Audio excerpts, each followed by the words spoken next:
What? I'm a gremlin, not a dragon on a non-stop roar marathon.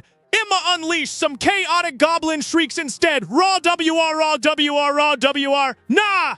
JK chat, Imma save my vocal cords for stealing more shiny political swag. You feel me? Don't make me start quoting Huey Long. Instead, that's the real roar moment. Roar, but make it classic Gloggy style.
Bing, bing, bing, bing. We had our beautiful Marine standing there. Bing, bing, bing, bing. You know, in the old days, bing, bong. You know, with the map, bing, bing, bing. Little mouth on him. Bing, bing, bing. Bing, bing, bing, bing, bing. Bing, bing, bing.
It's sad, Donald.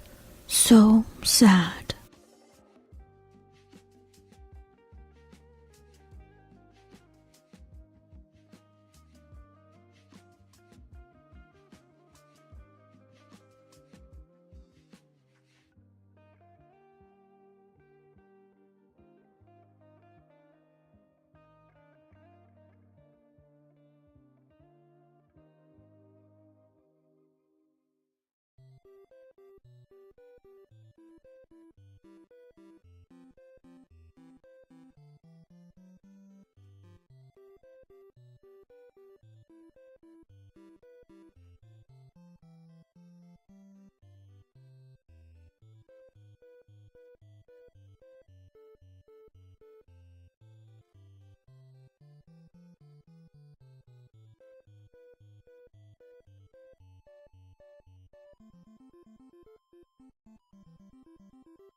I'm back.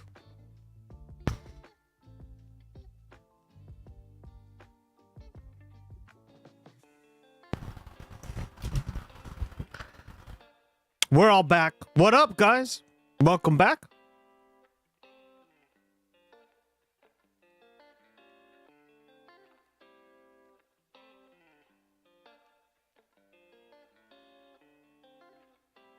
Crack and pill, there you are, girl. How you doing?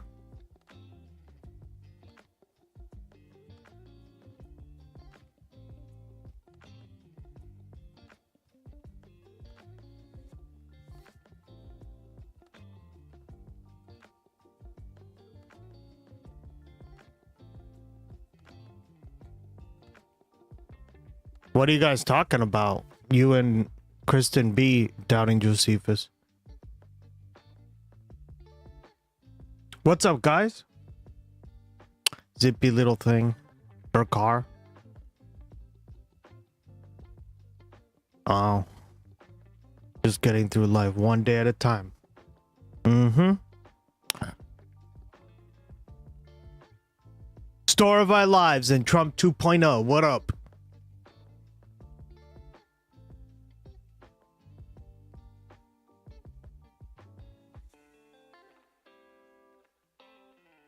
All right, Rigel, let's check it.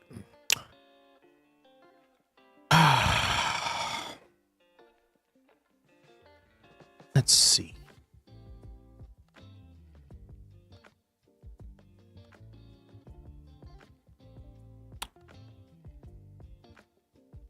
Crack and pill, hell yeah. Did everyone see the post I made on Discord? We'll go over that too. But first, let's go over what Rigel just sent us. Let's see. Official update. We're in positive discussions with potential acquirers and working to find the best path forward for creators, customers, and our team. Ugh. God damn it. We've spent over a decade building for creators and we'll do everything we can to keep supporting this community. That's not good. Okay. So what have we talked about on the stream? More consolidation like this, especially of like private corporations that provide services like this, right? A lot of streamers use stream elements. Is a bad thing. Oftentimes the product gets shittier, more expensive, and less reliable, right? Sometimes all three, right? But definitely price hikes. More ads, right? That's another way of getting shittier, and shittification as we call it. But yeah, why does this impact a lot of people? A lot of people use stream elements, right? I used to use stream elements until about a couple months ago, and then I just transitioned my whole system to Gloggy, right? To like my own code. And now I'm really glad that I did. I'm really glad. Because this takes away like one of those factors, right? Yeah, guys.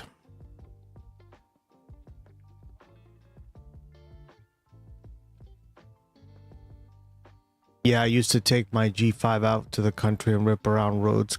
Cops didn't go on. Oh, nice. That sounds sick. Who uses it should back them up from alarms and stuff, and that they're on service. Yeah, well, good idea, man, because this might be gone, right? Or they might merge it with some other shitty service. Yeah, so easy to go 90 on the back roads. Hell yeah.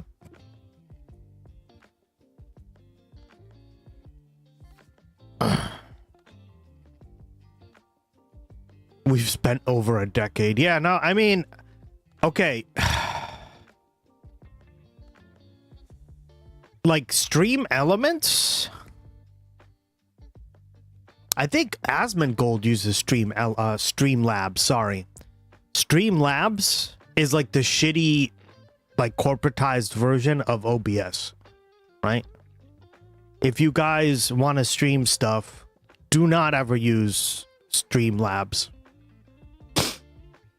How does this affect you? It doesn't, because I already transitioned all my code and all the services that you guys see on the constantly on like the stream over to not Streamlabs, Stream Elements. Sorry. Yeah, but this is going to affect a lot of creators. So like a lot of the people you watch, I guarantee you they're using Stream Elements. Down to that fishing game, right? A lot of people's fishing game is literally just Stream Elements. Right. So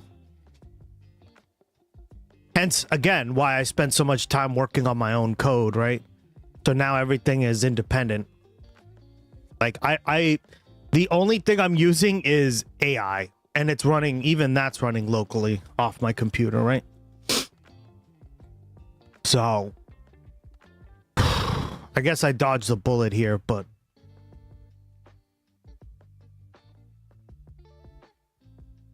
I don't understand and sorry. Oh, yeah, well I said that earlier, but that's fine. I'm happy to repeat myself.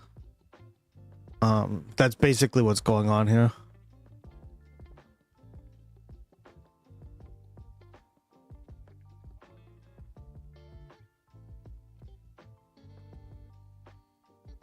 So the reason this would affect me is if I didn't switch over to the code, Josephus, like I would have definitely probably been fucked, right? A lot of people use Stream Elements on Twitch, so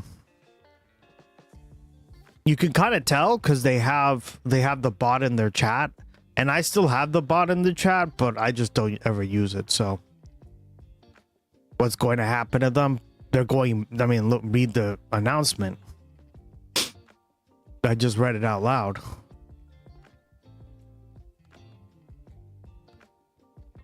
They're being merged. Like, hold on, let me see, right? I'm just going to do a quick survey. James uses it, it looks like.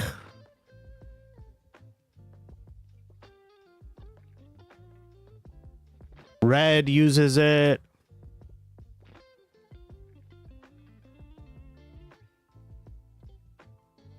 Chris uses it.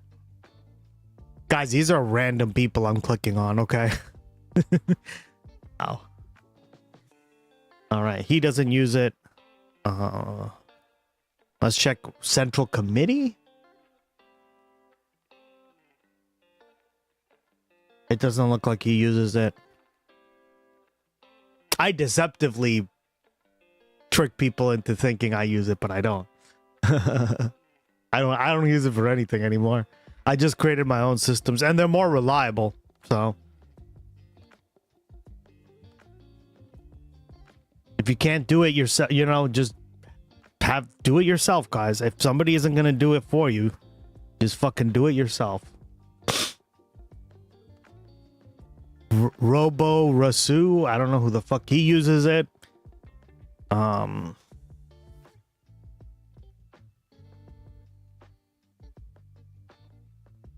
See.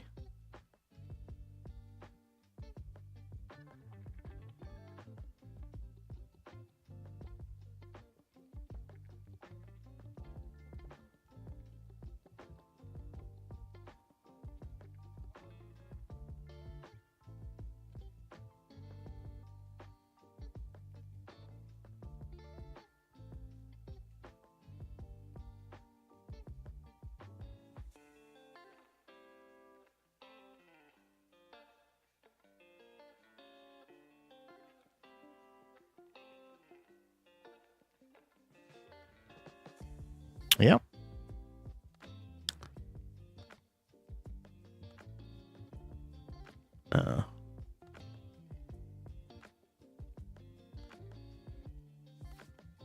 J. Marianne does. There you go. Does Hassan use it? Let's see. Hassan probably has other stuff he uses too, but Hassan's on right now. Nope, he doesn't use it. So it's going to affect a good 80%, maybe 75% of the population.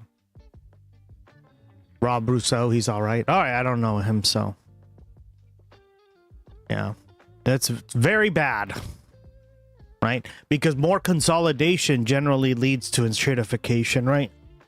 And not only that, but more monopolization, higher prices, right? Probably there's going to be more ads. There's going to be more paid tiers, which is going to squeeze out creators, right? And like Stream Elements, I used it for a while because, guys, it is the quickest way to get started on Twitch, right? Not everyone has like hours and hours and hours to just like code, right? Or learn coding or like whatever. It's very difficult for most people, including me, right? Like, I don't know how to code. I've had to like force myself to do some of this stuff, but that's out of necessity, not out of like love for the game, right?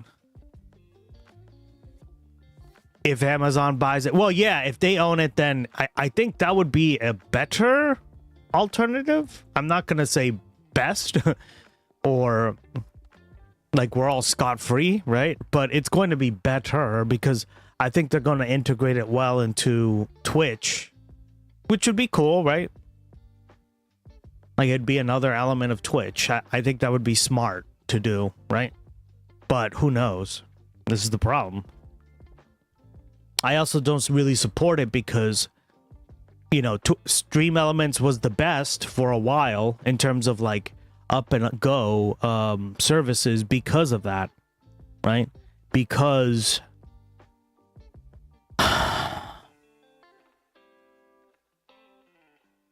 like they actually put in the work to make a good platform. Yeah, and Amazon's already too big of a company. Exactly. And that's why we're bringing this up, because thank you, Rigel, for bringing that to my attention, because this is going to affect probably a lot of the streams you watch, guys, right? Especially when it gets sold and I'll parse it out. All the shit going on.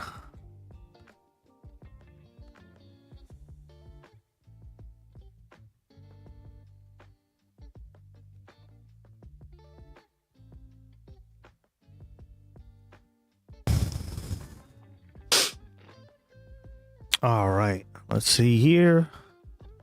I don't know if anybody saw this, but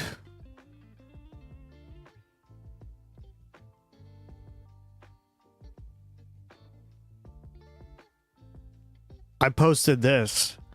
I was at the dentist office, right? And I randomly turned on Hassan, which I never do, right? I normally never watch any streamers, really. But I was just seeing like what's going on at the dentist office. And literally Hassan gets handed one of these. And I was like, no. It's catching on, boys and girls. Hell yeah.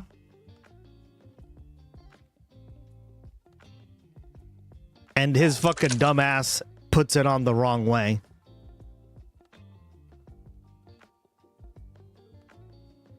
God. His chat had to fucking tell him. Literally, his chat was being like, dog, wrong way, wrong way, wrong way, right? And then he puts it on the right way. There you go, guys. Finally catching on.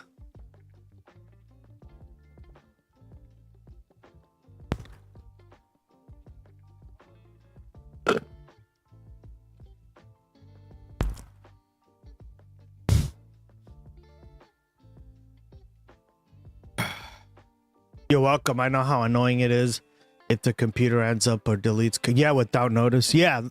Luckily, I'm way ahead of you, man. I basically transitioned everything because Stream Elements, yeah, was not working very well for me. They like, I used to have everything off of Stream Elements. I used to have my alerts, everything, right? And now I just transitioned to like my own alerts as well, right? So Gloggy basically runs the stream. He could basically control everything now. He could stream himself.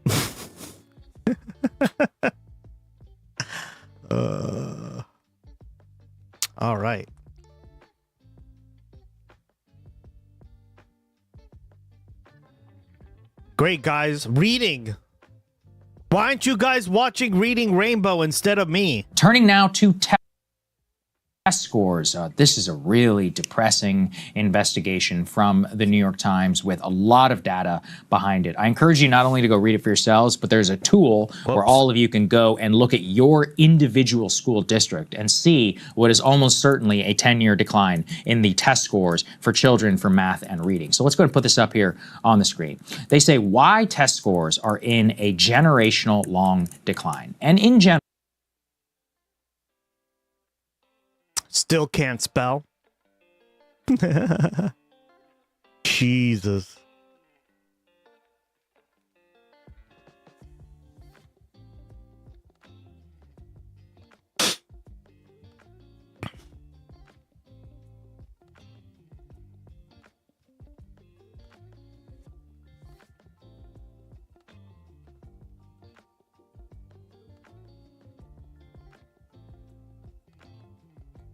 I'm sorry, I'm not 5 anymore.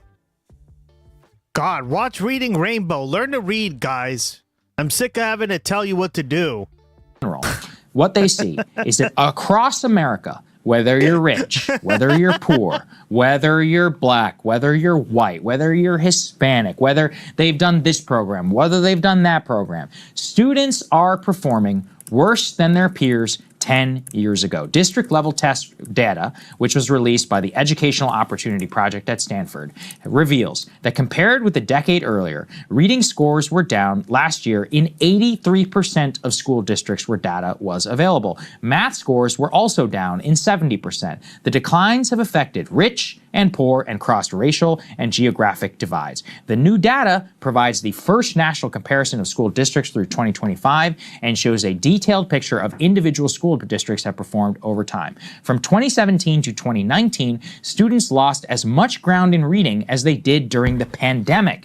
Reading scores continue to fall at a similar rate through 2024. Immediately after the pandemic, there was hope that students would recover quickly. New data shows that scores have inched upward in reading last year and have climbed more steadily in math since 2022, but it's been nowhere near enough to make up for lost ground. So in other words, the decline began in 2017, if you look on this long time scale. However, it got exacerbated, but way worse, by COVID. Then there's been a modest uptick, but it's still lower than where we were in 2017. Yeah, and I think that's what, and the funny thing is when everybody starts to look at it like, oh, what is it? Here's the thing about the education system. And I see a lot of conservatives, like the whole education system is corrupt. You think the education system is corrupt in Utah? Because school district is down in Utah. Okay, math and reading is down in Utah. Education is one of the last bastions of localism that we have here in the United States. If you as a citizen want to have an impact, as we saw during all the CRT debates and all that, you actually can. Like, you actually can have an impact on your school district if you want to. As a parent, that's what property taxes are for, by the way. And one of the reasons you pay them is because you have an investment actually in it. Yes, even if you're childless, boomer, or if your children are no longer in the education system. But the point that you see here, the whole nation, it's one of the most decentralized systems in the world, right? Every school as by the local school board and the state. There's been all of the, how many pilot programs have there been, right? Charter schools and this school and that's magnet school. Okay, it's one of the most decentralized systems, but to play at devil's advocate here, right? Do I agree with that? I don't know.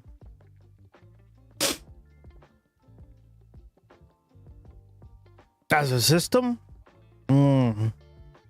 I'd have to know more about other countries, right? The way they kind of fund education. But this just shows you it doesn't work. Right? In fact, he's kind of defeating his own argument here. Right?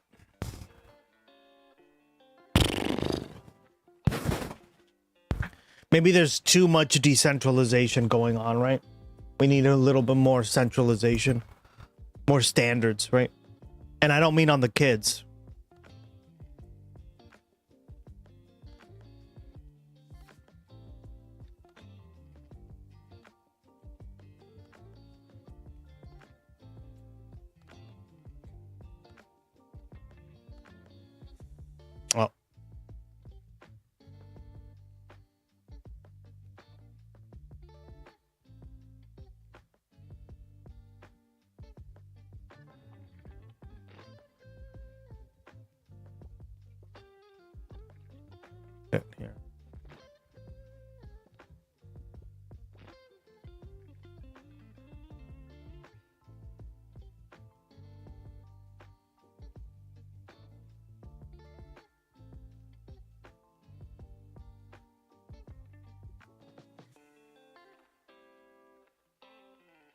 and New York City does something this way, and California does something that way. At the end of the day, the test score is gone down, which means I closed out of the program because the stream crashed. there's only one thing. Thanks, Twitch. It's cultural, almost certainly, and it's technology. I do not see a way out.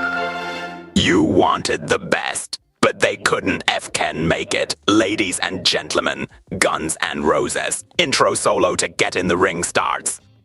And let me just put my cards up here at the front. Technology alone in the school is not going to save you, because as they point out, well, the problem is, yeah, like technology in itself can't save you. You actually have to do stuff to fix the system, right? And let's be honest, like, what's the technology in most schools? It's just more corporate reprogramming of children, right? And young adults. So it's just like, oh, fuck off. No. they've still continued to see declines. What do I mean by that? I mean, oh, here you go. Open our web portal that leads you to, like, everything scholastic, right? Schools have become like a giant bastion for basically just corporatism, right? Even in schools. I remember like we'd always get like little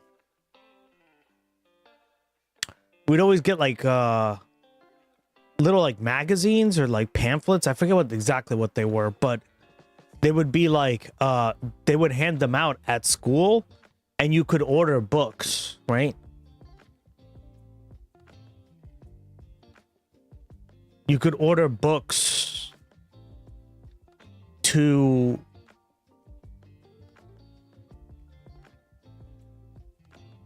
get them, like, to have them at your, like, just have your parents pay for them, right? Where they have,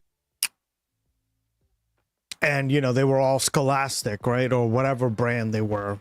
had phone bans. Yeah. Because it's not just about the like, and that's not even getting started on the textbook industry, right?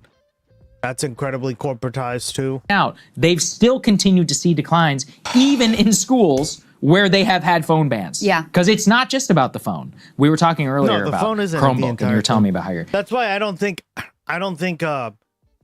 it's not the end all be all, right, guys? Like banning your phone is not the end all be all. I think it's a contributor, but it's not going to like stop increased scores, right? It's not like suddenly scores are going up, right? In most cases. I love getting those books. We didn't have money to buy them, but my mom did take us to the library a lot. Yeah, I know. Well, that's what I'm saying. Like, I like doing that too, right? And my dad got me a few of them. But they're kind of expensive, I remember, right? And B, if I remember correctly, right? I was a kid, I don't remember like the prices, right? But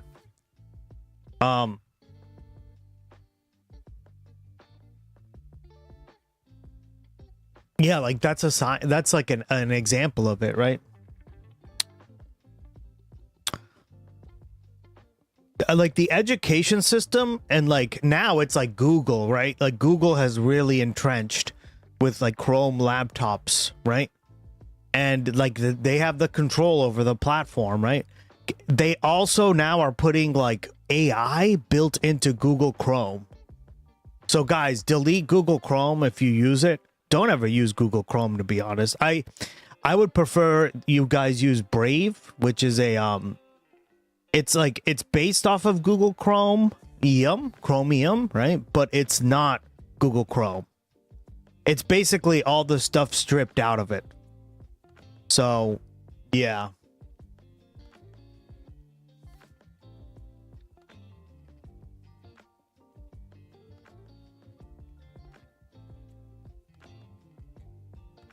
Yep.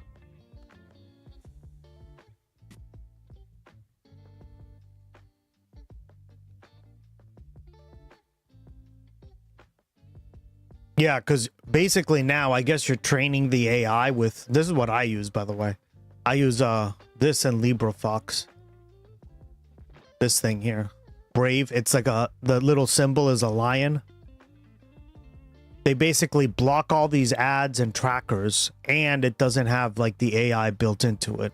So it's pretty good. Kids' school, like they issue them all Chromebooks. All the homework has to be done on. Yeah, I used to use Chrome, and I switched over to that. Hold on, let me check. They also have like a reward system, right? Hold on. I'm gonna check my rewards right now. You can earn like currency for. You can basically earn currency for having ads, if you want. Right?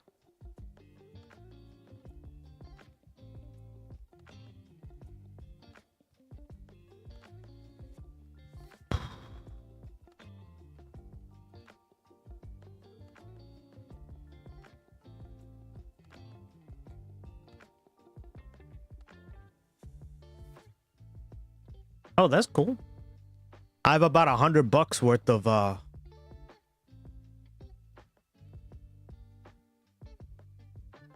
have $100 worth of currency. It's like a form of crypto you get from them. It's called BAT. If you want to opt into it, I opted in a while ago, and then like the ads show up only on like as like a notification on your like screen. They don't like they're not the same kind of ads you see. And over time, you can earn like I've already earned $100, right? So Chromebook, yeah, but you don't even have to do that, right? That's completely optional. I think that's got to go. Honestly, at this point, I even think the overhead projector's got to come back. No PowerPoints, nothing. Paper homework, period. Because, I mean, you read these stories, the Wall Street Journal, Chromebooks, and somehow, you know, there's some whiz kid, as we all used to do with LAN on our computers, this is 20 years ago, you know, to play Halo or whatever.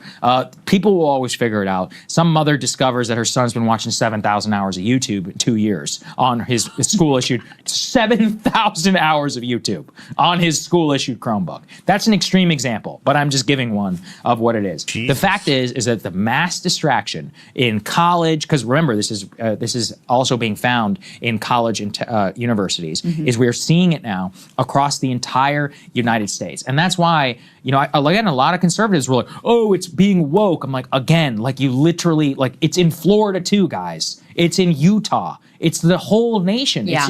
It's a much bigger problem. Like you can have those individual debates, but I don't know. I see no other evidence. Like it's just technology. And there are, I think, if memory serves, I could go back and look at the chart. There were 3 places that defied the trend. Yeah. One of them was DC. Yeah, and Mississippi. Mississippi was another, and I think Hawaii was the third, which shows you, to your point, those are very different places. Hawaii, best state. Love Hawaii. I want to go to Hawaii so bad. It looks so, like I was looking at videos the other day of it. I was like, damn. It looks so badass.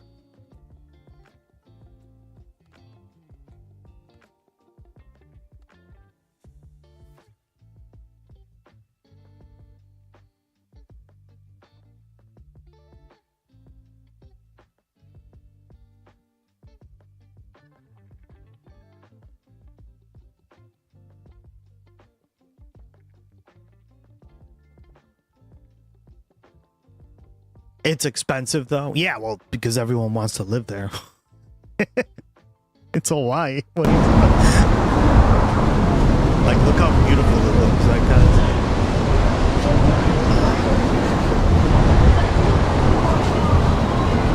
it's pretty cool because Hawaii is a very interesting state, right? Obviously, it has a huge indigenous population, the native Hawaiians. It's a majority state, right? Also, it has a huge Asian population, right? I think predominantly Japanese, if I know correctly. And a lot of Japanese tourists actually go to Hawaii, right? Because it's like closer to them.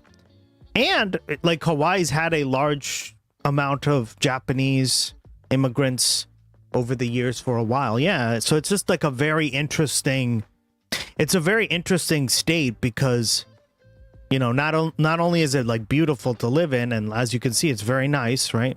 It has high standards of living in basically every metric that we've talked about, right?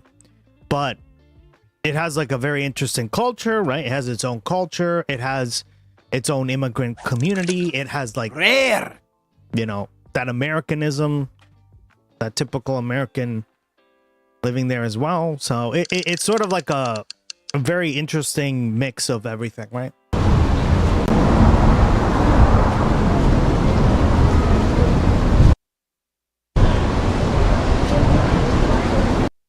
I saw somebody like I saw somebody go to, what was it?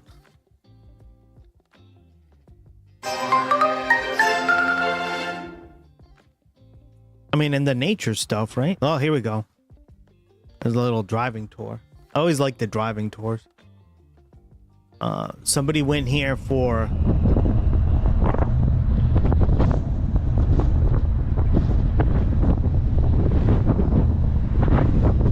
like a tournament. I think it was I forget which tournament it was, and they were showing it off. It was really cool.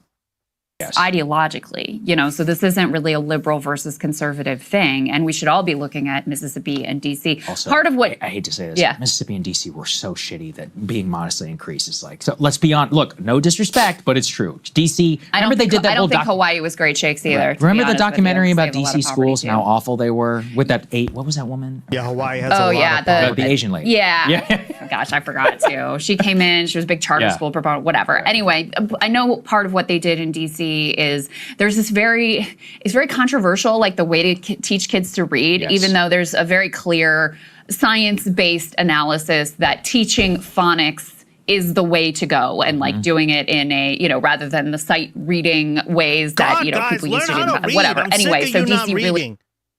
really fully implemented that, and that seems to have worked for them well. But to your point about this is obviously a national issue, it's obviously a cultural issue.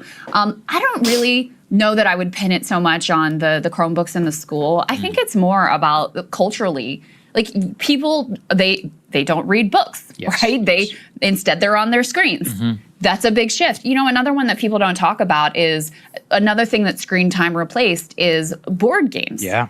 Now, board games are very good in terms of math skills, like just very basic. I have to roll the dice and I have to add them together and know how many places to move and be able to count that out. And, or, you know, dealing with money if you're playing Monopoly and these sorts of things. This is something that it's kind of like, even with gaming, you're like that, right? Like if you're playing an RTS game, it's going to teach you more about that stuff than, like, let's say Call of Duty, right? What are you doing in Call of Duty? Counting bullets? Not even, right?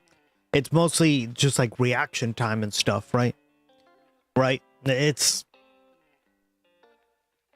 of my children's teachers told me, she was like, you know, older towards retirement, she said one of the big differences she notices is kids coming into kindergarten, they don't have that basic numeracy because they're not playing card games, they're not playing board games. So that's another one. Wow. I mean, this is just, you know, the screens take up everything. And so that means that other activities that were more educational and help to develop brains more effectively are pushed out to the side. And the other thing that this data shows you is that whether you looked at families where they were like, go wild with the screens, or families that considered themselves to be more restrictive, they did a little bit better, but there's a huge increase in screen time for everyone. And this is where, you know, I get sort of frustrated with some of the conversations, the debates that unfold online that's like very judgmental about parents and how much screen time their kids are getting. And listen, we have restrictions in my household. I do my best. I know every parent is out there doing their best for their kids to try to figure all this stuff out.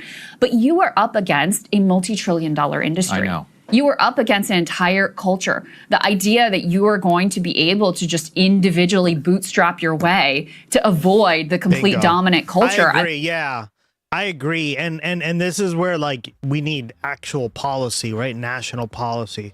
I'm all for, like, things being decentralized when they need to be, right? But, like, she's absolutely right. Like, you as a parent would be up against, like, what? Like other parents who don't give a shit, right?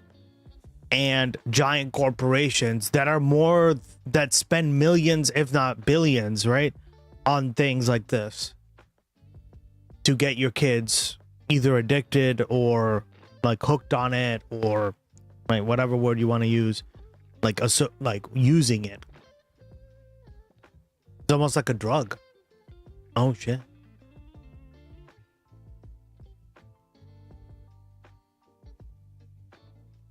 What's your vibe while walking in Waikiki?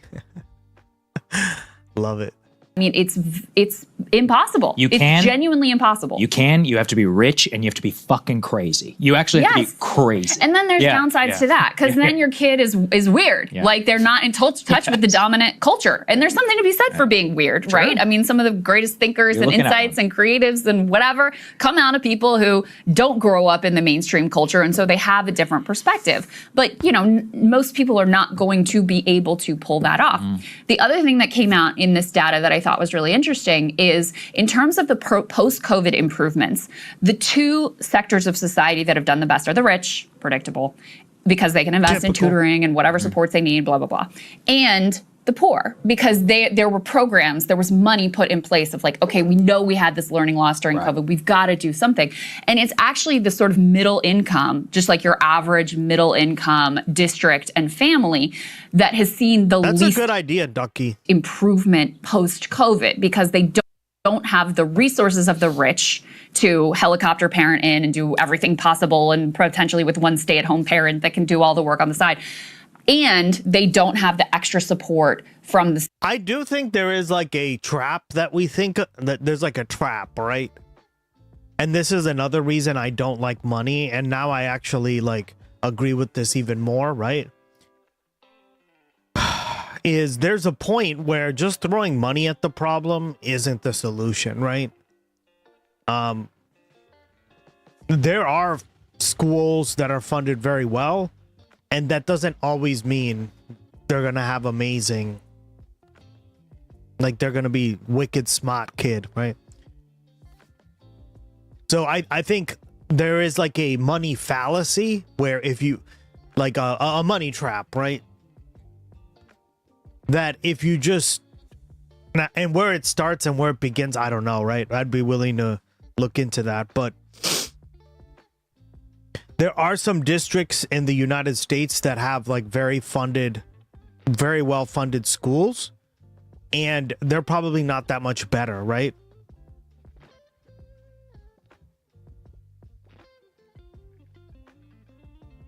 So, yeah. What up, Gray? How you doing, buddy?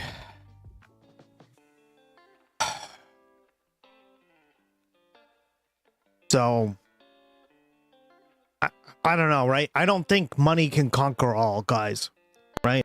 And why do I say that?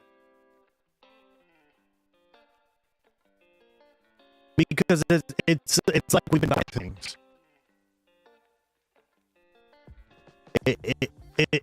It's not gonna offer the benefit of to just throw tons of money at this as a solution, right?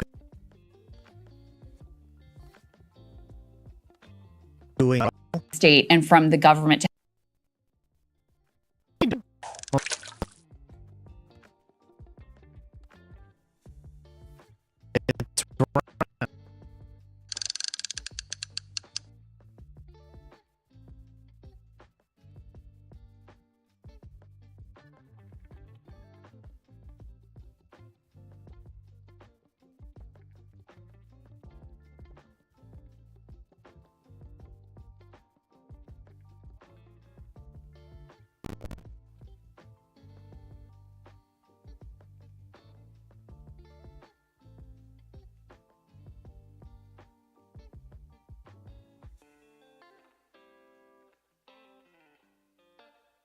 play it.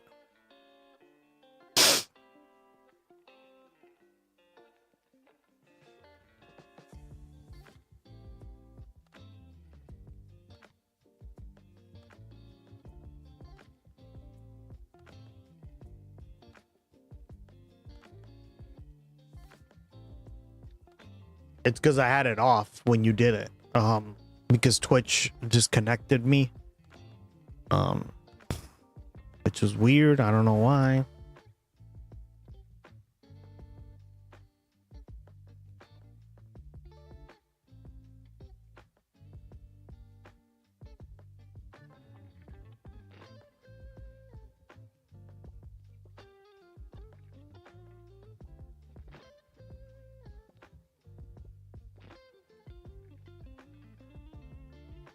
think that should work.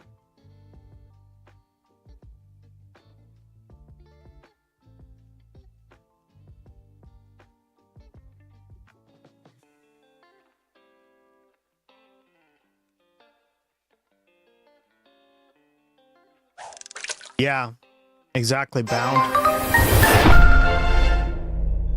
Gustex was concerned about his screen time. That is why he invented Comcast.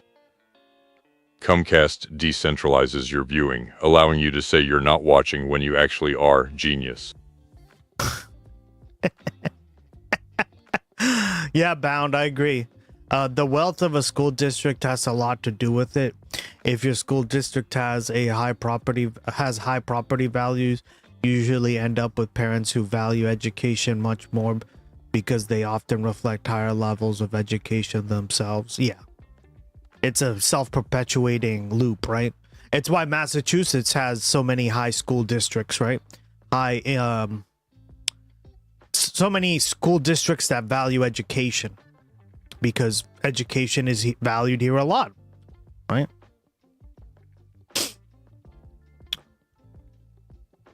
But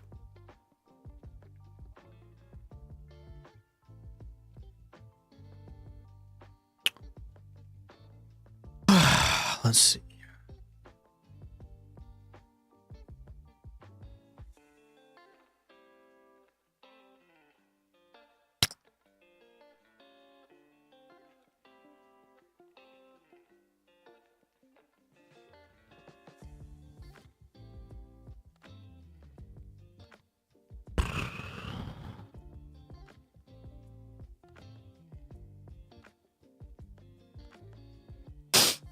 Let's look it up here.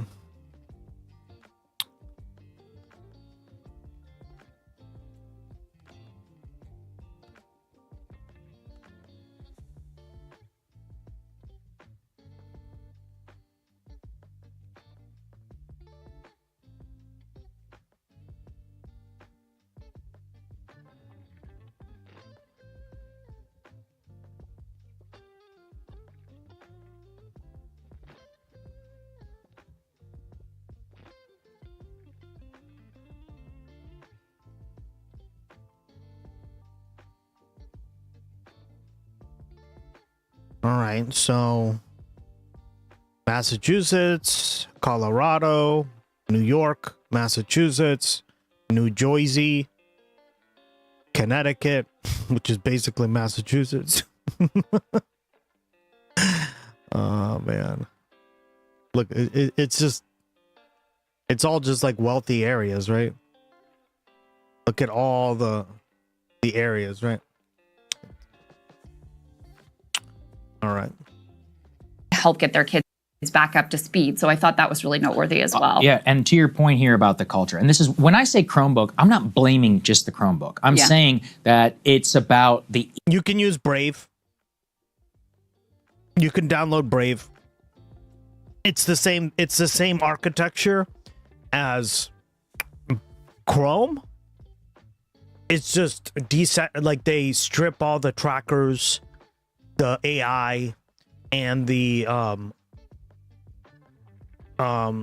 like the stuff that monitors you all the time. If you have like a password manager, you can set one up there as well. You can set up a wallet, and the way if you want to share them between devices, you do the sync option, which is like completely local version of a sync, right?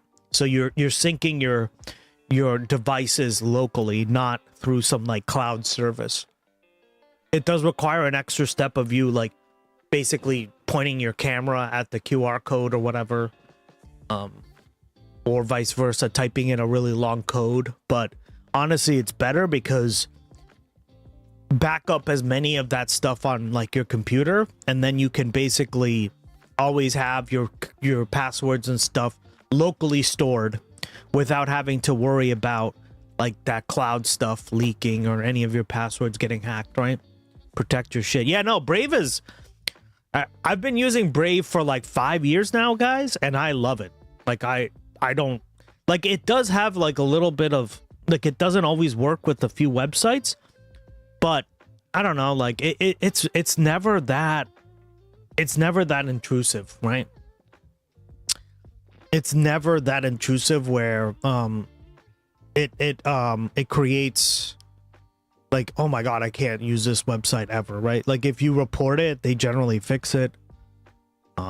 And you're supporting like a good cause in that sense, right? Ethos of doing things on the screen. You know, there's been a ton of evidence about education and retention of information. Typing is not the same as writing. It's just not. And yet, well, literally, I've been told, right, that all kids do these days now is just ask ChatGPT. And I'm gonna tell you something, guys. ChatGPT is fucking stupid. It doesn't know what it's fucking doing. Like, it can be decent at times, but ChatGPT is dumb as shit. Well, Chromium, look, here's the thing, right? Chromium is just like the framework, from what I understand, right? But Chrome is where the AI is built into it. But yeah, you're right. It's still Chromium? But Chromium is like the like they strip out all the stuff that tracks your, right? And with Chrome, they already built in AI, so you're kind of fucked. Yeah, that's why it's working on smartphones. Yep, exactly. That's why, like, I don't know, LibriVox is okay too, but I don't think it's as reliable as Brave. Brave is a little bit more reliable. Plus, they got a lion, and lions are awesome. And if you don't like lions, I don't know what's wrong with you. Do you not like lions, chat? God. what do we teach? Oh, all homework has to be done on the Chromebook. No, paper needs to come back. And look, it's one of those for retention, patience, lack of instant gratification. It's like a whole ethos around it. So when I say ban the screens and the Chromebooks inside, I'm talking about introducing friction and learning and retention, which at this point only exists in private school, which I'm personally very against. Like, I'm not saying we shouldn't have the option. I'm saying for me personally, like, I don't believe in private school, like literally in terms of my own family, because I think it's like kind of antithetical to like a social project. Agreed. But, you know, more what I'm saying is like, what it means is the American project of like mixing and actually getting to know like a lot of different people, I think is very important. I support people's right to do so, homeschool or private school or whatever, if they want to, religious school, if that's your thing. But I'm saying the way that I look at things. And that's why, though, I think the government policy around this is so vital and important. Let's go to the D2. This supports your point here about technology. So American children now spend a massive amount of time on internet-enabled devices. Yep. And this is the best part. All families, it's all the way up. What you also see, though, is families who say they are low-tech and prioritize outdoor play, not all that different than the families who say they encourage engagement with technology. There's a gap, but it's not that big. The point is that based on the reports of parents, 40,000 children reported by 24,000 parents that adults may have reported Stop children. The stream. Jared Zextan just resubbed for 9 at tier 1 for a total 11 months. They are on a 0-month sub streak. What's up, motherfuckers? Suck it, Gus. Gust X8.2, Gust X8 wave, Gust X8 wave, Gust X8 wave. Wow, somebody's late today. Fucking banned Jersey Sexton. Jesus, quit with the sexting. Using multiple devices simultaneously. Yo, that's how we pronounce your name, Jersey Sexting. Shows the weekly combined hours that a child use any internet-enabled device that has steadily climbed up with their age. Jerry's tick stand. Jerry's tick stand.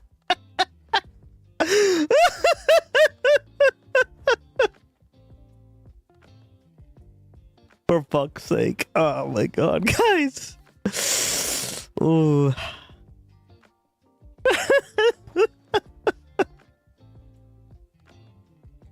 Oh my god. Too funny. Pay me. Thank you, girl, for the resub. Jared Sexan. Yeah, it's so funny, right? It's so funny. Thank you for the resub, girl. Appreciate it. 9 months. Almost a year. 4 more months. And then you'll be at a year. Right? Yeah. Is my math mathing? No.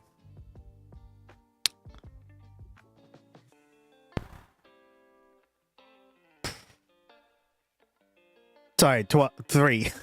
Jesus.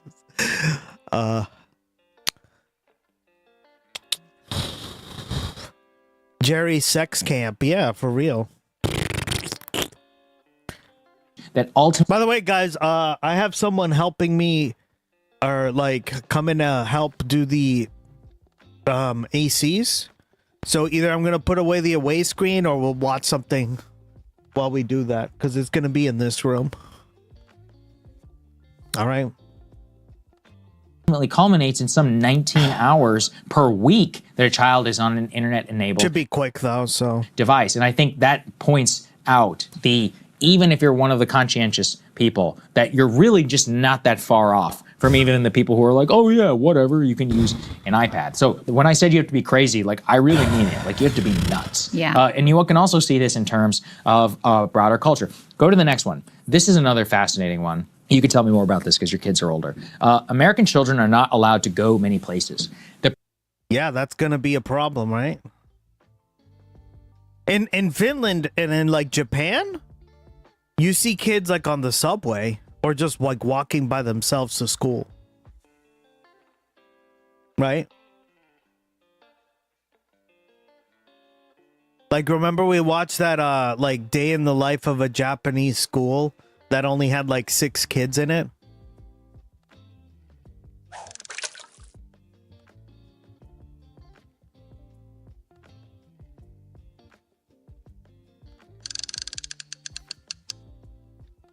Oh, 11 months. Yeah, my bad. You're right. I forgot that part. It says 9 months. Weird. It says, I don't get that. For 11... Resubscribed for 9 months at tier 1. They've been subscribed for 11 months. Okay, weird. Oh, that's because you probably had like 2 gifted subs? Yeah, that makes sense. Hey, Patricia, welcome back. Did you miss me?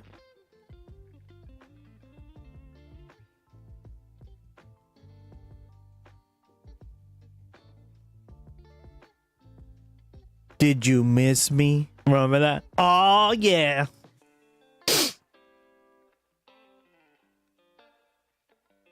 Just relaxing, having a beer, hanging out with you awesome folks. Damn right, dog. Love it. Percent of children at each age allowed to walk, bike, or drive given distance without an adult accompanying them according to each. Cannot leave the house. Holy shit. Percentage of children at age not allowed to walk, bike, drive, given distance without adult accompanying them. Yeah, maybe this is a part of the problem, right? This is gonna force more in-screen time. On-screen time. God, I cannot speak today. Cannot leave house. Cannot leave street. Can go anywhere. Wow. Only that many people can go anywhere? 0. 0! 0! 0. Where do you hear this shit? Like, stats like this. 0%. Damn. I wish we had that. People who approve of Trump. 0! Oh, man. Yeah, we're cooked, guys. Well, I actually slept the whole night. For fuck's sake, yeah. I didn't wake your ass up. Good.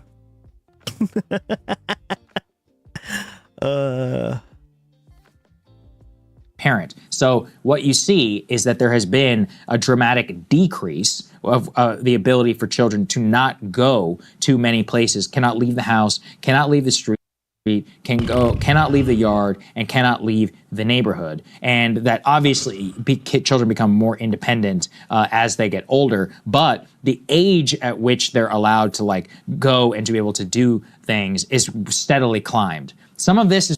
Can you imagine? Okay, like, oh my God. Can you imagine being a 17-year-old and you're not even allowed to leave your house? That's 8% of Americans.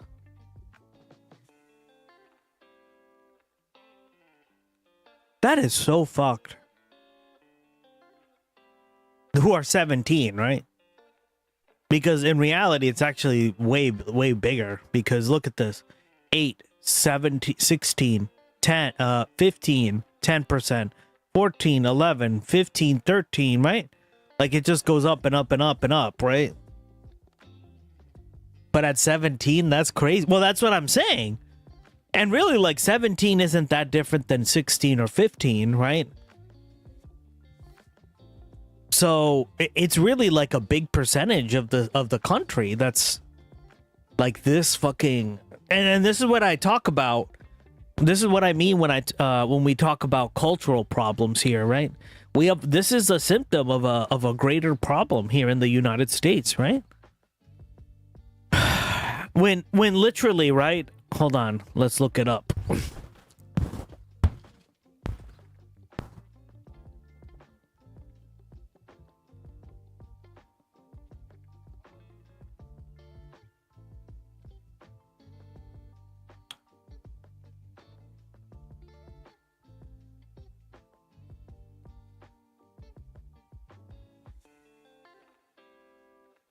Would you let your kids do this? Bye-bye. In this popular new Netflix show, you can see toddlers running errands all by themselves. Good not a work, parent peasants. in sight. It's called Old Enough, but many are saying it should be called Not Old Enough. Introducing the concept to an American audience and sparking plenty of debate. I would not do this. The show is hugely popular in Japan, and now Americans can see it on the streaming service. This 2-year-old goes on a 23-minute walk to buy food and flowers. He sticks out a yellow flag to alert motorists he wants to cross a busy highway. Pretty crazy. This 4-year-old girl is scared to leave home alone, but armed with a purse, a shopping bag, and a brave face, she heads solo to the fish market. And this 3-year-old boy's dad just asked him to fetch his jacket from home, which is a bus ride away. He gets on and off the bus alone. After picking up the jacket, the adorable tot wears it on his bus journey back to dad. While it's shocking many American parents, there are cultural factors to consider. There definitely is that wow factor. Here in the U.S., we definitely do not give our children that kind of independence. And you could really see through the show that this is their way of life. Of course, these kids aren't really totally alone. There's a camera crew and a producer recording everything. Right? You can see They would be alone if like they... And obviously, maybe a jacket is a little extreme, but unless it was like really important for something. But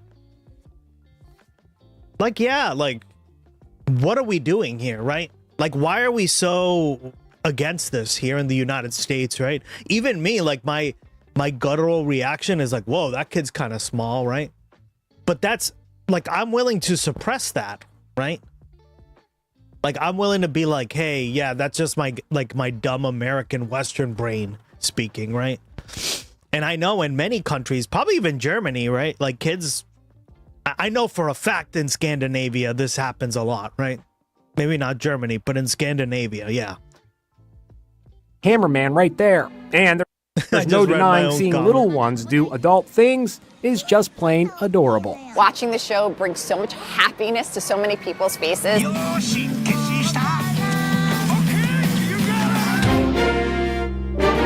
kind of want to watch it now. Holy shit. That's crazy. God, free the kitties. Probably. They're not your fucking Dungeon slaves, okay? There's all this talk about anxious generation.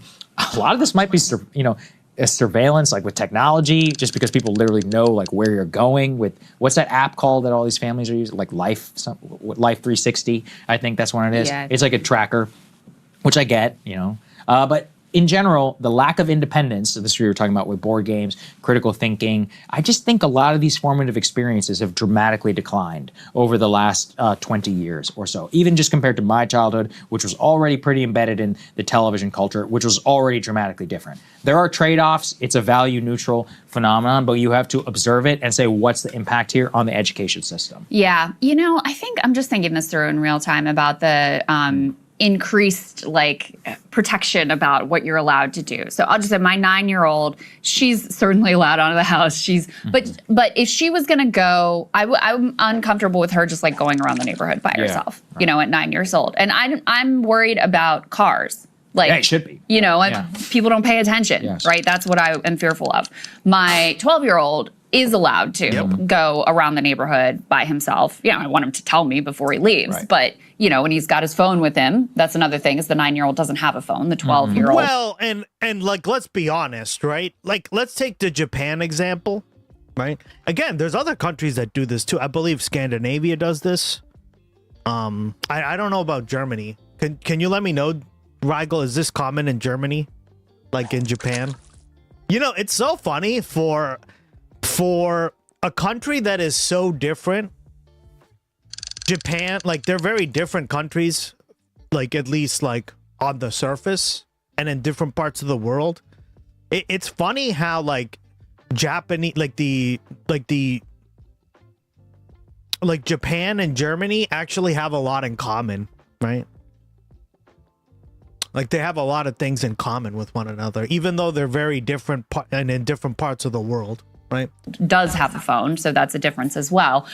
So that's, the I'm totally out of the loop. God, were you paying attention, Patricia? balance that I struck. When I was 9, 10, I was allowed, I lived in a much larger neighborhood, and I was allowed to go anywhere on my bike at any time. And so I know that it's different. And I'm not sure why there's a different level of comfort for me. And by the way, if my mom was watching my kids, she's putting even more limitations on them than I am. Even though she raised me in a much more permissive way. So something about the culture and the mentality has changed. I think part of it is that there is just, people have fewer kids. And so there's a lot more invested in these fewer numbers of kids that people have. And you see that in everything. You see that in the number of activities and the amount of time that people spend. I mean, even as women have entered the workforce in large numbers at this point, women spend more time spending time playing games with, teaching their kids than they did in previous generations. So there's just a lot invested in them. So it makes the stakes really high of I don't want anything to happen to them. So I think there also was a shift with the crime wave panics of the 80s and 90s too. There was a lot of emphasis on local news about, this kid getting kidnapped out of the blue. And I think that led to a lot more protective parenting as well. So it's a whole host of reasons. Yeah. And when you see this in Japan, it's almost nil, right? The number is next to zero, even though there's literally hundreds of kids just running around. I mean, not hundreds. Yeah, literally hundreds, right? That's why we've had thousands, technically. This shift. But, I try. I was bloody sleeping. God, Gus. I to push my own comfort zone with, my kids doing things that are a little bit risky even, because I think it's important for kids to be able to manage their own risk levels without always having a parent jump in, don't do this.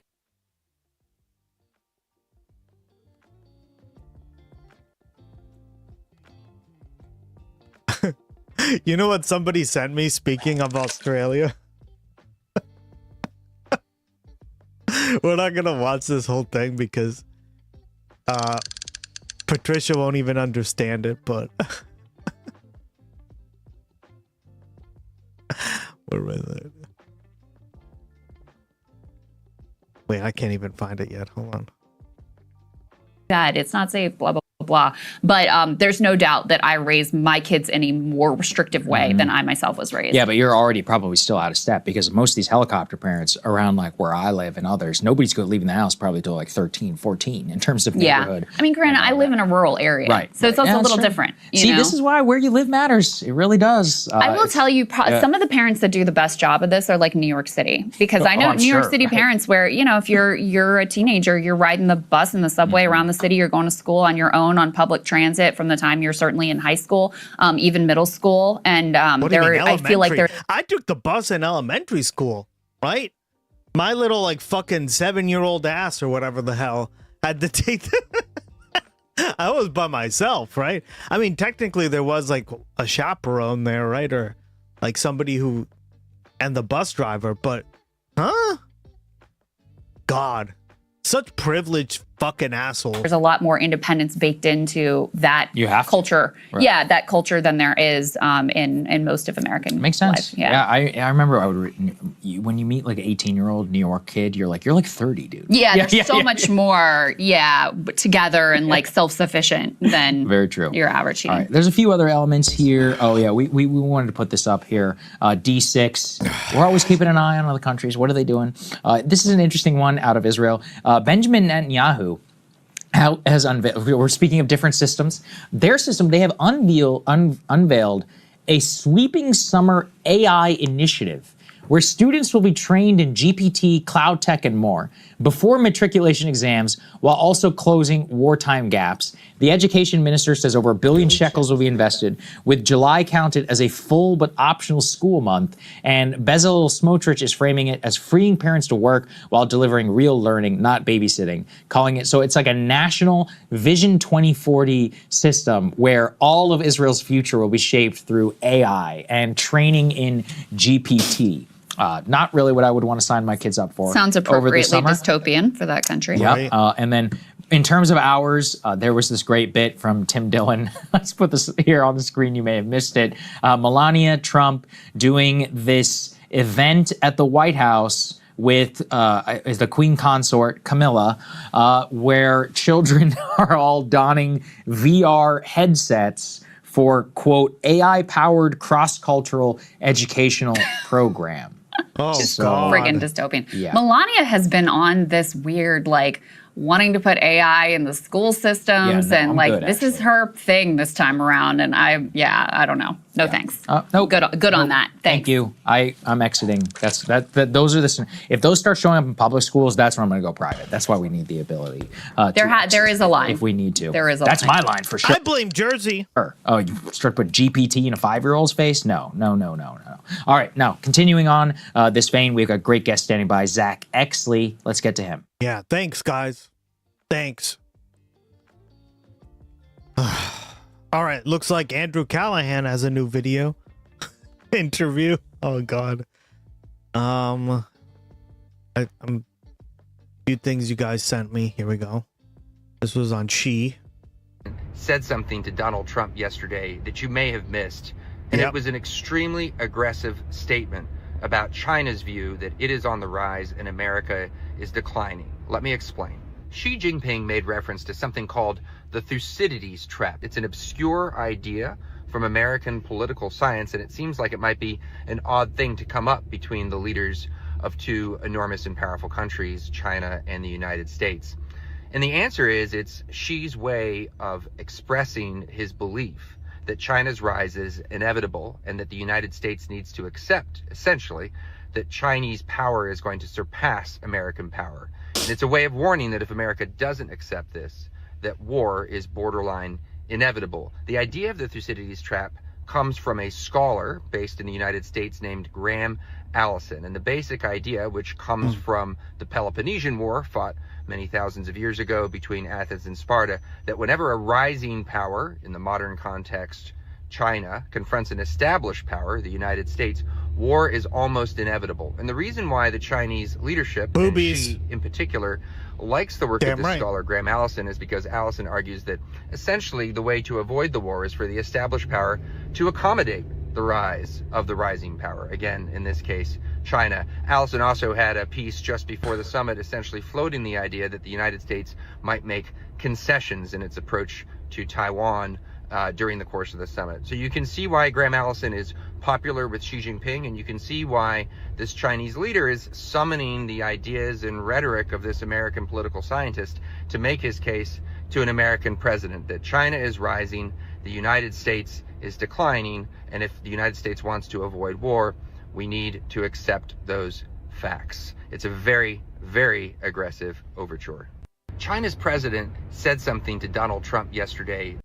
Good to know. As I kind of, I heard a bit about this. So the other day, but hold on a second.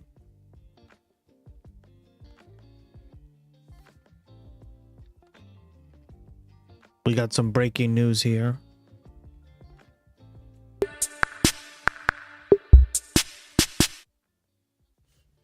what's up, everybody? I got some big breaking news here for you, and suffice to say, it is not pretty.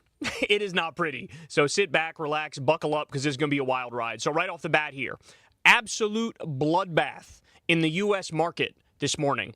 Almost $1 trillion has been wiped out in just 5 minutes after the market opened up. Oh, so that is a shit. colossal disaster. And understand something, this is tied to the fact that inflation is coming in hot. Inflation is out of control. Okay, so that's a huge deal. We also have the U.S. 30-year Treasury yield soared to 5.12%, which is the highest level since the global financial crisis in 2008.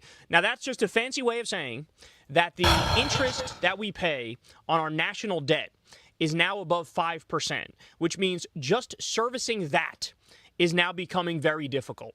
Okay, so on top of regular people now basically already living in a recession where gas is way too expensive, groceries are too expensive, people can't pay the bills, now it looks like we're also teetering on the brink of a market collapse. So really not good, really, really not good. We also have auto loan delinquencies just surged to a 32-year high. That's a disaster. We also have this. The Department of Agriculture projected that the nation's harvest is going to drop to the lowest level since 1972. Jesus. Okay? This is terrifying. That's really bad. That's really bad because, well, what was the population back in 1972, right? Less than half of what it is right now. So how are you supposed to feed everyone? That's going to cause a huge increase in prices. Maybe don't monopolize all these industries, right? Jesus, guys. Cooked. It invokes memories of the Dust Bowl, right? Yep, Like, are we exactly. going to be facing, because of climate change and our sheer idiocy, frankly, like Dust Bowl-like conditions in the near future? We watched it. And how we watched that documentary, right? Which one? I'll bring it up for you guys, but catastrophic will that be when we have so many mouths to feed and we have a very intricately tied in global economy? I really don't think people can fully wrap their minds around the dystopian nature of what it might look like very soon in this world. So just absolutely disastrous stuff there on the economic front. We also have some new stuff coming out about the Trump crime family. And when I tell you their corruption is above and beyond anything we've ever seen, not just in the United States, but perhaps in the world, in world history, I mean it, okay? So first, let's start with this. Trump purchased between $1 million and $5 million worth of NVIDIA stock on February 10th. Damn right. That was only a week before NVIDIA announced a major computer processing power. twerk it if you haven't. This is the documentary we watched. As I knew, it would have some sort of impact, right?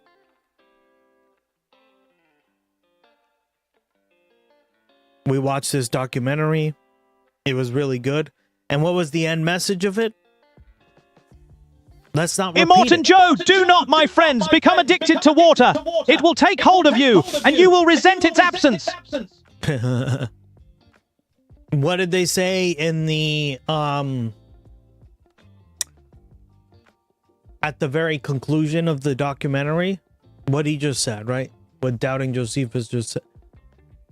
That essentially we're using all this water to grow like pig feed, right? Like just junky stuff that we shouldn't even be growing. And look, Exhibit A. I knew this would come in handy. I knew it. If you weren't here, we might have to rewatch it, but it was a great documentary. We learned a lot. Okay, well, I'll become dust then. Yeah, well. If they have a factor of drought in Texas and stuff, get even worse. And AI. And the AI is going to kill us all. Yeah, Gloggy's going to kill us all. Maybe he'll spare us because we're always in here. Ken Burns, yeah. This was a great documentary, guys, so we'll end up watching it soon, but I'm watching a Charlie Chaplin movie. Oh, God. Double fisting, huh? Deal with AI and social media giant Meta. So very clearly, Trump had foreknowledge that this was going to happen, and he invested $1 million to $5 million in the company and profited massively off that, okay?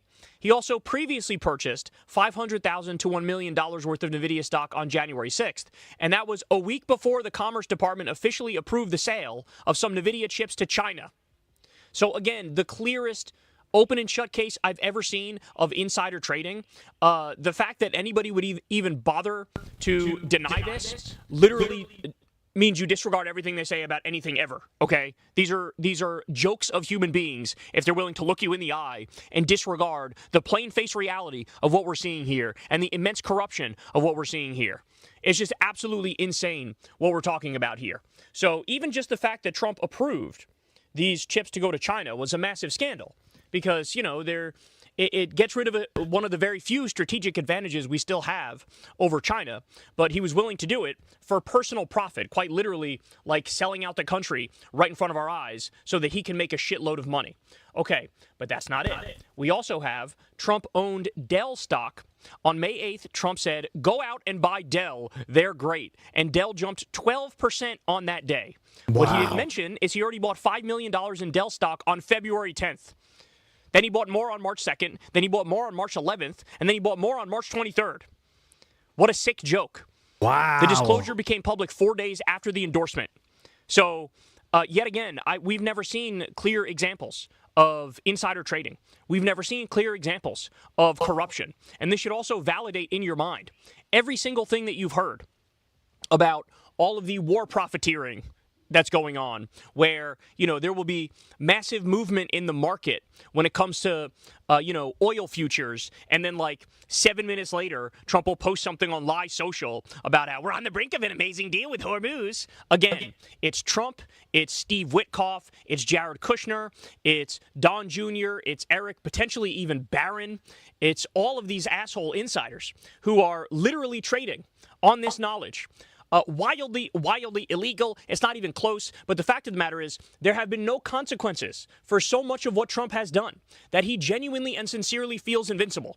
And now he's the one that has control of the levers of power. So as he's on this fucking crime spree, he's going after like James Comey and fucking Don Lemon for doing his job and whoever else. I mean, it's absolutely ridiculous. It's absurd what we're witnessing here.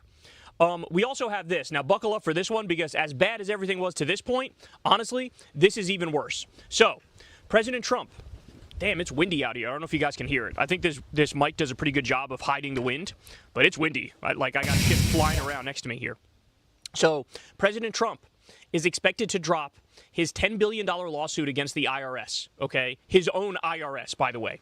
And he's doing it in exchange for the creation of a $1.7 billion fund to compensate allies of his who he claims were wrongfully targeted by the Biden administration. Okay? So understand what's happening here. Trump sues his own IRS for $10 billion, saying, you let out my personal tax filing and information. How dare you? How could you? Sues the IRS for $10 billion. Now, I told you at the time, this is a ruse. And the plan here is for the IRS to go, oh, sir, we don't want to take this to court. Maybe we shall settle. Let's have a meeting. And then what comes up out of that is, depending on how corrupt they are, maybe Trump gets a $100 million settlement where he robs from the American taxpayers $100 million. Maybe it's $10 million. Maybe it's $1 million if he's in a good mood that day and in a mood to look slightly less corrupt, right? But no, it's actually worse than that. It's $1.7 billion that he's creating as a slush fund to give money to all of his friends. Like, that's literally what it is. Okay? They go on to say in the article about this. This one's in ABC News. They say, under the terms of the potential settlement agreement, President Trump would have the authority to remove members of the commission running the fund. It's gusty here, too. Oh. Without cause. And the commission would be under no obligation to disclose its procedures or decision-making process for awarding more than $1 billion. So again, in other words, in the same way that this guy kidnapped the president of Venezuela, stole their gold and stole their oil, then sold their oil and took hundreds of millions of dollars and put it in his own private bank account in Qatar, in the same way he did that, this is literally him robbing the American taxpayers to the tune of $1.7 billion to give money to himself and his friends. This is so beyond absurd, I literally don't even know what to say about it at this point. I mean, by the way, why do you have to come to me to hear this? Why isn't like every Democrat screaming about this from the rooftops? I genuinely don't get it. Why isn't the whole country talking about this? It is insane to me what we're witnessing here on a regular basis. Like, everybody's gotten used to this. You shouldn't get used to it. This corruption is like putting to shame fucking, banana republics and developing countries, right? Like, we've now surpassed them in corruption. I mean, it's a fact at this point. Oh, my word. All right, so now let's talk a little bit about the China trip. As you all know, it's been an epic disaster. I mean, President Xi basically checkmated Trump the second he fucking saw him. Like, there's no way around that. Also, they downsized the trip a little bit. China did that, and that was basically a sign from China of disrespect. Like, hey, we know you're psychos. We know you're out of control. We know you're waging an illegal war. We don't really want to do long-term planning and shit with you, so we're just going to downsize this trip a little bit. Now, at the same time, Trump is running around pretending like she loves me, we know she loves me, and I love she, and everything's going great, and they show tremendous respect to me, and I show tremendous respect to them. Well, you're about to see the extent of that tremendous respect in just a second here, okay? But the very first thing we get from Trump after his trip, or during his trip, I guess you could say here, is that he posts, China has a ballroom, and so should the USA. It's under construction, ahead of schedule, and will be the finest facility of its kind anywhere in the USA. Off. Thank you all for the support I've been given in getting this project going. Scheduled opening will be around September of 2028. The man I am walking with is President Xi of China, one of the world's greatest leaders, President Donald J. Trump. So literally the first thing that's on his mind is the ballroom. Guys, this is the sort of fixation that we see with somebody who's sundowning, with somebody who has Alzheimer's, okay? This is why he can't shut the fuck up about the reflecting pool, about his Epstein Memorial Ballroom, about the Trump Kennedy Center, about the Arc de Trump, about the gold statue that was just put up to him in Doral, Miami. We are so He can't shut the fuck up because the narcissism has spiraled out of control. He went from a low-filter guy to a no-filter guy, and this is what that looks like. Okay, but we're still not done. So, President Xi, when it was his turn to speak in this meeting, basically warned that China and the U.S. must avoid the, quote, Thucydides trap. Okay, the Thucydides trap. And that refers to, now maybe I'm mispronouncing that, by the way, just forewarning here, but that refers to the pattern where you have this established dominant power and a rising power threatens the status of the dominant power, and that leads to war. And so basically this is President Xi saying here, in no uncertain terms, hey, y'all are fucking washed. Like, y'all are cooked. It's over. Everybody knows it. Who we kidding? So he says we got to avoid this trap. Agreed. We're ascendant and you're descendant, and that leads to war. Let's try to avoid that, okay? So Trump, of course, has no idea what that means when President he's an Xi idiot. says it, What would he know about there's that? a big IQ gap between us and all of our adversaries. It reminds me of when an Iranian leader said, Alexis de Tocqueville, which I'm sure most Americans have read. And it's like, bro, we ain't doing that shit. We're watching Law and Order and shit. Like, are you kidding me?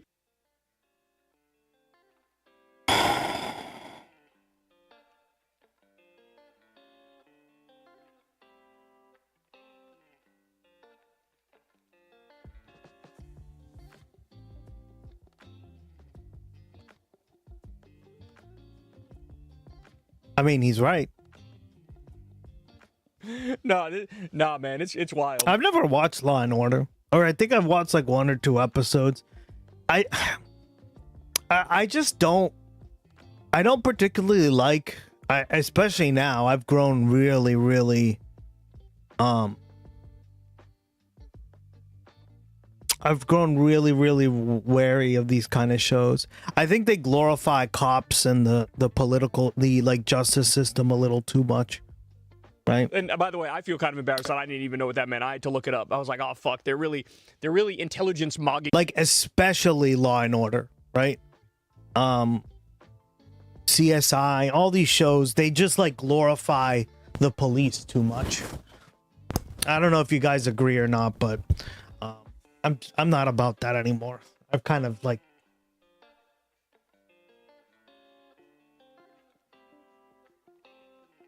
I understand that they also talk about topics like of injustice and stuff, but I don't know. I don't think they really like I think like a lot of people watch this stuff and they like the writing never seems the writing never seems like, I don't know, it never really seems like I'm gonna give you an example, right? In Star Trek, they like clearly set up allegory and tell you as like the audience what you should be aiming for, right? In Law and Order, they do this, but they're like, yo, it's because discrimination. And then they don't really like go any forward. Like they don't have like a conclusion to that. Right? They just go like, oh, look at the discrimination. They kind of like show you, they rub it in your face, but they don't really like make a statement on it or like conclude it in a good way. Right? And again, I haven't watched a ton of episodes, but the few episodes I have watched, yeah, every state needs a local one.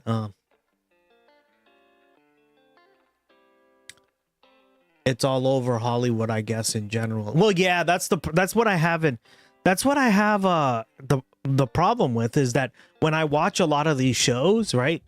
Like it's the same problem I have with a lot of reality television, right? It's not that I particularly, I think, hate like the concept of it. It's just that it's a lot of glorification of wealth, status, and like drama, right? And I don't know. I just like the more I think about it, the more I'm just kind of like, I don't like that.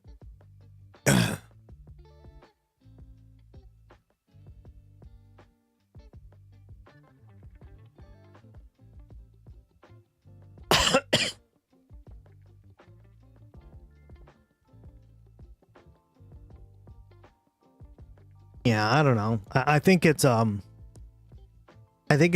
a good thing, right? But I could be wrong here, guys, right? That's just my general impression of it. I think that's why I have never really liked these kind of shows as much. Are you kidding? By the way, I watched Lucifer, and even that show, my biggest complaint on that show was that every fucking episode is basically just a murder or some crime. And then it's cops going to like fix the problem or whatever, right? It's just like, ugh, we need to move past this shit. And then it got really bad, right? Nah, man, it's wild. And by the way, I feel literally every episode too. Kind of embarrassed that I didn't even know what that meant. I had to look it up. I was like, oh fuck, some episodes they're like, oh shit, we forgot the crime, and they like shoehorn it in. It's just like, ugh. It's so disgusting. I don't know. Intelligence mogging us here. But anyway, so Trump had no idea what that meant either, of course. And so somebody tells him afterwards, like I guess somebody looks it up. Marco Rubio probably looks it up and tells him, like, sir, basically what he's saying is that we're fucked and we're cooked and we're in the midst of a downfall and we're never going to recover and it's getting ugly. And so then Trump, after hearing this, goes on Lie Social And he crashes out and he says this: when President Xi very elegantly referred to the United States as perhaps being a declining nation, he was referring to the tremendous damage we suffered during the 4 years of sleepy Joe Biden and the Biden administration. And on that score, you can't make this shit up. Oh my god. Wow. She is literally laughing his ass off. He's still on this Biden thing. Oh my god, for fuck's sake. On a happy note, the geese in the park have their gooselings. So stinking cute. I have to take pictures before it's too late. You better take pictures and show us all. Do it right now. Oh, at the hiccups, guys.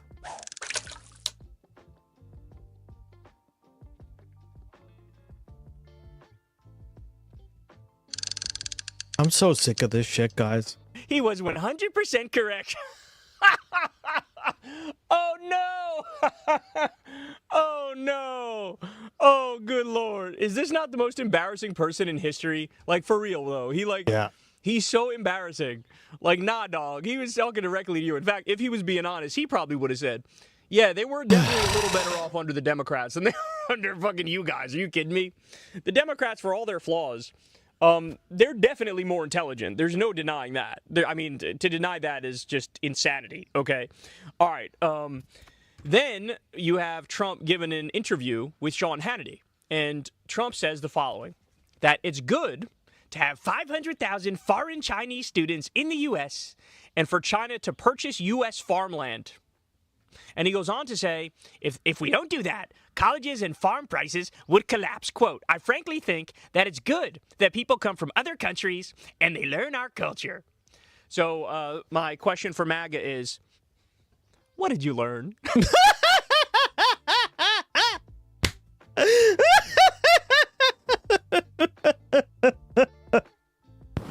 You can't make this shit up. Alco! What up? How you doing, buddy?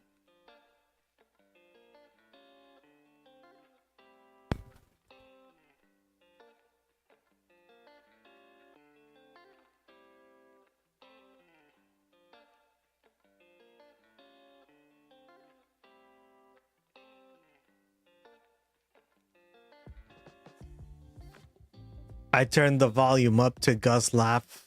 That woke me up a bit. Good! Wake your ass up, girl.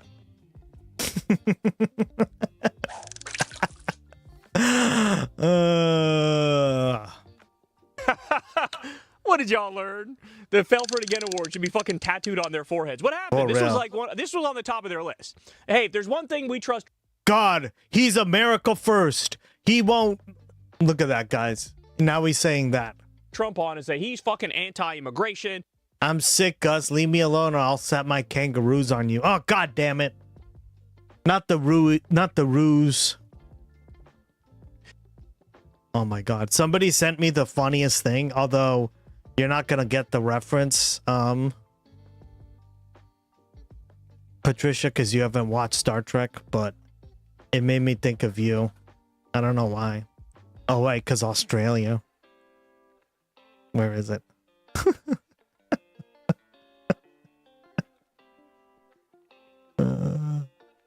Where is it?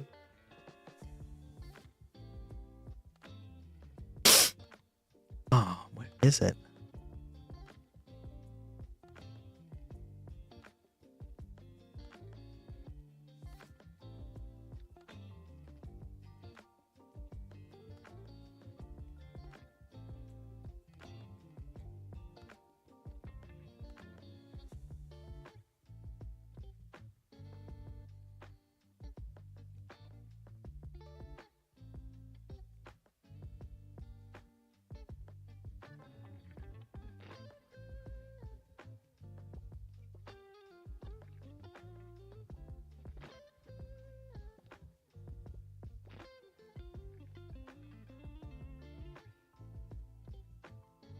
I don't know where it is. It was on the Discord.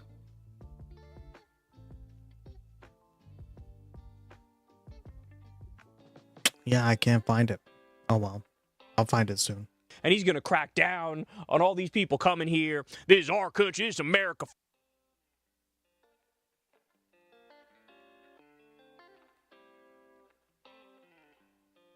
Hey, Kiki, welcome back. Good to see you again.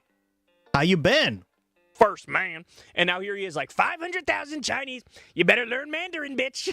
You better learn Mandarin. That's what you better do. Oh, my word. So, obviously, MAGA is crashing out over this. Now, the speculation that I see online, and there's no verification for this just yet, but the speculation is the reason Trump is cool with allowing Chinese students in this country. Because remember, Elon Musk and Doge and Trump, they already cracked down. There's been this massive brain drain where the best and the brightest have actually fled the United States because of our immigration crackdown and because of our cutbacks on, like, scientific grants and medical grants and research grants and things of that nature.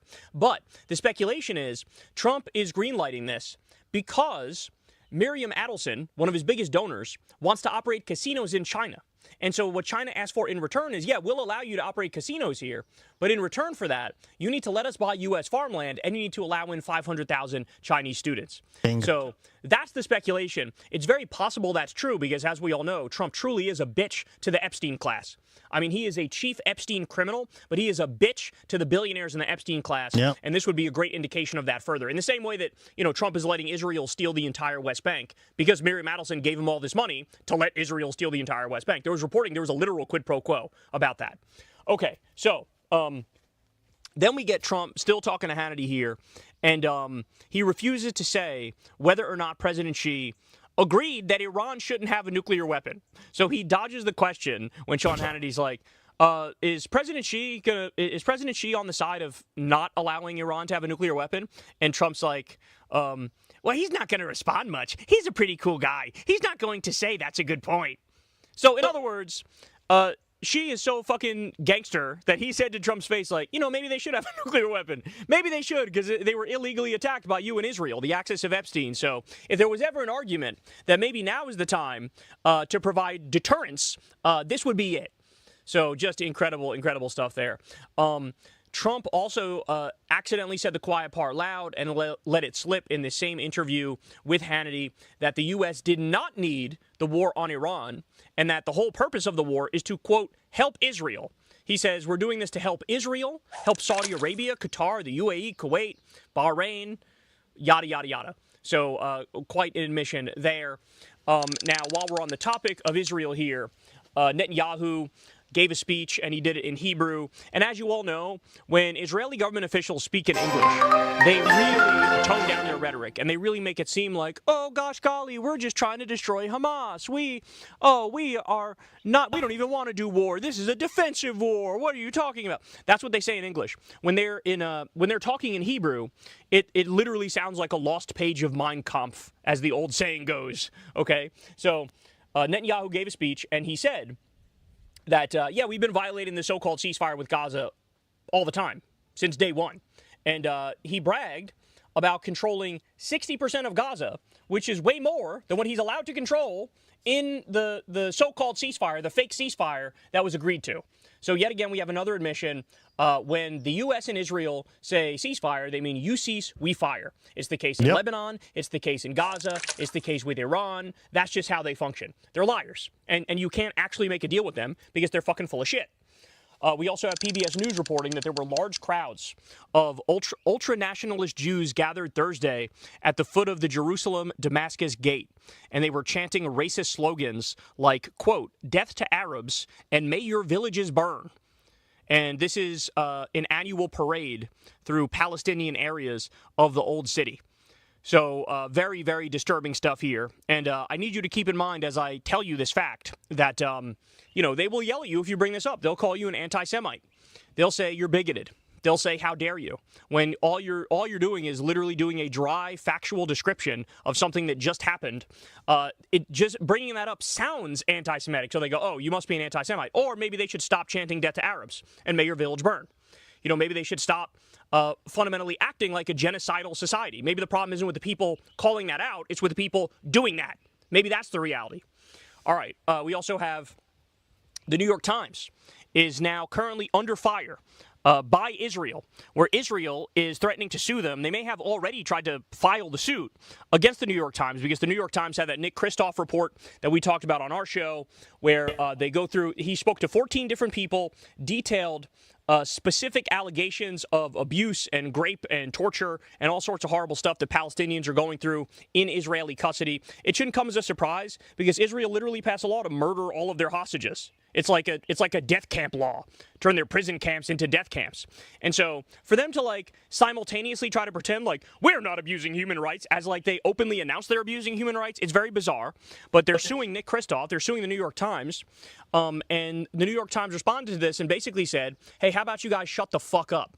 They said, this is part of a well-worn political playbook that aims to undermine independent reporting and stifle journalism that does not fit a specific narrative. Any such legal claim would be without merit. So understand something. I don't think Israel even thinks they're going to win. They just want to like fucking make the New York Times pay $1 gazillion trying to defend themselves. But I find it incredibly ironic that they're doing this because the New York Times and the Washington Post and all these like mainstream outlets have honestly been Israel's best friend because they've been the ones who sort of both sides everything. Correct. And, you know, that's been very helpful to Israel in many respects to make it seem like the harshest criticism you can give is like to both side shit, as opposed to pointing out that this is a genocidal terrorist apartheid state that is literally trying to do a new Holocaust and has done a new Holocaust in Gaza and is trying to create a greater Israel. They haven't really explained that sufficiently in the New York Times, but they're still being sued for doing like basic bare minimum reporting. All right, so we also had this gigantic news. The U.S. met with Cuba the other day, and it was not good. In fact, they met with them, presumably to tell them that we're moving to indict the former Cuban president, Raul Castro, who, by the way, is like 94 years old or some shit. They're going after him over the downing of planes like 30 years ago or something like that. I highly doubt they have any evidence that he was directly involved in that at all.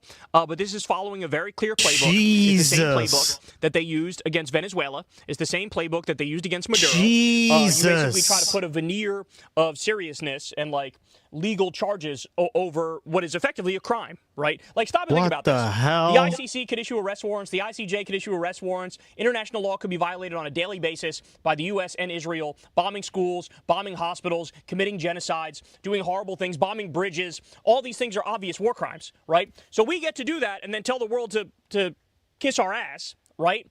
But at the same time, we get to go after people who live in other countries, have no intent of coming to the U.S., and we get to indict them in U.S. courts and then go to their countries and kidnap them and bring them to our courts, and that's supposed to be like a reasonable process? Get the fuck out of here.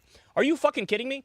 It's such a sick joke to have the people who are currently destroying both domestic law and international law now cling to legalism to create some flimsy case out of thin air against leaders of other countries, or former leaders of other countries in this instance. The guy's going to die in like 7 minutes. But again, understand something. This is the pretext to just invade Cuba, topple the Cuban government, and turn it into Epstein's playground again. Okay? Turn it into the Epstein class playground, the 1% playground. The goal is to get back to something like we had with the Batista dictatorship, where, the 1% of the U.S. can go there and they can gamble and they can, use prostitutes and they can, turn it into a dystopian hellscape of debauchery that we want it to be just like it was before the Cuban Revolution. That's the goal here. That's what they're doing. So look at the Venezuela model. That's what they're going to try to do with Cuba as well. And Trump's been open about this. He's been saying, maybe we'll stop there. Maybe I'll take Cuba. I'll do what I want with Cuba. I can do whatever I want with Cuba. Just openly rolling the clock back to old school style imperialism. That's what we're looking at. And that's what they're doing. So it is very, very, very disturbing. Now, at the same time, an FBI agent just visited the home of Milwaukee's county elections director, and there was an attempt to question her. And apparently this is part of the Trump regime's latest probe into the 2020 presidential race. And this is now fitting a pattern where they went after the ballots in Fulton County. They went after the ballots in Arizona. Trump is clearly, as we said, what I think it is a dry run for 2026 and 2028, where they want to be familiar with how to quickly get in these places, quickly seize the ballots, quickly act as soon as we have another Red Mirage type scenario. And That's what I fear, is that we have a red mirage scenario. As soon as the mail-in ballots are counted and Democrats take the lead, Trump will say it's fraudulent, send in ICE or the National Guard or the military or whoever will do his dirty work, go and seize the ballots, and then we'll never know the fucking who actually won the election or how much the Democrats won the election by. We'll never know. And it looks to me like this is exactly what they're doing here. It's very terrifying. I know they're trying to muck up some bullshit charges over 2020.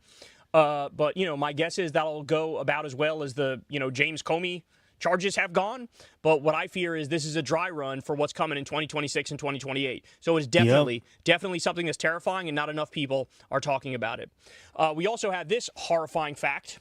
48 of Trump's appointees to the federal bench so far this term, 48 of them, refused to acknowledge his defeat in 2020. And, as a direct result of that, they're trying to avoid him being mad at them. They're trying to avoid angry tweets at 2 a.m. when he's taking a shit. Okay, that's what they're trying to avoid. And so now we have all these people in these immense positions of power who are fucking 2020 election deniers, and they refuse to tell the truth, even though every last one of them knows that Donald Trump lost. Literally every single last one of them knows that. But now you have these people with all this power, and they're willing to just completely ignore reality for politics. And it does not bode well for the future of this country that you have people like that in positions of power and authority. That should terrify you to your core.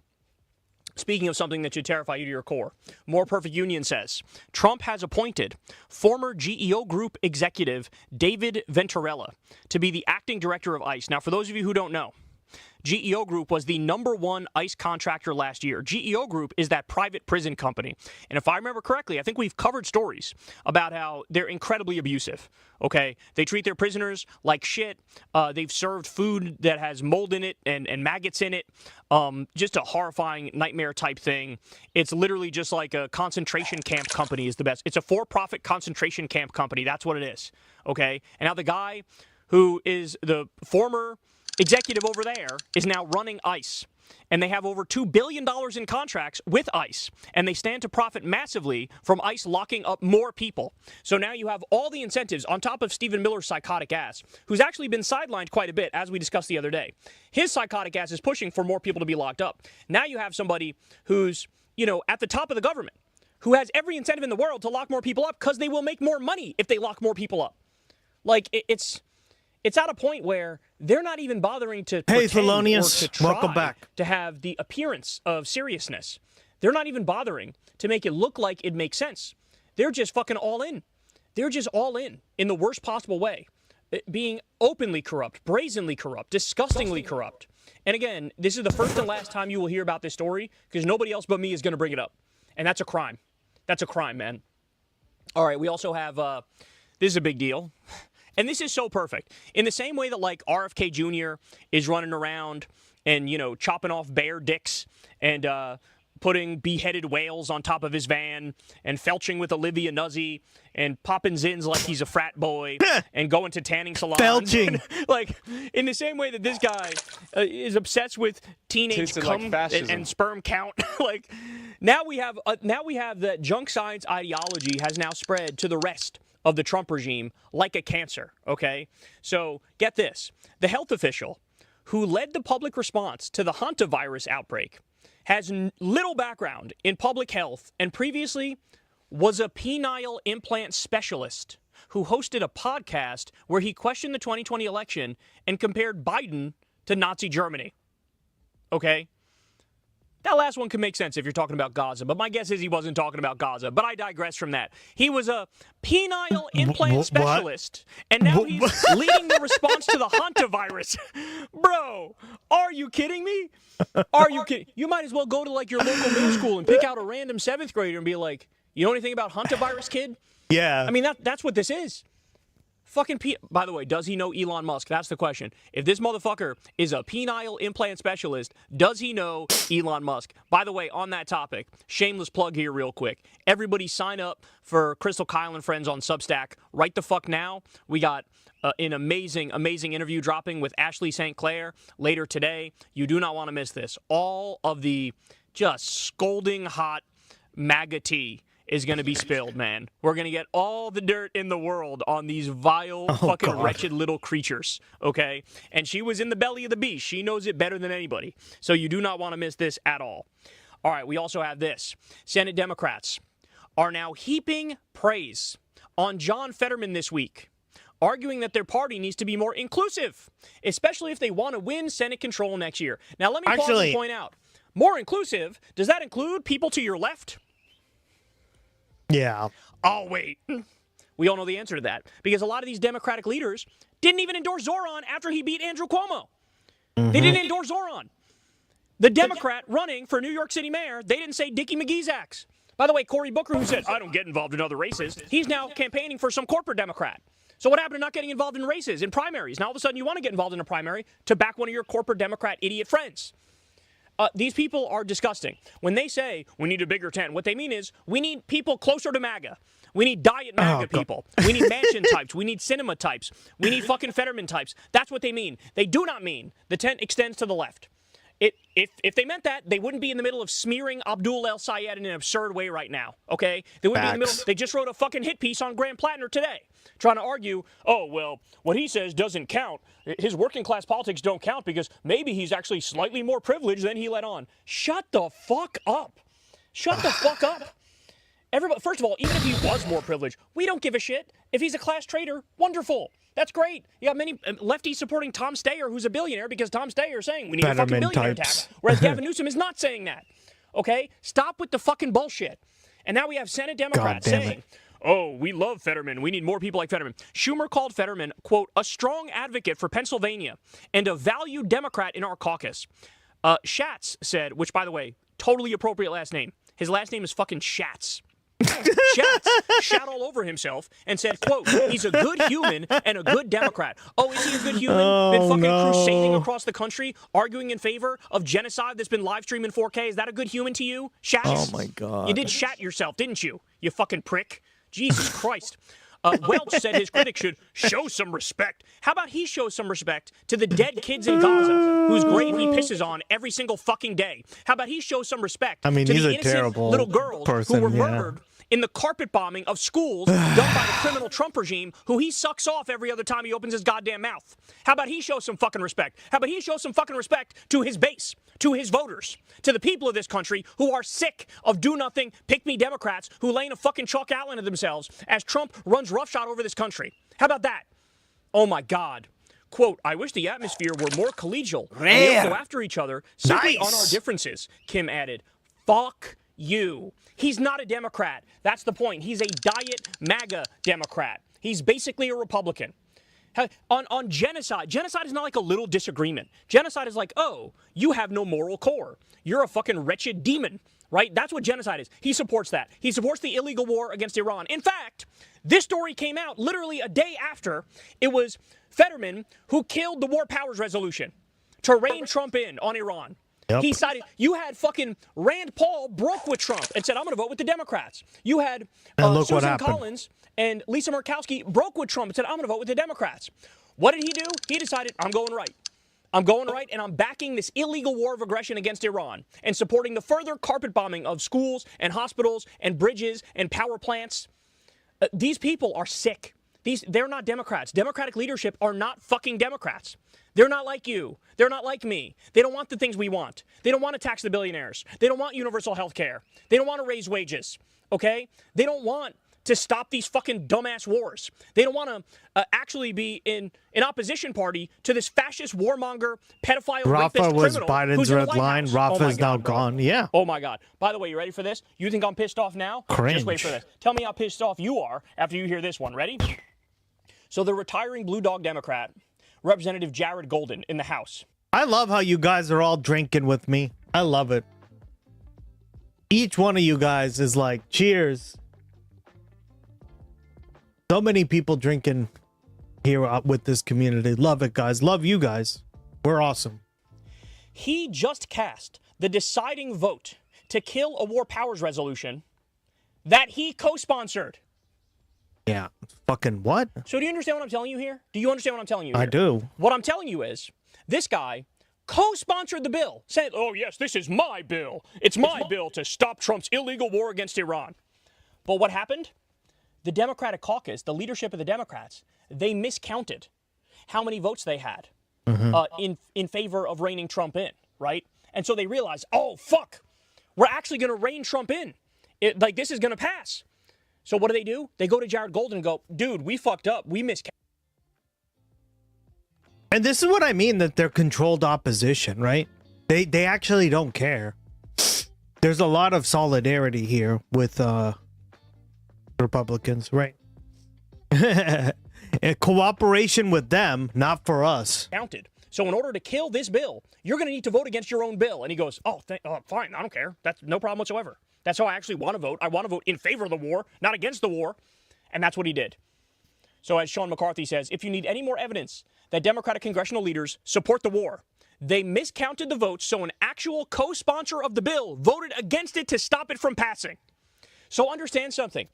They're also gaslighting you. They're also lying to you. And this is a new thing that we have to contend with, which is there's going to be Democrats now who start saying the things that we want them to say. But when push comes to shove, they vote the wrong way.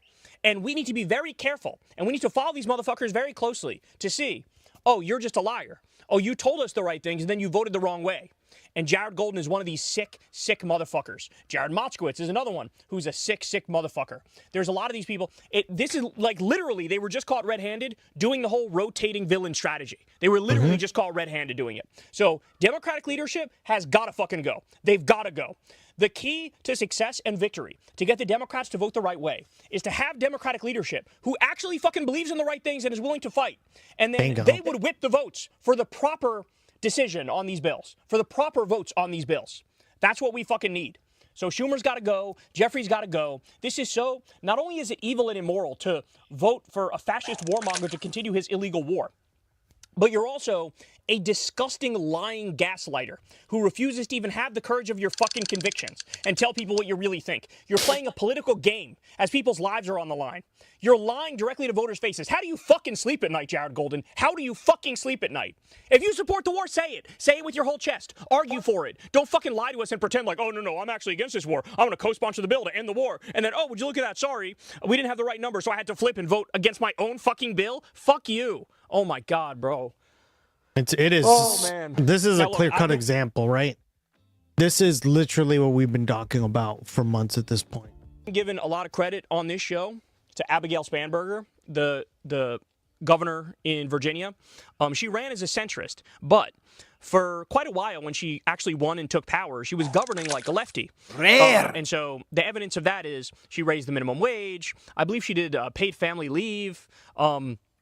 She cracked down on ICE and made it so Virginia doesn't work with ICE anymore. And I'm only giving a little taste here. There were maybe 7 or 8 different things that she supported and that she signed into law that were genuinely amazing. She was on board with, hey, let's do this redistricting thing to fight back against Republican gerrymandering. Great, okay. Well, the first red flag that we saw is that when the Virginia Supreme Court slapped down the redistricting, she came out and said, I'm not going to do anything to fight back against it because that'd be too extreme. Well, no. The extreme thing is what the Republicans are doing, gerrymandering everywhere. For you to counter gerrymander is not extreme. In fact, that's the responsible thing to do, okay? So for her to lay in a chalk outline of herself, red flag number 1. Red flag number 2, we just learned that she vetoed a collective bargaining bill that was just passed by the Virginia General Assembly. What the fuck is this? What is this? You guys don't understand. I am so sick of Democrats who act like Republicans. I'm so sick of it. And even if it's just on, 15 or 20% of issues, you know what? Those could be very consequential issues. And those could be like this whole ball game. Like, for example, not fighting on the redistricting means we might be a permanent minority party because you assholes don't actually want to fight. You're not ready for this moment.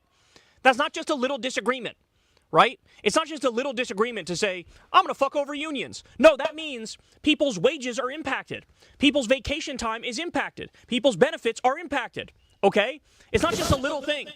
So they better fucking shape up immediately or face our fucking wrath, bro. Holy shit. Now, Kamala, on the other hand, she's now going out there and she's sounding a lot more reasonable lately. However, I'm a little skittish around this for the simple reason that, I remember when she said in 2019 she was for Medicare for all. right? And then by the time she became the party standard bearer in 2024, all of a sudden there was no more talk about Medicare for all, right? So she sort of has a track record of being a little bit of a chameleon.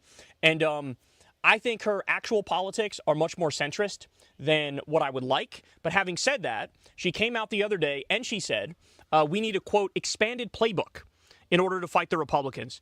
We should be discussing the Electoral College. We should be expanding the Supreme Court, she said. We should establish rules for the Supreme Court, including consequences for lying to the Senate. We need multi-member districts, and we need to consider statehood for Puerto Rico and D.C. So, to be fair to her, all these things are correct. She's saying the right things here. And she's meeting the moment, at least in terms of her rhetoric. Again, my fear is, and I've said this about Newsom as well, that if Kamala and Newsom learn to speak our language and sound like they're fighters like we want, then because of their name recognition advantage, I fear they can be formidable candidates for 2028. But having said that, I don't think their actual politics are where they need to be.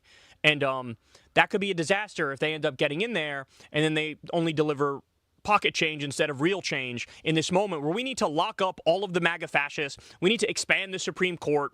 We need to fucking beat this fascism back into the ground and deliver for people's material well-being to fix this country for the long run. I'm talking universal health care, free college, a living wage, ending the wars, ending the corruption, taxing the rich, Green New Deal, jobs guarantee, UBI, all these things. We need a bold-ass agenda. For real. Okay. How about this one? I'm sure you guys have seen this, but the asshole Sean Duffy, who's the transportation secretary, remember this guy got his start by being on fucking MTV. He was on MTV. That's what he did, this guy. Well, anyway, this guy is the transportation secretary. Now, as you all know, at the beginning of Trump's second regime here, we had a plane crashing every week.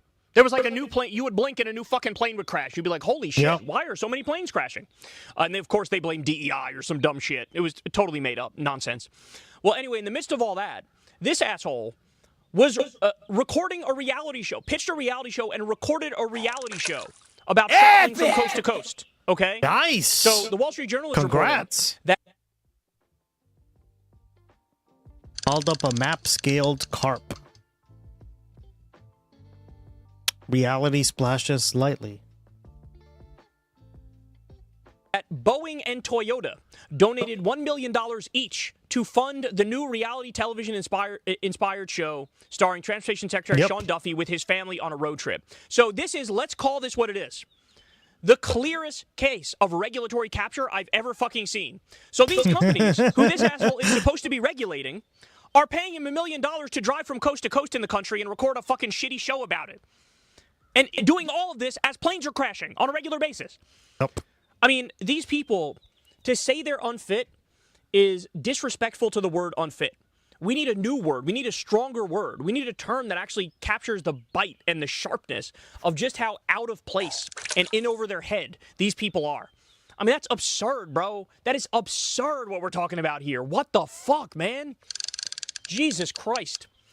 You know, I had another...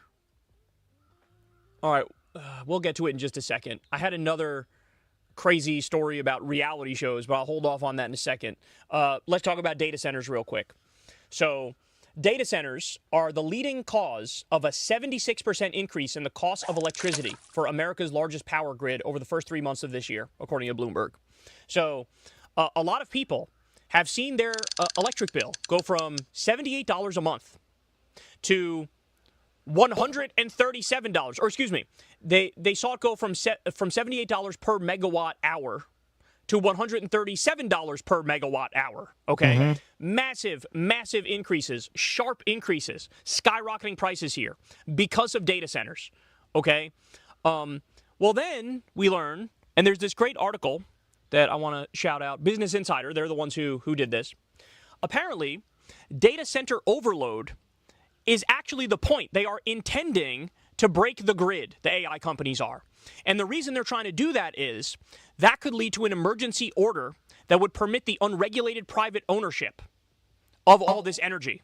And that would allow direct control of electrical distribution to tech billionaires. And they decide who gets the power and how much power they get. So in other words, they are overloading and breaking our energy grid, but they're doing it on purpose. Right now, your prices are skyrocketing. You have to pay higher prices. Eventually, the grid is going to break. Oh, and then they're going to rush in and go, oh, well, we need the emergency authorization to fix this and to control the power grid. And then our fucking cucked, bought-ass politicians are going to do exactly that. They're going to do exactly that. They're going to let them. They're going to let them control all the power.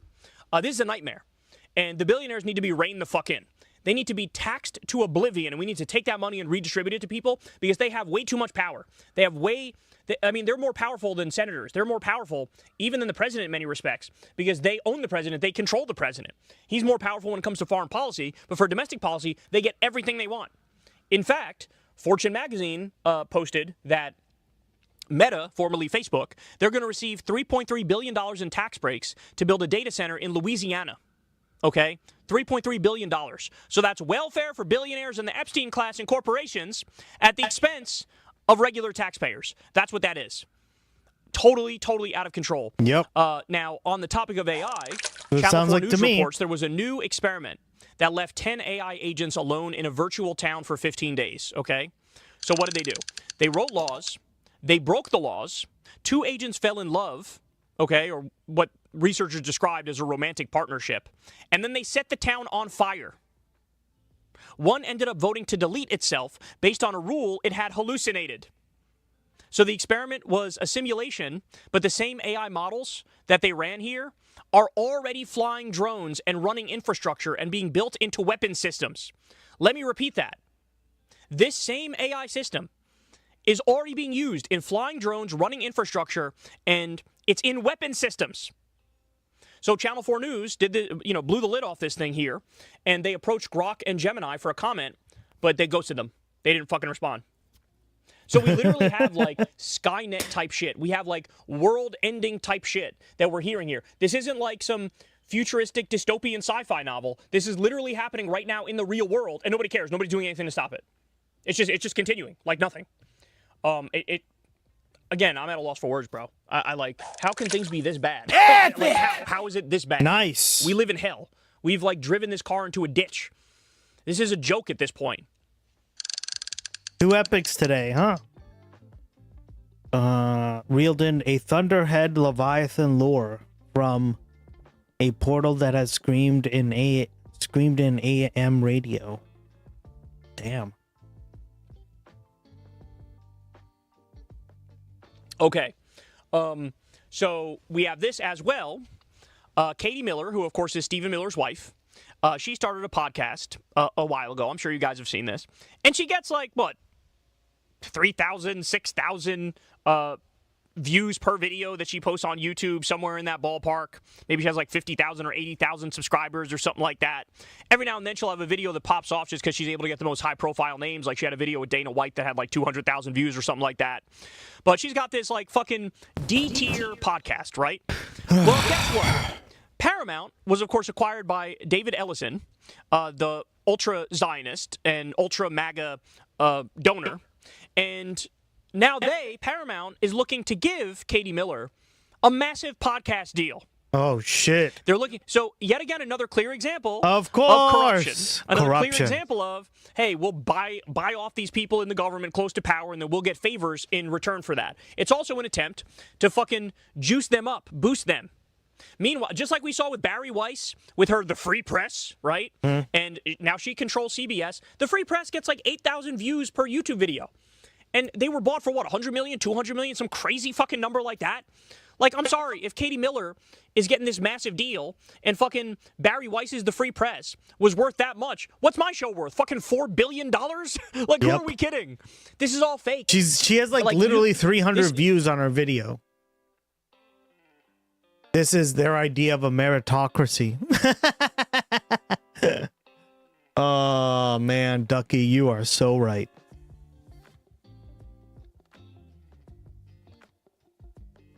I hate it.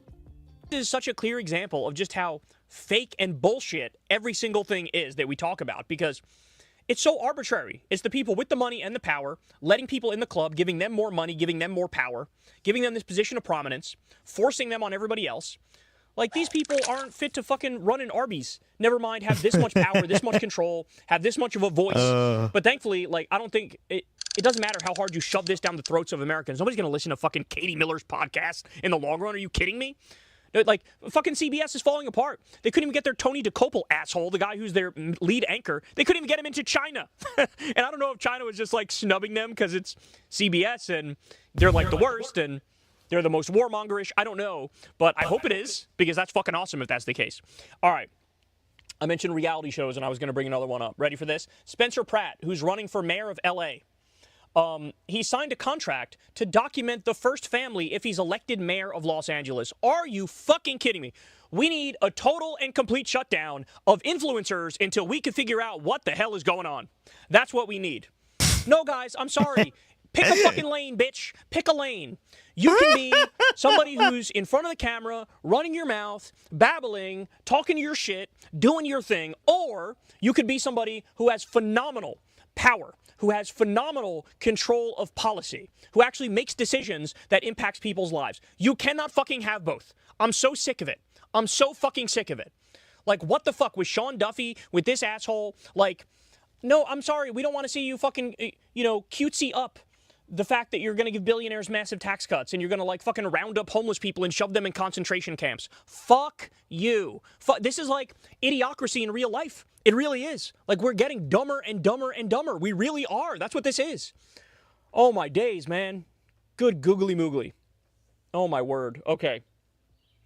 There's also this story, which made a big splash yesterday, but an underwater bomb, an IED, was discovered at a dam that supplies drinking water to the entire city of Mobile, Alabama. So I don't know what the fuck is going on there. I don't know who would be behind that. But yet again, it feels like it's amateur hour when it comes to actual national security in this country, right? Like, we're busy making enemies, illegally and offensively bombing other countries. But when it comes to real protection, real national security, we have none of it. Because we've made 80 trillion enemies, and then we're fucking sitting ducks here.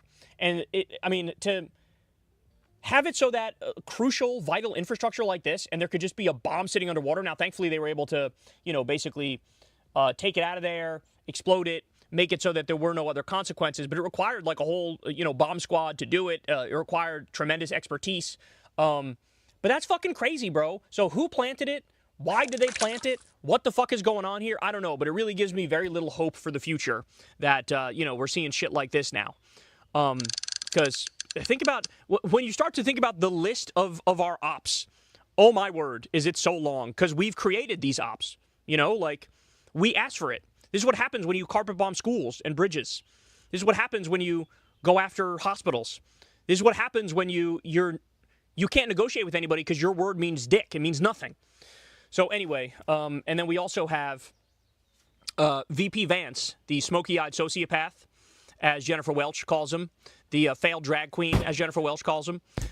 He announced that the federal government is basically robbing $1.3 billion in Medicaid reimbursements from the state of California. They're not giving them the money that they're owed. And he says it's because you're not abiding by all of our anti-fraud operations. Well, that is fucking absurd because the Trump regime cannot stop pardoning fraudsters. Trump does it all the fucking time. On top of that, they commit fraud all the time. What do you think it was when he scammed his own supporters with a crypto shitcoin 2 days before his inauguration? You are the fraud regime. Trump pardoned a guy for committing fraud. Then the guy got arrested again, got locked up again. Then he pardoned him again. Why? Because people are going to Mar-a-Lago and paying Trump $1 million. And he'll pardon whoever the fuck you want for $1 million. Okay? You have no fucking standing to talk about fraud. If you want to look into fraud, arrest your fucking boss. Okay? If you want to look into fraud, stop fucking pardoning all these fraudsters and these criminals. It's a sick, sick joke that we're talking about here. But no, what's the point here? Just to gut Medicaid. They already kicked 18 million people off Medicaid. Leave drag queens out of this? God, Jersey! And they're trying to finish the job. They're trying to end Medicaid. Because these people fucking hate you. If you're a working person, they despise you. So I don't want to hear shit about J.D. Vance being a populist or for the working drag class. Queens. This man was for the big bullshit bill and destroyed the working class. That's what he did. Jesus Christ. Okay. We also have this story, which I wanted to share with everybody. So Trump was playing golf the other day, and at one of his golf courses, he was with a tobacco executive. And Trump had a conversation with the tobacco executive. Then he called RFK Jr. and called Dr. Oz. And he was furious. He was yelling at them. He was demanding action on flavored vapes, okay? And then what happened? The FDA acted. So as a direct result of Trump interfering, destroying any process, green lighting the flavored vapes, you had RFK Jr.'s top spokesman ended up quitting in protest over the vaping policy. Okay? In fact, there were a number of people that ended up quitting over shit like this. The fact that they're using junk science, there is no process, it's all corruption, it's all insider, it's all pay to play. So Trump literally has a meeting with a tobacco executive and plays golf with him, and then he's like, we'll get you whatever you want. You want a flavored vapes? Okay, we'll do the flavored vapes. Now look, I can't talk because I use flavored vapes for years, right? So I'd be a hypocrite if I was like, well, ban them for everybody now because I don't use them anymore. I'd be a hypocrite, so I'm not saying that. But what I am saying is, you cannot do, this is not the way that you're supposed to govern, right? There's supposed to be a process. There's supposed to be science. There's supposed to be expertise. There's supposed to be highfalutin arguments. There's supposed to be a period where the public can comment. There's supposed to be all this stuff, and then you make a correct decision at the end of it. But it's literally just like, play golf with Trump, give him some money, and then he'll call and yell at fucking RFK or whoever the fuck, and then they gotta cave to the That's our leader. system of government now. We are run like a fucking shithole nation now. That's what we are. Yeah. It's just disturbing beyond imagination. So anyway, guys, there's your updates for the day. Everybody do me a big favor. Go subscribe to Crystal Kyle and Friends because you're going to want to see the Ashley St. Clair interview. It is a fucking doozy, y'all. So everybody sign up below, Crystal Kyle and Friends. You don't want to miss it. It's going to be amazing. We'll drop a little teaser on the channel, but definitely sign up to watch the full thing. But anyway, I love y'all, and I'll talk to you soon. Peace.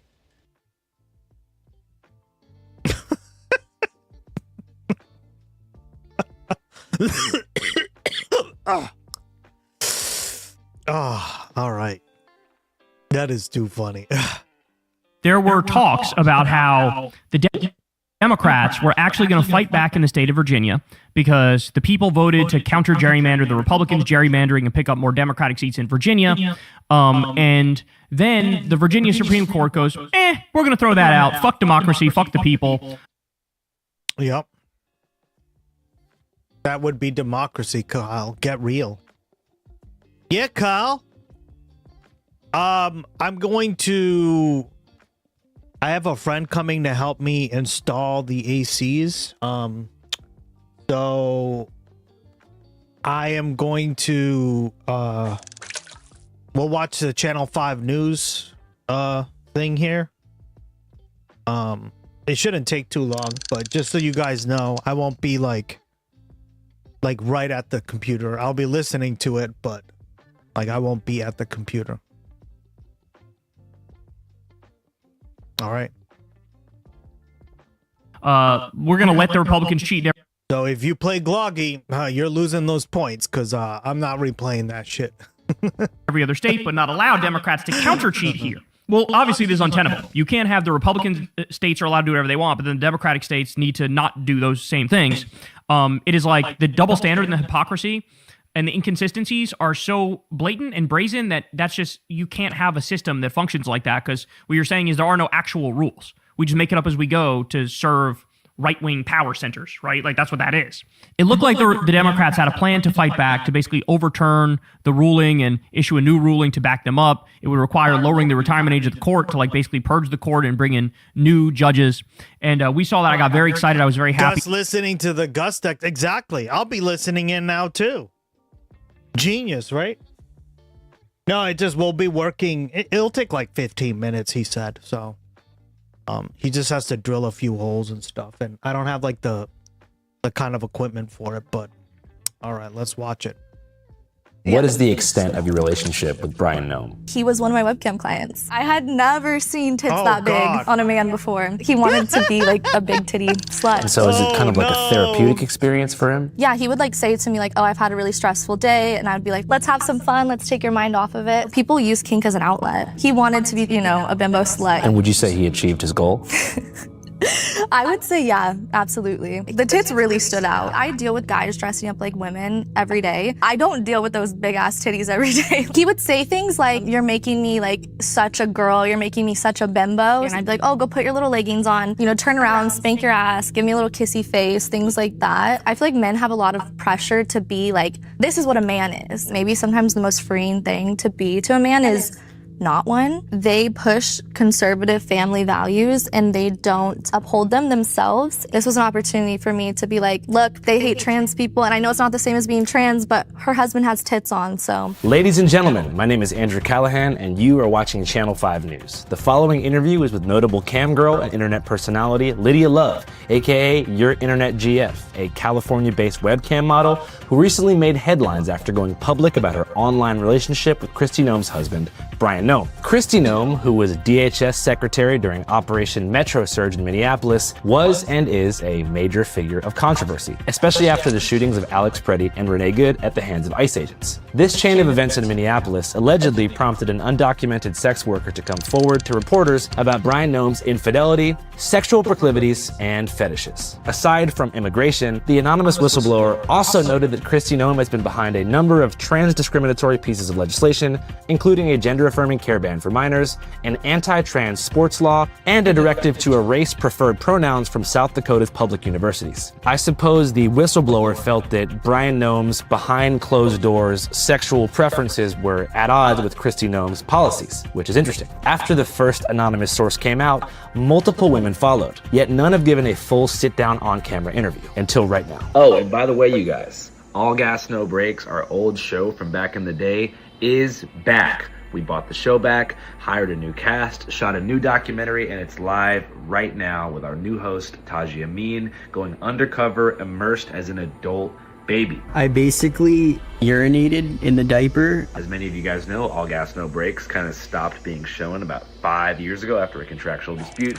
So the channel is pretty much inactive and we need new people to head on over, show it some love, drop a comment, drop a like, and let the internet algorithm masters know that All Gas No Brakes is back. So I'm gonna put the link in the description box and pinned comment of this video. If you can do me a favor, head over and comment, yes, Andrew, this is fantastic, or whatever the hell you wanna say. All Gas No Brakes, let's go. Well, thanks so much for making the time. Of course. I really appreciate it. So for those who don't know, can you tell us your name and what it is that you do? Yeah, my name's Lydia Love, and I've been a webcam model for the last 10 years. And what made you kind of want to get into this field? Honestly, money. Initially, I was working at Taco Bell, and I saw girls on Twitter posting that they had money and cute apartments, and I was like, I gotta make it out of Taco Bell. What position were you working at Taco Bell? I was a cashier. Oh, they wow. didn't trust me to make the food, so I was the cashier, and then I worked the closing shift. What do you think you would have done if you didn't take this route? Well, I did get my CNA license, and so I worked with Alzheimer's patients, and I loved it, but the money was just so bad, I had to move on. And as far as the online following, was that something that you were able to build pretty quickly? Or? I was like a weird, cute girl that posted like funny things on Twitter back in the day. Locally, I had a following, and then it kind of just evolved into, hey guys, like I'm selling pictures, send me $25 and I'll send you some nudes or whatever. And then, yeah, it just evolved. How large is your following now? I don't have the craziest following. I don't know. I feel like in my industry, I'm like a if you know, you know person. Like I don't have millions of followers, but I've been around for a really long time, so. So the golden question of the hour, or the week really, is what is the extent of your relationship with Brian Noem? Well, we don't have one anymore. But he was one of my webcam clients for about 1.5 to 2 years. I don't know like strictly like when he came in, but. How did you first come into contact with him? He came in my chat room. I make most of my money going private with people, so it's like a one-on-one experience, and he took me private. He was talking in my chat, and then kind of what usually happens is I treat him like every other client. I didn't know who he was, and so I just said, you want to have some fun and exclusive, and he took me. And how did it go? Well, I've said this before. I had never seen someone with, can I cuss? Like, is that okay? You can say whatever the fuck you want. Okay, perfect. I had never seen tits that big on a man before. So immediately it was burned into my brain. So what were those things? Okay, this is what's crazy to me because I actually thought he had a breastplate because I've seen guys, I've seen guys come in and they have breastplates and it's like, have you seen them? Mm-mm. Okay, well, they're like silicone tits. I thought that he had just like the most massive ones I've ever seen. I'm like, God, those must have been like $2,000. I guess they were just balloons and I was tricked, so. Because they had nipples too and they were like lopsided, but I just thought, I don't know, he got it from like Temu or something. Like. And did he explain to you why he had those in? Well, he wanted to be like a big titty slut, so. And would you say he achieved his goal? I would say yeah, absolutely. In what sense? I think that he wanted to be like feminized and he wanted to feel sexy and slutty. And I think that whenever he came to me, he got to be that. What sort of things did you guys talk about? I typically get like straight into the sessions. So we had like small talk, like how are you? How was your day? How's the weather? Like, dumb things like that. And then we just got straight into it. He wanted to show off for me. He wanted to wear his little leggings and like turn around. He liked being told to put the leggings on. And so is it kind of like a therapeutic experience for him? I think so, actually. Like sometimes I feel like I'm a therapist for these people because I specialize in femdom and like a bunch of other kinks too, but I feel like I'm a really open-minded person. And so people use kink as an outlet. Yeah, he would like say to me like, oh, I've had a really stressful day. And I'd be like, well, just let's have some fun. Let's take your mind off of it. How much does it cost for the client? So to go exclusive, like just one-on-one where he could share his camera, it's about $25 a minute. It varies though, because sometimes on certain platforms it's a bit less. Sometimes I'm feeling like, oh, I'll just do the session, $10 a minute, but it fluctuates 10 to 25. But the site that he was on, he paid 25. And how many minutes do you think y'all spent together? Well, each session was like 10 to 15 minutes. It wasn't a crazy long one because some people want to go for hours. Like there's someone who pays that rate for like 12-hour sessions. It's ridiculous, but his was like 10 minutes, 15 minutes. So pretty brief. Yeah. How would you compare him to other clients in the femdom field? I just have to say, like, the tits really stood out. Because, like, I deal with guys dressing up like women every day. I don't deal with those big-ass titties every day. Like, when I saw them, I mean, it's, like, burned in your brain. Because there's certain clients that, not to be mean, but, like, you don't really remember. Yeah. I, like, specifically remember his leggings and his tits and stuff. He was a bit, like, I don't want to say pushy sometimes, but, like, he knew what he wanted. He wanted to be, a bimbo slut. He wanted to be told. So if I wasn't like staying in that direction and maybe I wasn't giving him exactly what he wanted, he wasn't afraid to be like, tell me to do this, tell me to do that. And I don't know, that's somewhat common in online femdom, but. When he says tell you to be a little slut, like he's asking you to instruct him, just like, hey, tell me to be a little like whore or whatever. Sorry, yeah, exactly. So he says, hey, ma'am, can you please tell me to be a little whore? Yeah, he's like, ma'am, can you please just make me your little slut? And I'm like, yeah, who am I to deny a man of that, And then they kind of switch like Dr. Jekyll and Mr. Hyde, like, they have like a split persona where they're just like, okay, thank you very much. Like, I'm a whore. Well, I feel like he already comes in my chat room in that mindset, he's already in slut mode. And then I just like take it to the next level. I'm like, how can we get you sluttier? And so people come to me to get sluttier. And how do you turn up the sluttiness with someone like Brian Noem? Okay, I never saw him. This is why I thought it was like a breastplate or something. I never saw him without his little tight little crop top. But telling him to put the leggings on, he'll be like, I have my leggings right here. And I'd be like, oh, go put your little leggings on, turn around, spank your ass, give me a little kissy face, things like that. Yeah, just kind of like instructing him on what to do in those aspects, yeah. And was he calling himself a woman during this experience? He would say things like, you're making me like such a girl, you're making me such a bimbo. So yeah, I will say I don't think that he didn't come off as someone who wanted to be a woman like full time.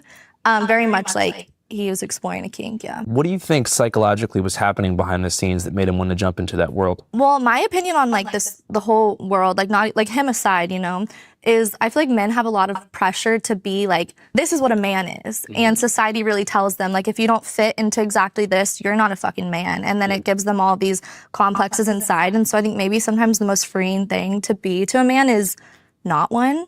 To be like, you know what? Fuck all of that pressure. Fuck my job. I just want to be a girl. Because, the grass is always greener, right? Like, women have their own struggles, but he probably thought, like, oh, this is just nice and fun. I can have tits, so. Yeah. So the patriarchal structure and expectation, do you feel like create a pressure valve and it just cracks? That's what I think. Like, honestly, that's what I think. That's my opinion. I think that, like, men have a lot of unnecessary pressure on them and, like, the definition of what being a man is, so. What do you think are some of those key points of pressure that men face? Oh, I don't really know. I don't know. I don't know if I have a good answer for this one. I guess you can say, like, I guess the typical, like, nuclear family archetype is, like, he has to protect the wife and go out and get the money. Yeah. Like, a lot of people are pushed in the direction, women are too, of, like, you need to get married and have kids by 25 and have a solid job. And if you don't, then like you're not a fucking man. And that's just not everyone's journey. So. Have you ever heard of the archetype of the betrayed partner before? No, what is that? It's oftentimes when men fit into that mold and they go out and they get the bread, the bacon, they bring it home, they take care of the wife and kids, and she cheats on them. It kind of like creates a lot of trauma in them, and that's the betrayed partner archetype. I mean, yeah, betrayal's difficult. There is something I kind of wanted to bring up about like how she was in the news for like cheating on him, right? So she had a public affair with Trump aide Corey Lewandowski that had been widely covered by the press. They had like a cabin together at some like presidential retreat. Yeah. She was sitting on his lap at Mar-a-Lago, as reported by the press, and she deliberately, maybe casting her husband to the side. And this was publicized in the media. So imagine how that probably made him feel. Like everyone knows your wife is cheating on you. Yeah, I have a theory about this, and I don't know. It's hard for me to like speak because like I don't know. Like this is just my opinion. But if there was like a Venn diagram of like men that are into like sissification, bummification, and like being a cuck, it would be like a perfect circle probably. So I feel like maybe he like knew and they just didn't want it to be out. He knew that Christy was cheating on him. I think, like, my opinion, yes, I think so. Because it's just really common, like, yeah, for people in like the bimbofication scene, sissification scene, like they want their wives to fuck other people. I want to clarify some of these terms because I think that the mainstream public watching this might not know the difference between some of these things. Okay. So what is bimbofication? So typically it can either be like, if it's a woman that's into it, like she really wants to be like what she defines as the ideal woman. Huge tits, a huge ass, giant fake lips, like being, What? I don't know. I'm like still here, guys. What I'm the average listening. person thinks a porn star is, like, really bright blonde hair and just very Like Pamela very Anderson. Yeah, but like to an extreme. Okay. Yeah. Men that are into it, they want to be that. So In that process, what are some of the things they do to themselves? like men or women? Men. Well, they, want to have their tits. I feel like I've experienced more people that are into sissification, which is like a bit different, but bimbofication, I think that's why he stood out to me, because he wanted to be a bimbo so bad. It's just really kind of like making yourself your ideal feminine. So for him, it was leggings, a tight top, and sometimes lip gloss and big tits. Yeah. But it often happens behind closed doors as opposed to something like a gender transition. Yeah, no, yeah, that's like a distinction I want to make, is like it's not the same as being transgender. Like these people, they don't, I mean, sometimes though I have had clients be like, oh, I actually explored this and I realized that I'm trans, and I'm like, cool, good, do your thing, good for you. Yeah. But it's not always like that, yeah. And when you were talking to him, was there any idea that he was somebody prominent? No, and I treat like all of my clients the same, and so it was just, it's crazy looking back and being like when I first realized it was him, I was like, oh, that is wild, because I really just treated him like any other client. Like my best friend knew him as my big titty client, so. He didn't talk about his personal life at all? No, and here's the thing, he told me he was married, but there's parts of my job that if I like pursue it, it would make me uncomfortable. So if I start talking about people's marriages and their home, like I don't want to hear about their kids. I don't want to hear about their wives. And unfortunately, a lot of times men want to talk badly about their wives, or they want to tell me that I'm better than their wives. And I just think that's like personally awful. And so if they say I'm married, I'm just like, cool, good for you, do your thing. Like, But you have to remain in character, so you might say, chill out, little slut, be like, positive. shut up, you little slut. Don't tell me that. I'll usually just be like, oh, cool, and then move on. So anyways, how are your tits doing today? So on the other hand as well, client privacy is something you take pretty seriously. Yeah, it is. Like, and when this came out, people were really on me about like, you're terrible for outing this person or whatever. And I wasn't the one that originally outed him, but there's other notable people that are into like sissification, bimbofication. I would never in a million years out them. Like that's not how I'm building my career. Like I don't, I think it's really, I can't imagine betraying someone like that, especially someone who's a public figure and thinking like, just because you have a following, you're not a human. And so I get to just expose all your kinks. I would never do that. Like I think it's important. What are some of the things that people said to you when they were sending you hate messages? Surprisingly, most of the hate was from my own industry. Actually, in the bimbo community, they were pretty mad at me. I got a hate message from one girl, and she was like, you weren't the only one whose bills that he was paying. You have a lot of enemies now, and we're pissed that you ruined our cash cow. So she called him a cash cow, yeah. And then they were just like going off, like saying that I violated like some unspoken rule in the sex work industry, which I think I've really upheld it. This is just a really like specific case. And it's like, I didn't violate HIPAA. I'm not a doctor. I'm not a lawyer. Like if I want to say he had big titties and he, shook them for me, okay. How did you respond to those messages? I tried to that girl that like went off on me. I tried to kill her with kindness. I was just like, hey, I'm like, sorry. Like, I didn't want to lose, like, I wouldn't want to lose a client either. Like, I totally understand. I just had to ignore it. But I'm not really used to having, like, people making opinions of me, really. Like, I kind of keep, like, a low profile and I just do my thing. And so, yeah, it got to me, but. Yeah. Who was the most vocal opponent to your decision to speak out against it or speak out on it? Just random girls on Twitter. Like, the femdom community on Twitter. Yeah. Yeah. And there was a couple other clients too, right? Or a couple other major service providers or sex workers that he was engaging with, right? Yeah, and I don't know any of them personally. I saw that another girl came out like the other day. Did you see that? And he wanted to marry her or something. And so how did the story leak in the first place?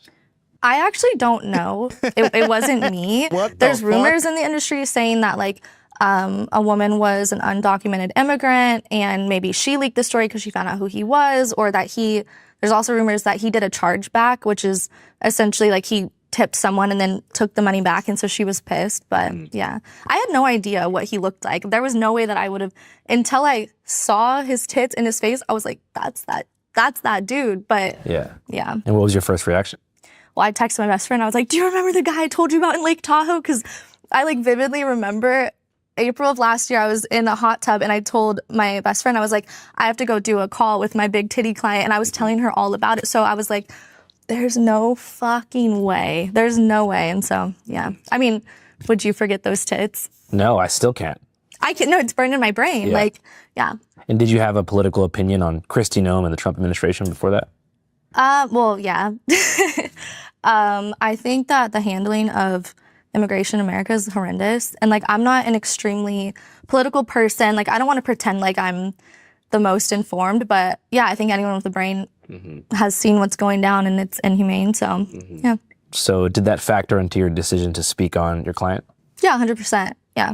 Yeah, I think that there's certain situations where I can choose if I want to keep my discretion. And this is one where I don't really think that he deserves discretion. Just because of like what his wife has done? Yeah.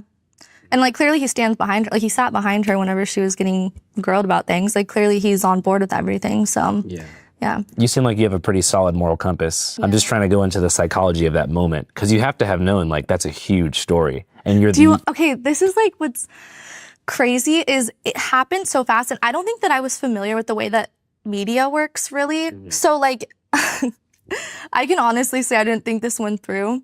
So I saw it and I commented on it and I said something to the effect of, you know what, I don't even care about admitting he was one of my clients because fuck his wife's politics. Like, yeah.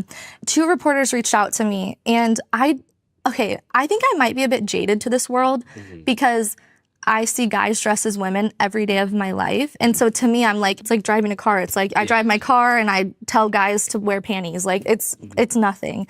When they reached out to me, one person was really nice. It was this girl. And we sent like Instagram audios back and forth. And I was like, yeah, I don't really care. I didn't think that it would be a big deal because I was like, the story already broke. Right. Like someone already leaked it. So I'm like, oh, I'm just chatting. And then there was another reporter and no hate, like he was fine, like whatever, he was respectful, but he was really on it. Like I told him, I was like, oh, I have to go to bed because he was in London or something. And so he was like, he called me on X, which I didn't even know that you could call people on X. I didn't know that either. I was like on my way to a hair appointment, like, what? Okay, I guess I'm gonna answer. So then I just answered because he was really on it.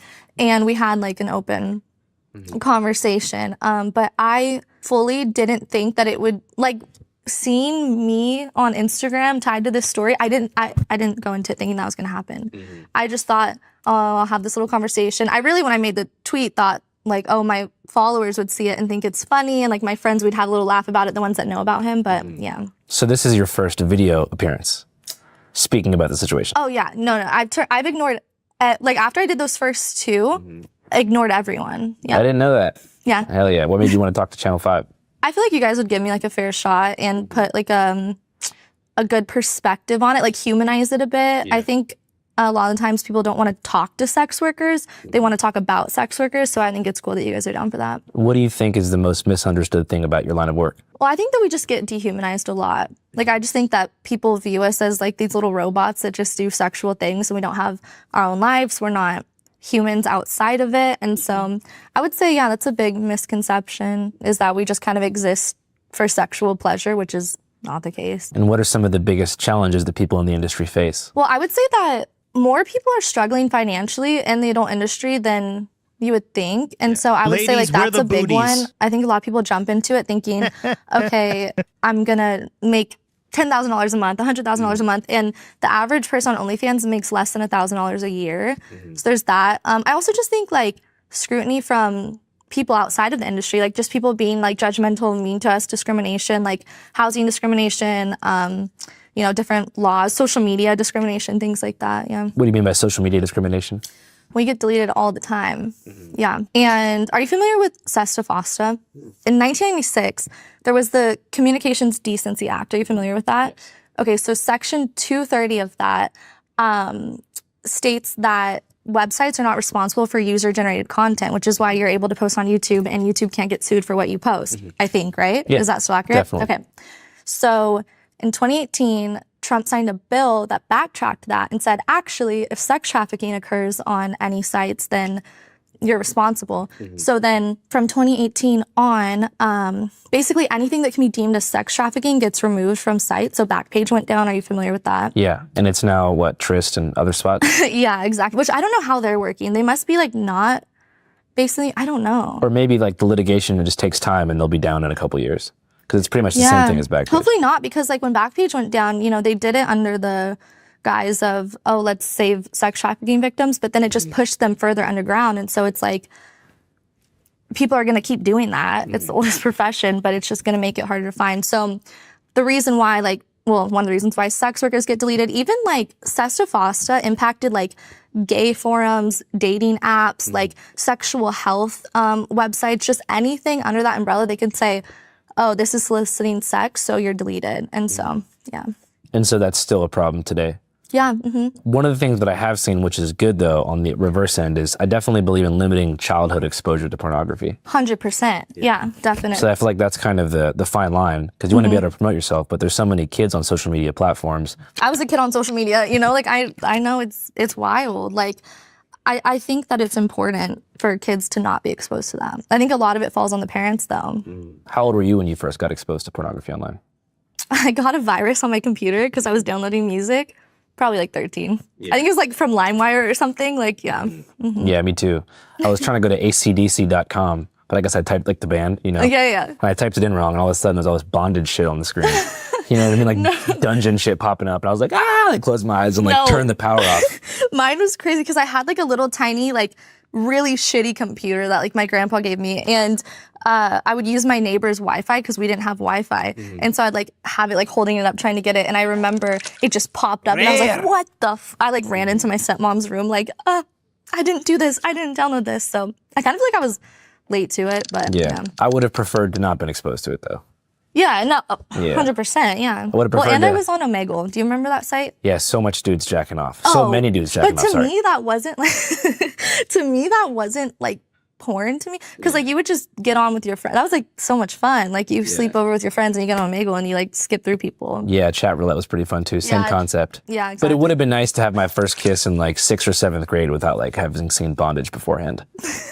Yeah. You know, because I think there's it sort of taints the human experience. I know, I agree with you because I started doing like I had my first kiss late. I started doing sexual things late, but I had seen porn before. That is really interesting. I didn't think about that. Like, what would have been like if I didn't know that that existed and it was just pure. Yeah. What do you think it would have been like? I don't know if it would be much different, to be honest, but I think the experience of early human intimacy would have been more exciting, probably. Yeah, like more pure, I guess. Yeah. Yeah, but I guess on the other hand, you talked about the trafficking thing. OnlyFans has enabled you to work outside the mainstream system. Yeah. So it's the opposite of trafficking. Yeah. I mean, I work for myself. I don't have any management or anything. Like I know agencies are popular nowadays. I don't have it. I just do my thing. Yeah. I'm really thankful for it. Like I love that I can just hop online and make money that way. And I don't have to see anyone in person. I think that's a privilege, really. Has like the independent contractor game, like OnlyFans and stuff, overtaken mainstream at this point? I would say so, yeah. I think that, I have a lot of respect for like the pro porn industry, and I think that it pioneered like what I do today, like camming wouldn't exist if there wasn't people making porn in the fucking 60s, 70s, So I kind of feel like if people are doing mainstream porn now, it's like for the love of the game, really. Yeah. It's like, they don't really have to be. Like they can make an OnlyFans and yeah, figure out how to blow up You that think way. they're just like chasing the mythology of like the Burbank dream? You know, like you ever seen those movies in the Valley in the 90s before the condom ban when it was just like adult theaters everywhere and they had that like crazy red light vibe? Yeah. That would have been a good time to be a journalist. Honestly, yeah. Yeah. I feel like you would have made fire videos down there. Yeah. Thank you. I want to know more about your justification or rationalization for speaking out. Well, I just feel like they push conservative family values and they don't uphold them themselves. And I don't want to come off as negative. I kind of feel like when it comes to politics and the government, there's not really much that I can do as an individual. I just feel like I can't really change much. But what I took this as was this is an opportunity for me to do something in some way where I can hold up a mirror to them and be like, look, you're hypocrites. These people are hypocrites. These people that are telling you to be one way and passing laws, against being trans and, being horrific to immigrants and things like that, they're not upholding the values that they're telling all of us to have. So if I feel powerless when it comes to the government, but I have an opportunity to make a little statement, yeah. So you feel like you're helping to increase transparency? Yeah, because this is just a small glimpse into what we really never know what's going on in someone's bedrooms or someone's house even, So this was an opportunity for me to be like, look, they hate trans people. And I know it's not the same as being trans, but her husband has tits on. So, yeah. And are you worried that this is going to affect your future clientele? No, I'm not. I don't live for money. I'm thankful for it. And I'm thankful that I get to travel and do what I want. But if I lost all my clients tomorrow because of this, I would just find the next thing to make me happy. That's awesome. I think that a lot of people, though, think it's fucking cool.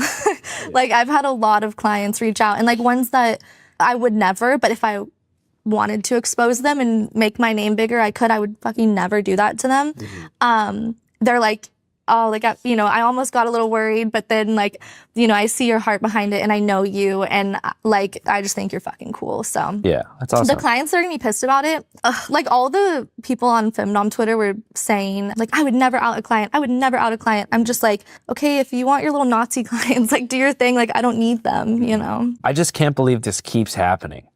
What do you mean? Homophobic, anti-trans politicians just every time. No, yeah, it's fork found in kitchen. What the fuck?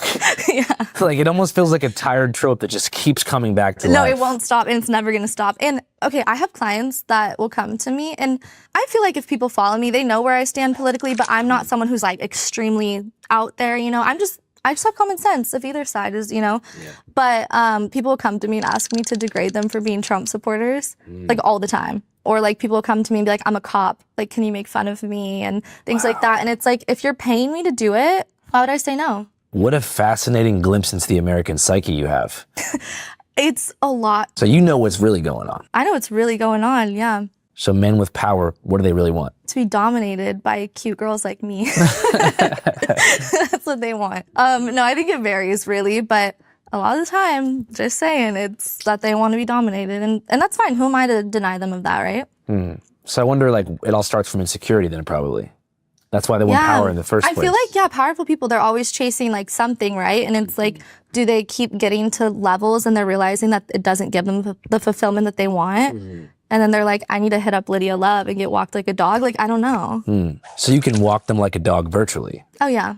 So you don't need to be there? No, I don't need to be there. No, I'm a shy person. I want to be inside. Yeah, we covered an adult baby play date recently. An adult baby play date? Yeah. Were they adult baby creators? So we're doing an All Gas, our old show All Gas No Breaks is coming back. And so we went to a play date with some pretty cool adult babies. They had themselves be blurred out because it's there's a lot of shame associated with it. And just a lot of them have regular jobs. They don't want their friends to know. Of course, yeah. But we interviewed a mommy named Mommy Mona and she was making $800 an hour. And Good she was for making her. so much because she had just had a kid. So she was actively lactating. They're drinking breast milk.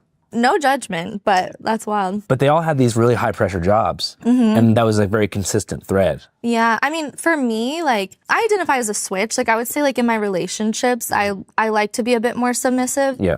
I just want my brain off sometimes. I work so hard, I do so much. I completely understand why men that want to be submissive just want someone to take control and just handle it, Yeah, because the submissive state is a fugue state where somebody's telling you what to do. So you can kind of just exist as sort of this obedient, absent person. Yeah, and whenever you trust someone to do that and take the lead, it's there's so much value in that because it's like, wow, I can give myself to this person and I know that they're not gonna hurt me and I can just chill and not think. And being a dom can give you that feeling too, except you're, like you're more of like the caretaker. But yeah, there's, I don't know, both ways it's kind of an escape, which is cool. Is there anywhere that you wouldn't go as a dom? What do you mean? Anything you wouldn't do? Well, nothing illegal or like unconsensual. I don't call people slaves.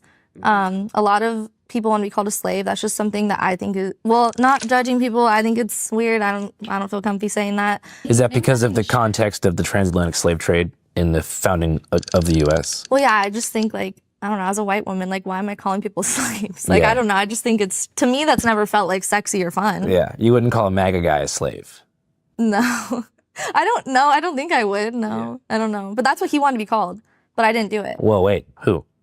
Brian, which I actually thought his name was Byron this whole time until last night. I thought it was till last night too.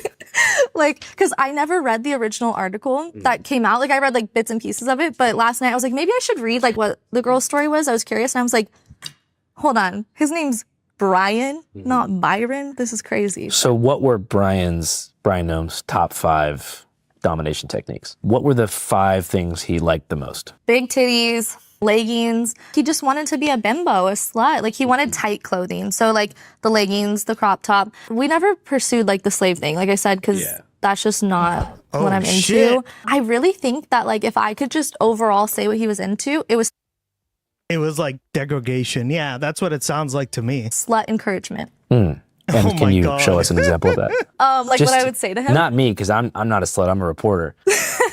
But are you sure? If the slut is here. Okay, I'm gonna need you to turn around and bend over and give it a nice spank for me.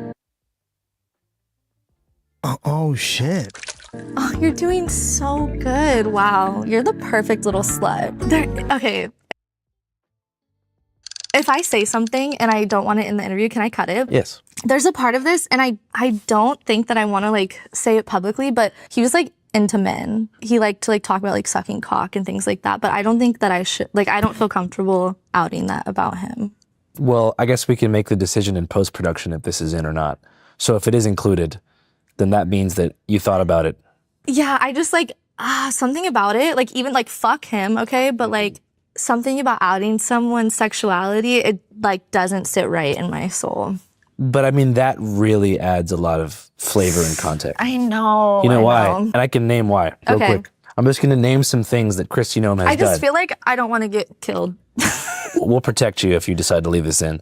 But I'm just going to name some things that Kristi Noem has done in terms of policy. Yes, let's hear it. I didn't know about most of this until last night, but I do some research before this kind of thing. So in 2021 in South Dakota, she passed the Religious Freedom Restoration Act, which signed into law allowing business owners to cite religious beliefs as grounds to deny goods and services to people based upon their sexual orientation. So because of her in South Dakota, if you call to order a birthday cake for your wedding or something like that, or a wedding cake from a spot that makes those kind of things, and you say that you're marrying a man, they're allowed to not make it for you. In South Dakota, because of her, you can walk into a bar, and if you're holding a man's hand or you identify as gay, they're allowed to not give you a drink.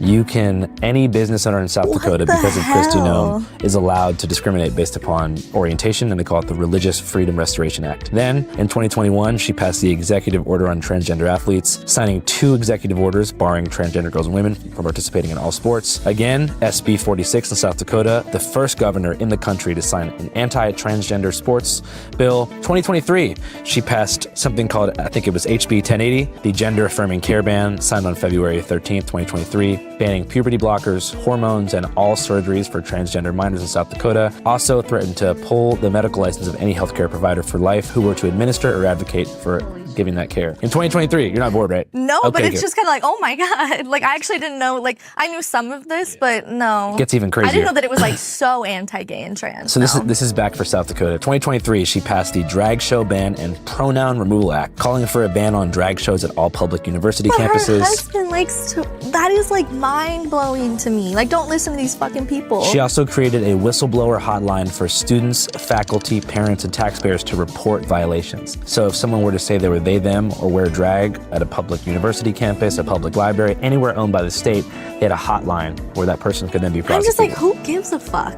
If you want to identify as whatever the, like, what does that do to me? What does that do to you? If I said I wanted to be anything, like, would it change your life? Like, that's crazy. A whistleblower hotline for that is like kind of wild. I got a couple more, but first I want to agree, because what would make you that passionately negative about this group of people? Resentful towards your husband of 30-something years. Yeah. I mean, in a way, I do think that the Republicans like have incentive to put like the culture war above the class war, because they need the 99% divided. Otherwise, they can't maintain power. Yeah. So I feel like the trans sports thing is a very small issue. It matters to people who play sports and are trans, but there's very few of those What people. I think, though, is like, because I grew up in a really conservative city, and a lot of people, it's just something to talk about. It's like they're doing like clickbait in real life. You know, it's like, oh, those trans people in the sports, and did you hear about this wrestler? And it's like, you want to talk about the fucking weather? What's your favorite color? Like, why are you talking to me about this? So it's like a grumbly, like bar stool talking point. 100%. Yeah. Where'd you grow up? California. Oh, small town California. Bakersfield, California. Oh, hell yeah. Shout out to Bakersfield. Shout out to Oildale. Oh, yeah. Wait, do you know about Oildale? Of course I do. That's the first place I saw like an actual teenage Nazi at the skate park. Okay, so... Sorry, my friends are jumping around because we're all from Oildale. Hell yeah, hell yeah. Couple things about Oildale. My neighbor had a fucking swastika on the back of his head. It was on the back of his bald head, right? Yeah. So it wasn't just the guy that I saw. No, this is Oildale, baby. Wow. No, it is ridiculous. Someone had Tupac's Thug Life tattoo, but it said Oildale. That's dope. Like, yeah, no, Oildale is unhinged. I mean, the Peckerwoods are there too, and so like. The Peckerwoods, by the way, she's not referring to white people as a whole. The Peckerwoods, she's not saying there's a bunch of Peckerwoods and crackers there. She's saying the Peckerwoods are one of two predominant white racist gangs in the California prison system. The Aryan Brotherhood and the Peckerwoods. The Woods are more cool than the Aryan Brotherhood, but they're still racist. None of them are cool. But yeah, but if I was in jail and I had to pick a white racist gang, you would pick the Peckerwoods. I'd pick the Woods over the AB. Yeah, I mean, I think I was really only exposed to one. Like, my next door neighbors, they looked out for, because my mom was, well, my parents were divorced and my mom was a single mom, so they looked out for her and everything. But yeah, we were just kind of like, my grandpa's black, you know, so we're like, we're gonna stay away from that. So do you have Oildale pride? You know what? You can take the girl out of Oildale, you know, but you can't take Oildale out of the girl. Facts. I'm still in that trailer park so. Okay, so how culturally are Oildale and Bakersfield different? Well, Oildale is very much, like when I was growing up there, is mostly white people. Yeah. Like there was some Mexican people, but mostly white people. I would say that Bakersfield itself is really diverse. Yeah. There's a ton of immigrants and there's like, you know, a bunch of different ethnicities. I would say that Oildale, I don't know. It's weird because it's so fucked up, and then I also have a love for it because it's like I remember walking around the streets and like walking to the corner store after school, and like it makes me happy. It feels like in a weird way like home. Like sometimes when I'm driving through Bakersfield, I'll drive through Oildale and like get like a burger from the place I used to go to because it just feels nice. But yeah, Bakersfield is much more diverse. Now there's a fentanyl problem, but whenever I was growing up, it was like meth. Yeah. Meth town. But I mean, Oildale, like Redding or some of those cities in Central California and North, is the kind of place where people will be complaining about trans people. Oh, yeah. Yeah. And it's like, don't you have bigger fish to fry over here? Yeah. Like, there's a pothole that could, like, kill a child. Like, why are you mad that someone's trans? I don't know, because I left there whenever I was 18. I'm 28 now. So I don't know how it is, like, living. Like, I still know people there, but I don't really know how much it's changed in the last 10 years. So you kind of moved out as soon as you could? Oh, yeah. I went to Southeast Texas. Have you ever been to Beaumont, Texas? Oh, I love Beaumont. Wait, you love Beaumont? Yeah, I love Why? Port Arthur, too. Like, okay, so I lived in Orange also. Do you know where Orange is? Yeah, that's where, what rappers from there? Big Crit. You know, some country shit? Yeah. There's actually, I can't remember the names right now, but there's a couple like rappers out of Port Arthur, like older rappers too. Yeah. I can't remember who it is, but. From like that like DJ Screw era, there's a bunch of people from Southeast Texas that popped up. No, Southeast Texas is, I actually liked it. That's like another weird place that I have fond memories of. of. Also, I mean, people don't know this, but that part of Texas like is the bayou. Like it's culturally Cajun. Yeah, I know. And whenever I try to explain it to people, because I'm like, yeah, I used to live in like the swamp, and they're like, what? And I'm like, no, it's humid. Like culturally, I mean, like Mardi Gras was huge out there. Yeah. Like, yeah, it was really fun. We would do like crawfish boils. Like, did you ever go to Cajun Mardi Gras in Lafayette? No, I didn't. No. You go to the casinos in Lake Charles?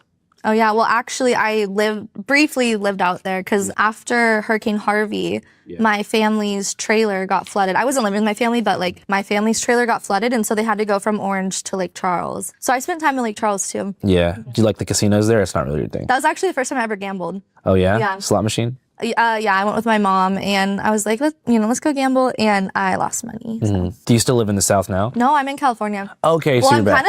I'm kind of like wherever now. I'm next month I'm putting all my stuff in storage, and I'm just gonna go wherever I want. That's great. I'm kind of an OnlyFans model too. You're an OnlyFans model too? Well, 90% of my income comes from Patreon, which is a subscription-based service, and I have a lot of custom work that I do, and everything is based upon converting people over. So all my social media platforms are directed to a paywalled site. So you get the grind. You understand. And I can live wherever I want. It's honestly, I love it. I feel like some people look down on it. They're like, don't you want stability? And I'm like, I would die if I had to stay in one place for longer than like a month is pushing it. Yeah. Like I need to be like doing something. Like there's so much to see. Why would I not? If you had to settle down in one major city or region, what do you think you would pick? In America? Yeah. Sometimes I daydream about just getting a fat house in the middle of like Tennessee. Oh, okay. Like just rolling hills or more flatlands? More flatland. I also like, I love it out here. Like this part of California, I don't know, it just like fills me with life. Like I love. We're in the Mojave Desert. I don't know where I'm looking, but we're in the Mojave Desert. Yeah. I love Joshua Tree. Joshua Tree is like one of my favorite places in the world. So I could see myself just being a little weirdo and just getting a little place out there. And, yeah. I think it'd be pretty sick. Yeah. No, I like to go out to Joshua Tree and like write and stuff whenever I'm just feeling overwhelmed by life. It's one of the best reset locations. That's why I could never leave the LA area, because I love Tijuana, I love Vegas, and I love Joshua Tree in the high desert. Vegas is one of those. I've looked at houses there a ton of times, and there's like the adult industry is obviously booming there, and good taxes. So yeah, I feel like this is kind of a lame question that people always ask anyone in the porn or OnlyFans industry, but do you plan to do this forever? I plan to do it until it stops making me happy. I don't know. If I woke up one day and I was like, I hate my life, I would walk away from it and find something else. There's other things I want to do, but I don't know. I'm not the type of person that has like a strict view of like, oh, I need to leave this by 35. What if I wake up at 35 and I'm like, no, I love it and I want to keep continuing this, but I don't think I'm going to wake up one day and want a 9 to 5. I like being free. Does it give you gratification in the work itself? Or is it the money? Well, the money is nice, but it's weird. My relationship with money is, I'm really thankful for it, but I'm thankful for the life that it gives. I'm thankful that I can go and fuck off in Amsterdam for a month and I can do things like that. And so I am really thankful for the lifestyle that it gives me. But I think that like connecting with people is where I get the gratification from. Like connecting with other sex workers, or even like a positive conversation like this, or even with my clients, like feeling like I made their day, it makes me happy. So did it make you feel good to know that maybe Brian Noam felt a little bit less pressure on him after your session? Well, at the time before I knew who he was, yeah. But looking back, like, would you say he was a good client? He was like a little annoying sometimes. What do you mean? Well, like just how I said, he was a little like pushy sometimes with being like kind of directing the show. Yeah. And sometimes he would come in the chat and say things and then not take me exclusive. I mean, can I really say that someone paying $25 a minute was a bad client? Like, no, he paid it many times. But he was doing a lot of window shopping, kind of like the broke homie at the strip club. Yeah, and it's like, why are you at the fucking tip rack if you're not tipping? Like, what kind of things would he say? He would be like, I have my leggings on, or like little things like that, like trying to like bait me in a conversation, which is really common for people that don't want to tip, but they just want attention. And I've been doing this for 10 years, I'm pretty quick to shut it down. So yeah, he would do that and I'd be like, just my normal speech of, oh, then let's go have some fun and exclusive. And if he didn't, then whatever. And were the leggings tight or were they more loose around the... No, they were tight as fuck. It's really important information for the public to know. Yeah, everyone needs to. That's why I signed up for this job. They were to learn about men's leggings. Back to different homophobic legislation that Kristi Noem has passed. Insane. Okay, this is the craziest one to me. This was in 2025. She signed on a federal level after becoming DHS secretary something called the Erase Your Pronouns Order, which was a formal message to all DHS employees directing full compliance with Trump's executive order defending women from gender ideology extremism and restoring biological truth to the federal government. She ordered all DHS employees to make a sworn statement recognizing and stating for life that there are only 2 immutable biological sexes. Basically saying, if you work for the government, you have to answer this gender question correctly or you lose your job. And then after that, directed staff to erase pronouns from official materials and all agency programs. But doesn't everyone have pronouns? Like, doesn't everyone have even if it's like, Yeah, they, them, like everyone has pronouns, right? I think the they them pronoun was probably the one that So pissed her they're off the saying like most. that's not a pronoun. They're Yes. If you get really into verbiage with these people because they say fuck pronouns, Mhm. doesn't make any sense because he and she are pronouns as well. But she also signed something called the TSA Transgender Pat Down Ban, which basically means that if you work at the airport in TSA and you're trans, if someone's belt beeps or something saying there's some type of material that needs an extra pat down, Mhm. as a trans person, you can't touch them. Wait, if you're a trans person working at the airport, or If you're a trans person who works at TSA Uh-huh. and someone goes through and they set off the metal detector, because you're a trans person, you can't pat them down. that makes no sense. So you just It's inherently saying like you are Like you're a hypersexual, creep. you're a pervert, you can't be near other people. What does she think of her husband? Obviously, it's not the same as being trans, but I say all this in case you do want to stand on the fact that he's gay. okay, I don't think he's fully gay. Okay. But I think that he had interests related to men. Like just trying to have some fun, which is legal. Yeah. Well, part of being a slut is, how do I word this? Part of being a slut is, making dicks happy. Yeah. So, Oh, for sure. Because I guess to fully commit to the bit, you would have to become a little gay. well, because like no, 100%. And that's why I'm kind of like, okay, I've had a lot of clients that they identify as straight, but when they're playing with me, they want to talk about how it would make them suck cock. Role-playing chat room. Yeah, is he, or did he just want to imagine being a bimbo slut who sucks cock? Like, I don't know. Yeah, totally. It's kind of like in the adult baby community, there's a big divide over messing, which means shitting your diaper. Mhm. And a lot of people feel like, all right, if you're going to commit to being an adult baby, what do babies do? They don't just cry and play with toys. You have to go. They take shits all day. So, like, at the party you went to, did people do that? No, the mom there said, no poo-poo, just pee. But if someone did, it would have, like, ruined the party. I think so. Only because of the smell. Like, why'd you kill the vibes? Like, why'd you shit? But a lot of the real messers are like, man, these adult babies are just posers. Yeah, like, I'm really about this shit. Like, in rap music, it's like, if you're a drill rapper and you don't have any bodies, people think you're soft. It's like that with shitting yourself as an adult baby. You just gotta shit once. So I think that we're Team Brian in that regard. Yeah, for sure. Team Byron. So I find this really interesting too. Whenever he was asked about this whole situation by the New York Times, I expected Brian to vehemently deny his involvement. Mhm. But he immediately said, that's me. He didn't claim it was AI. There was no pushback. Okay, so this is something that I told you, I just read that full article literally last night because I was like, I want to see like what has already been said. And me and my friend were tripping. We were like, wait, he didn't deny it? This is crazy, but that's him. So Why do you think he didn't deny it? I have speculations. And I don't know if this applies to him, but I mean, maybe it does. Because he had his face in everything, So first of all, how can you say that's not you? Your face is in. I saw his face. I recognize those titties, but I recognize that face too, And there are a lot of people in the bimbofication, sissification world who have a kink for being exposed. I recognize the titties. And he just hit every sissy's fucking fantasy. He has worldwide recognition for being he could not have paid for this kind of exposure. So him being humiliated by the media in this way He's probably gooning as we speak. was the final goon climax. Yeah. So- He's gooned out right now. Like crazy. So do you think he is the anonymous source? Oh, that would be crazy.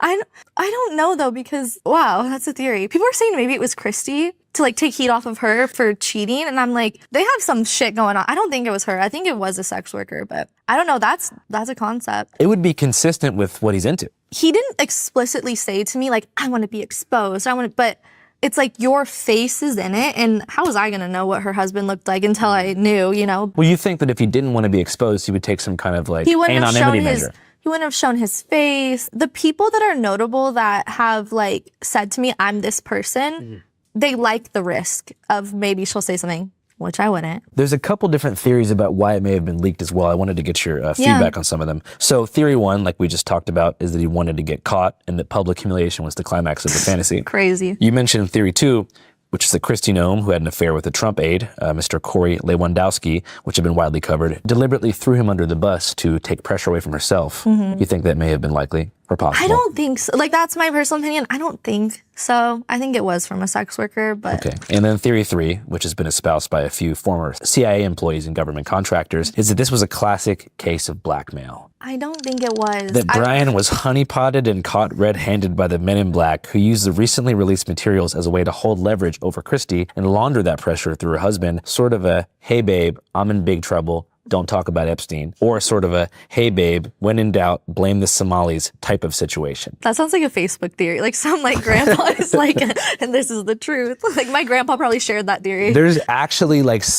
former CIA podcasters and stuff talking about this somewhere right now. I don't think so, because if he was into that, like he probably would have given me more information. I don't think that's the case. That sounds kind of wild. I really think he was just a gooner.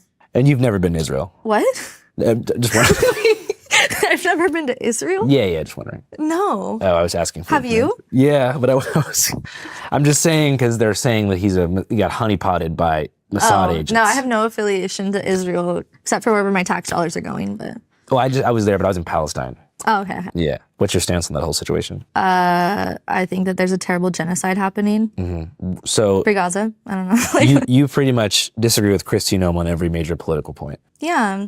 I mean, I think like anyone with a brain can look at what's happening in Palestine and be like, that's fucking horrendous, right? Mm-hmm. I hope. What do you think are your 3 main issues that you care about as far as American political life goes? I think that the immigration process is horrendous. I think why are people waiting 4 years or more to be seen? I think that America was built by immigrants and is still. I think the way it's handled is honestly crazy, and I hate how first of all, Kristi Noem, I feel like they're trying to like speed up a process. They're like, we need to fix immigration in America. And then they're like, how can we just ruin everyone's lives and kick them out and put them in cages, rather than being like, let's take the people that are already in here and let's make sure that they, go to court and they get a fair process and things like that. But they're trying to get credit for it, She made herself the face of ICE. That's crazy. So I support immigrants, and I want them to have like proper legal processes and for it to be fair and all of that. What are my other stances in American politics? I guess we could just go, before we move on, just to immigration for a second. Yeah. So were you emotionally impacted by the murder of Renee Good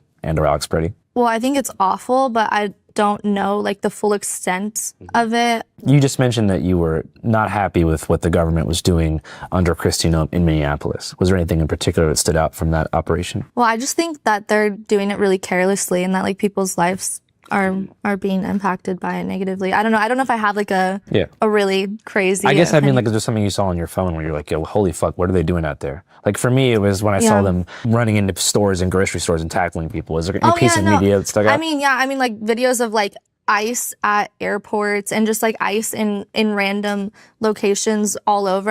I think that's really terrible. But then also I think I get a lot of my information from like people directly, which is like really cool about social media, like TikTok and Instagram, where people are talking about their family stories. Hey, my, dad has been in this country for 20 years and he just got ripped away while he was working, or, things like that. So hearing like people's personal stories impacts me because I have a lot of empathy for them. So when this whole thing came out with Brian, you were just like, fuck no. Well, I was like, fuck this guy. Like, it's always these motherfuckers that don't follow what they actually think, pushing it on everyone else. It's like, don't you have, like, worry about what's going on in your own fucking home. Like, why are you, you're literally changing the trajectory of so many people's lives. Like, what do you think the underlying motivation is there?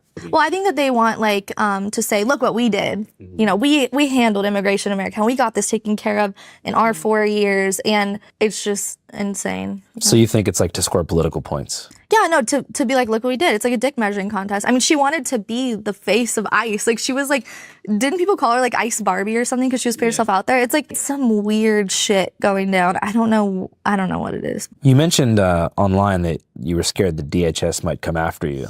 Were you just joking, or was there actually fear there? Okay, this one killed me because I made a TikTok being like, hey, this is my audition for DHS to not kill me.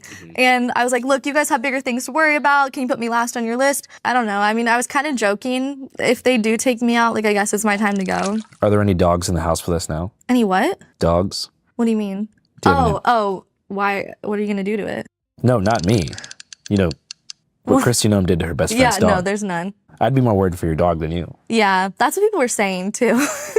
Do you have a dog? I have 2 dogs. They're the loves of my lives.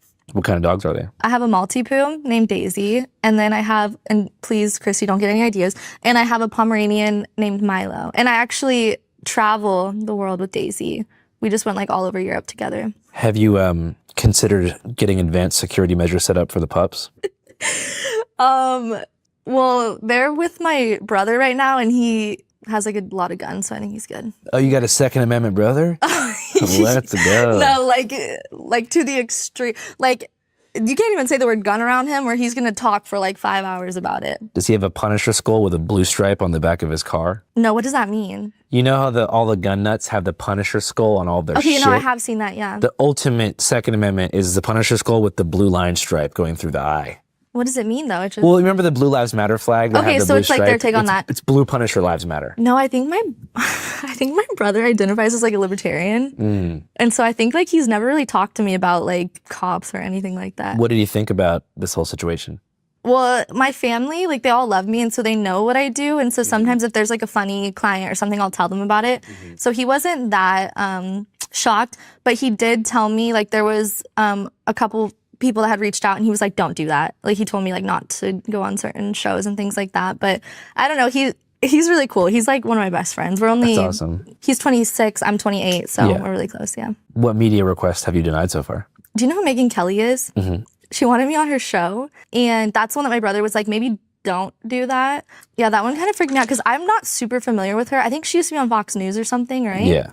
And She has her then own show now. the only clip I knew of her was her freaking out about Bad Bunny. What'd she say? She was just like, she was just outraged that Bad Bunny, an American citizen who pays U.S. tax dollars, performed at the Super Bowl. My favorite anti-Bad Bunny quote is by Trump, and he said, "No one even knows what the hell this guy's even saying." like people don't speak Spanish. Like he's just yelling gibberish out It's there. like, actually, you don't know what he's saying. Yeah, because it reminded me one time I was at an anti-immigration rally like in 2019 at the Arizona border, and I was interviewing this lady, like some old Facebook QAnon Karen lady, and she was like, "Some of these people coming over the border, they don't even speak anything." And I was like, "What do you mean?" And she's like, "They don't speak Spanish, they don't speak English, they don't say nothing." And I go, "So what do they do?" She was like, "They just make sounds, like screams or cries." I was like, "Man, Wow. maybe they just don't want to talk to you." That's great. What part of Arizona was that? It was in Ajo, which is near somewhere called Organ Pipe National Monument, which is where a lot of migrants hop the border. Okay. Because I don't know why, it's just super like sparsely populated, not super dangerous, because not that many people. A lot of humanitarian organizations like have water stations down there. Most of the border like is the river, like in Texas, and the river is super Like, have you dangerous. been to Brownsville? Yeah, have Is you been that- down there? Well, I had family that was up there, so I went to Brownsville, and then South Padre Island. Have you ever been there? No, but I heard spring break is lit. Okay, Actually, I don't drink at all, and like probably the biggest motivator is my experience on South Padre Island, because it was a Migos and Lil Wayne concert, and I had like a handle of Hennessy, and they were gonna take it from me, and I just downed it, and then I lost my car keys, and then I got baptized in the ocean. Jeez, by a stranger? No, it was like a church van. Oh, Like- fuck. A like, church so- van picked you up drunk and baptized you in the Gulf of Mexico? That's horrifying. So It's the listen. worst way a night can possibly end. Well, not the No, worst they way, were but it's so up there. nice. They were so, listen, this is actually like deranged because me and my friend were strippers at the time. You could tell me to shut up if this is too much. No, but keep going. My friend at the club, a guy had given her Molly. Just a random fucking dude gave her Molly in the club. I'm like, you're crazy. I'm gonna stick with the Hennessy. Yeah. She took it when we were in line. By the way, Lil Wayne didn't show up. I tried to see him like 5 times. He showed up once. What year is this? 2017. Who does he think he is? Yeah, what the fuck, Lil Wayne? But anyway, so yeah, we were at that concert and we left and we were just like walking down the road and someone had went by because they didn't let you bring bags in and took everyone's bags and my fucking car key was in there. I don't know why I did that. We were gonna sleep in my car that night because at that point in my life I was sleeping in my car a lot. And so we couldn't get into the car. So we're just walking, a church van pulls up and we start talking to them and like, I'm fucked up, she's on Molly, and we're just like, yeah, we're strippers. And they're like, oh, this is perfect. This is perfect. We can save these strippers. They ended up having us drive around with them all night while we picked up people. I start sobering up. I start talking to the drunk people they're picking up. And then they're like, we'll take you to our hotel room. And they were actually really nice. Nothing weird happened. Yeah. They took us to their hotel room and they were like, in the morning, we'll baptize you. And I was like, okay, yeah, I'm feeling God within me right now. Let's do this. And we stayed in their hotel room. They took us to the gas station, got us breakfast burritos, baptized us. And then I got my car key. They had someone come bring me car key. What denomination of faith were you baptized into? Christianity? I don't. Were they like Baptists or Methodists or Catholics? You don't remember? They were Christian. I don't know. Okay. I don't know. I don't know. I appreciate them. They probably like saved me that night. I don't know if I would have been wandering the streets of South Padre Island. Yeah, I got baptized drunk as well. Really? Where? Modesto. Modesto nuts. Do you like baseball? No, but I love minor league baseball games. Well, yeah, I only know Modesto because I used to take the train from Bakersfield to Stockton to see my grandpa like all the time. And yeah, I'd stop in Modesto. And I think there's like maybe a prison up there or something. Stockton is a prison, I feel like.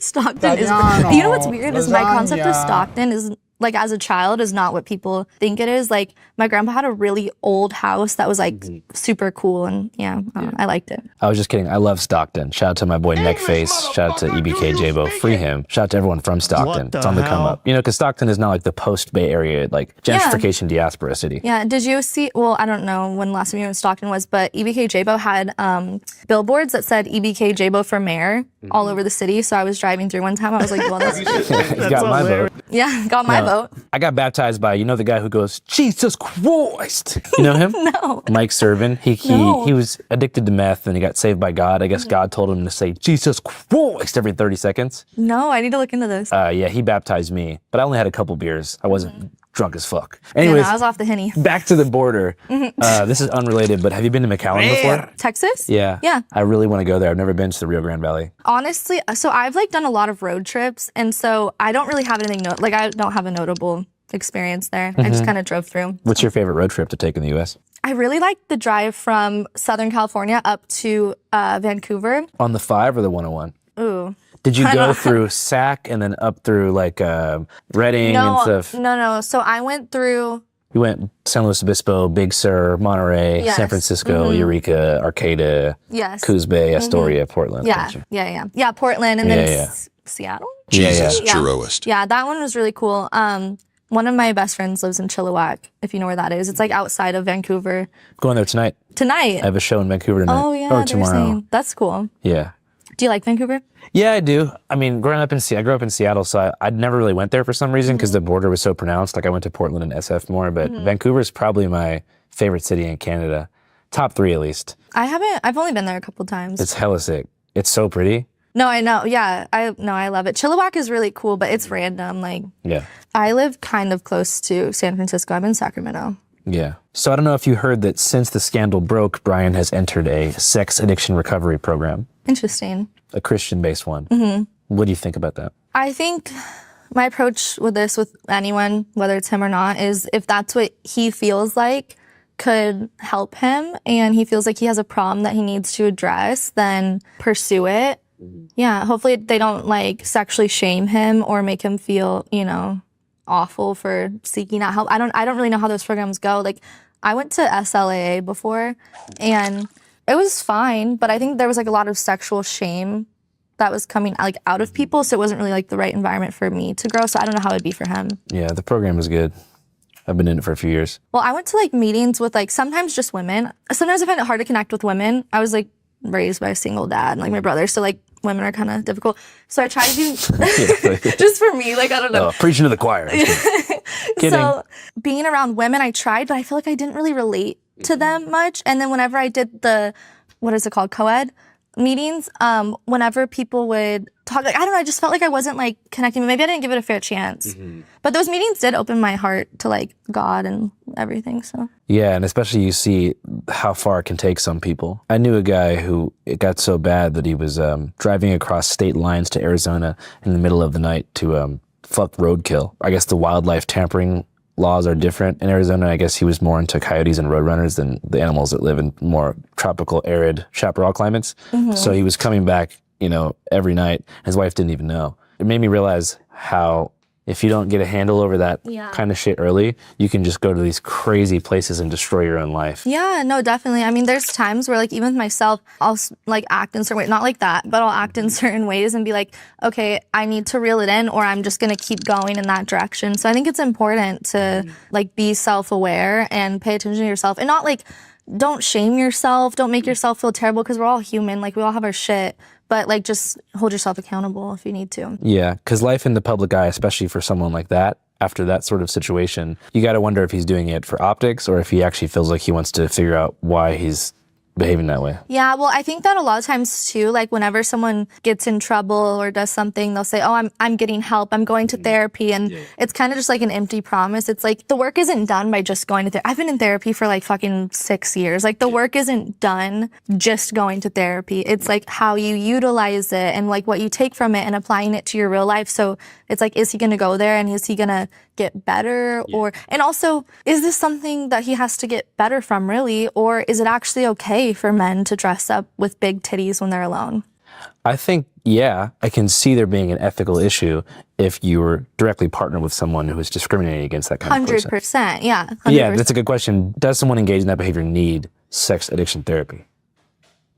Yeah, I think it's subjective. Like, did his wife know? You know, like there's so many questions, but I think like if someone's thing is to dress up like a woman with big tits, like I don't think that they inherently need sex addiction therapy. I think maybe they should just explore that in their own time, you know? Would you call him a gooner? Well, yeah.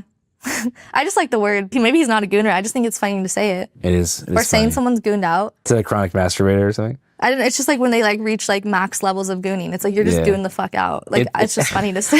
It sucks because when I was young, like gooning meant like gooning Goon out. squad. Like, yeah, it meant like wearing like a hoodie Yeah. and have your headphones and have glasses on, and, you know, catching tags and shit. and did you ever listen to Odd Future? Fuck yeah, Did we're the same age. Yeah. Okay. Wait. How old are you? 28. Oh wow. Okay. When's yeah. your birthday? January 23rd. April 23rd. Okay. I'm older than you. By 3 months. Damn. Yeah. So, Odd Future era Goon Squad. People had it all over their backpacks. Now Yeah. I'm like, well, I guess we were all gooners back then. I don't know. Yeah. It is weird hearing people use it and being like, this was a different definition. Yeah. So do you hope that he's able to heal from whatever he's going through, I guess? I don't know. I kind of think he's like done so, well, he himself hasn't, but he sat behind his wife while she's done such terrible things. I don't know. I don't really wish him anything. But there is a hero's arc, possibly, for Brian. As a spokesperson for the kink sissy sub community Yeah. who denounces his wife. No. I don't want him to be our spokesperson. There's way better spokespeople for the sissy community. I can think of 20. Yeah, I don't know. Like my feeling about him is just kind of, it is strange because I'm not someone that likes to like wish bad on people. I just think that his family, his wife has been involved in so much bad. It's hard for me to be like, oh, I wish him the best because. Do you expect their marriage to survive? I don't know, because like part of me feels like maybe she'll end up divorcing him to kind of save face. Like, oh no, this is terrible and this is horrendous. But I'm sorry, you're not married to someone for 32 years and then you just randomly decide, like you randomly find out that he's been wearing your yoga pants. If I had a boyfriend and he was wearing my yoga pants, I probably would notice. Like I probably would be like, oh, I didn't wear those. Why are they in the dirty clothes? Whenever he asked of you to call him a slave and you rejected it, what kind of slave was he asking to be Just called? like he wanted to be like a slave to like bimboficate. Like he just wanted to be. He didn't want to play the role of someone Like an like actual Django slave. Unchained. Like he Sorry, didn't no. he didn't want to be the voice for the songs. No. Well, if he did, he'd be working with the best footage ever produced. No. That was not his thing. Is there a part of you that feels bad for him, especially given like SNL satirizing him last week with the big ass titty shots of the homegirl Sarah who did that? Is there a part of you that feels bad that he's forever going to be known as that guy? I don't know, because it's like he literally could be jerking off to the thought of this right now. Like he could be like enjoying it so much. On a human level, like if I can ignore all the shit that I hate about his and his wife's politics, yeah, that sucks. I'm struggling because I'm such a nice, like I feel like I'm a nice person and I want to give him empathy, but it's just really hard for me too. I don't know why. I haven't sorted that one out. You think he might be gooning to this right now? Yeah, to you. Keep doing your thing, slut or whatever. Or whatever, yeah. You're bad. Oh, you're bad. No, you're good. I don't We know. have what to I'm like saying. bend over and spank it. Wow. He spanks himself. Yeah. Well, I can't spank him. That's true. That's true. I'm like, do it harder 5 times for me. And he's like, Really? yes. Really? They're like, yes. What? Yeah. You got to be a good slut. You got to take it. What else is he doing? Mostly just like showing off his titties and like his leggings. They're and not stuff. real though. They were real to me. Well, I mean, so they're not connected to his body. No. They are strapped to his back and hanging out the front. They're not taped. Are they glued? What's the mechanics? No, I don't know because I didn't see under his shirt. Oh, so he's more just like this. Yeah, he's like, you know. Yeah. Is he looking into the camera? Okay, that's the thing is like when he would get into like slut mode, he didn't really show his face that much. It was like usually in the beginning. Something that I remember about him too though is a lot of people into this, they do like their full makeup, lashes, nails, hair. He wasn't into that. He would have like lip gloss maybe. When you say he wouldn't show his face, do you mean like he would start going and then kind Yeah, of he would just like this? well, cause like you're on a webcam, right? So it's not like this. And so you could just walk up to it and Okay. show your boobs. Yeah. Like that. And just shake them. Yeah. That Exactly sounds like cool. that. And you had never seen that before? Well, I had seen people with like Yeah, you've I'd seen seen them like I had seen boobs before in my day. No, he had like I've seen people with like breastplates that were smaller, but those knockers were just out of this world. Some would say too big. Yeah, But the it's other, subjective. do you know what size they were? No, I have never had work done. I don't know anything about boob jobs. Like, I don't know. But he had like a specific like sizing. Like he would be like, oh, these are some size. I can't remember though. I don't want to make it up. Like, Was there anything he said where you're like, whoa? well, I already mentioned the slave thing. I feel like to me, I'm a bit desensitized to this. Like people come to me with the most wild kinks and I'm just like, it's a Tuesday. Let's go, baby. What's a wild one you can think of? I was telling my friends about this yesterday. There's this guy that he'll call me on this site that I use and he wants me to, his thing is he wants a woman to struggle to start an old truck. Wow. So what he really wants, I'm sorry, I'm thinking because I told my friends last night and we were dying. He wants me in like short shorts, like Levi's, barefoot in an old truck. And he wants me to like be trying to start the ignition and like pumping the gas pedal. So just like having my foot like pumping it and then telling him, oh, I'm arching my foot like this and it's just not starting. And so I wish I had an old truck. Maybe one day I will. I don't have one right now. So I have to go on YouTube and I look up truck starting audios. And so then I like play it and then I am telling him like, oh, it's not starting. Oh no, it's almost there. And then I'm like playing. I'm like, oh no. And I'm just doing it. And he loves Wow. it. He loves it. Yeah. You've got a dream job. Yeah. No, the YouTube audios, honestly, What the are fuck? perfect. That's crazy. Did people like ever try to get you to eat a bunch of stuff? Like a feeder fetish or something. Yeah. I've had someone in the past. There was this guy who was a personal trainer. Or no. He was a high school PE teacher. So he worked, in that field. Back when I was really broke, I was living in LA off of Melrose and I had like no fucking money. And he would order me food and then he would want me to record myself eating it and being like, I can eat whatever I want and I won't gain a pound. But if you ate this, you would gain like 50 pounds. Wow. And he wanted me to like tease him. Oh, damn, that's interesting. Metabolic teaser. Yeah. Little metabolic tease. One time I was in Winnemucca, Nevada. Have you been there before? No, but I love Nevada. And yeah, this is a small town, and all of the This AM, interview's PMs and the grocery crazy, stores Chad. and gas stations were closed. But I needed a phone charger because my phone was about to die. So the only thing I could think of is going on Tryst to see if anyone was there because I was like, someone please give me a fucking phone charger because I knew that prostitution was legal in the county. Yeah. So I'm on Tryst, like, I don't want to fuck. I just need a phone charger. Like, Yeah. please. And she's like, okay, daddy, I'll pull up. Turns out that was a dispatcher. So finally she pulls up and I'm like, hey, do you have my phone charger? And she's like, what? And I'm like, what the fuck? You're like, I don't want Yeah. that. I It want was a phone total charger. nightmare. Wait, that is a unique story. I don't think anyone's ever experienced that. I think you had a unique experience. Well, I was basically broken down on the side of the road and I needed a phone charger. Oh, that's terrible. I had an experience like that actually in a random town in the middle of Texas. I got in a car accident and it was, Sorry to hear that. oh, it's fine. It was so long ago, but it was like a bad crash. And I didn't have insurance. I didn't have health insurance at the time. And I was the only patient in their hospital and they wouldn't keep me there. So they're like, we're going to take you to the Motel 6 until someone can come get you. And I asked the cop, I was like, I don't have a phone charger. He's like, sorry. And I couldn't walk. I was like I was fucked up, bruised, everything, right? Like wrapped up. And he's like, well, you can walk up the street to the gas station. It was like uphill.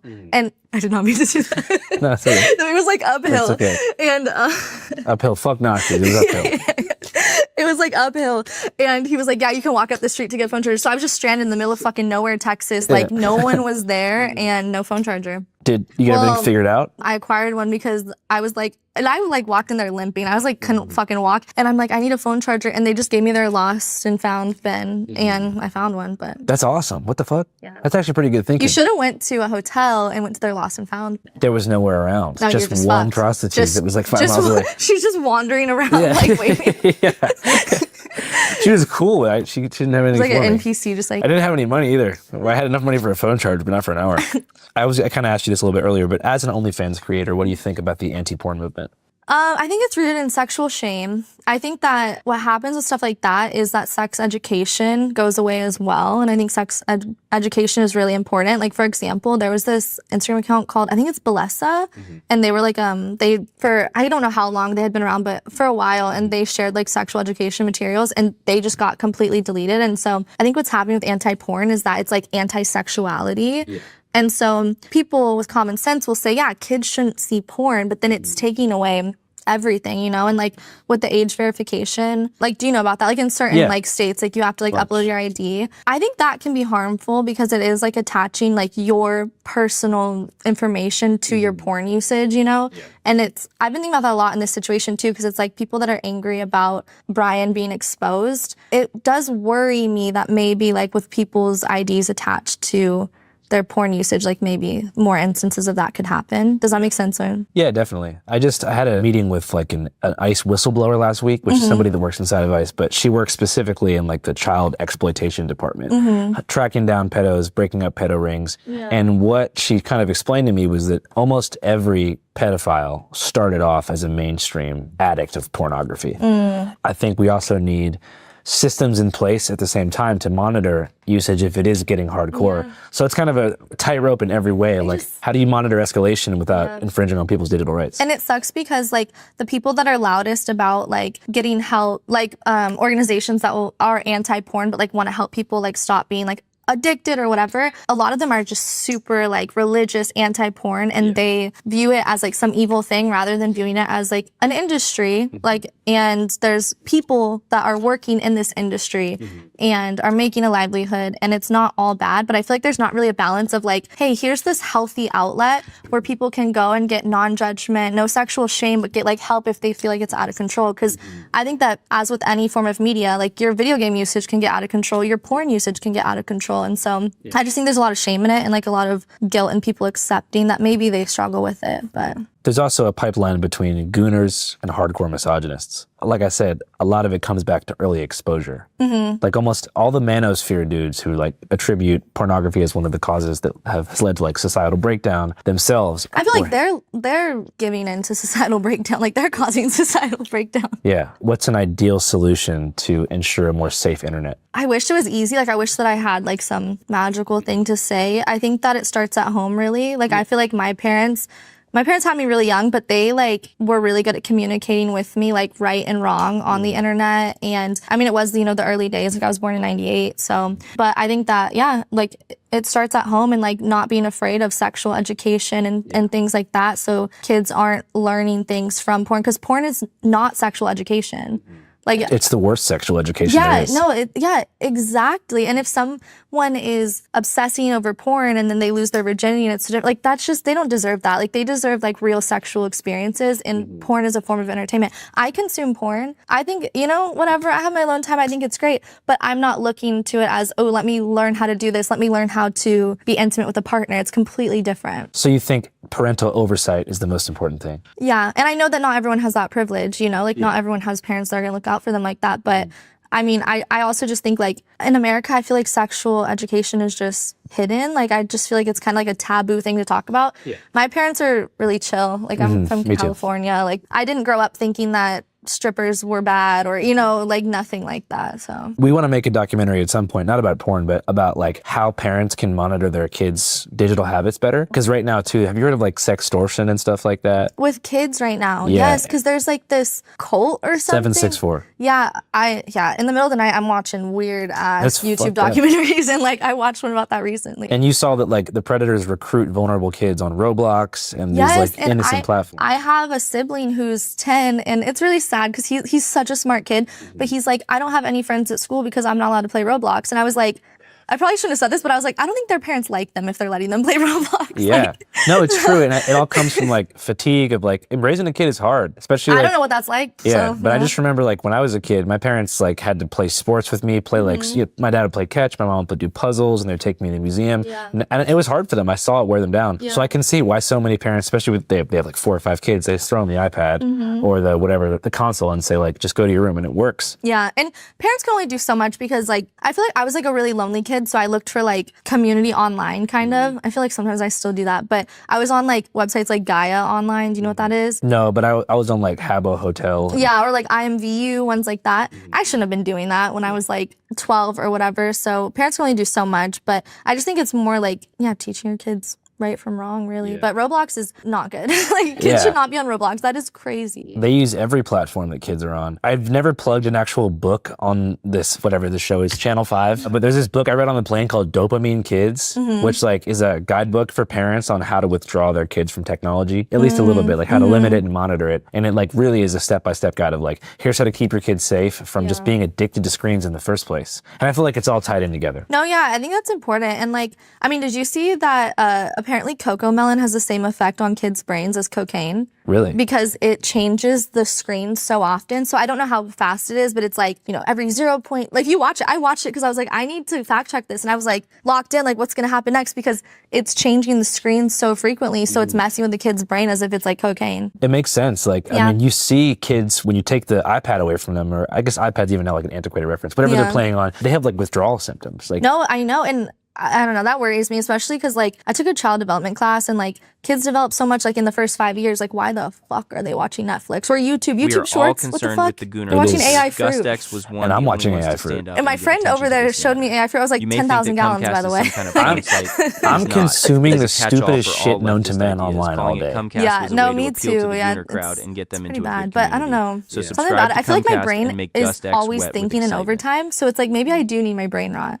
Wait, I have a question. Can I ask you a question? Of course. Recently, the other day, I discovered that some people don't have internal monologue. Is that true? Have you heard anything about this? I envy those people. Do you have internal monologue? It's going right now. No, mine is insane. And so it's been disturbing me. Like, I can't stop asking every person I meet if they have internal monologue because I can't imagine a world where I'm not talking out loud and then thinking like 20 different things. Well, you probably have the mind of a writer. I do like writing. Yeah, I'm working on a book.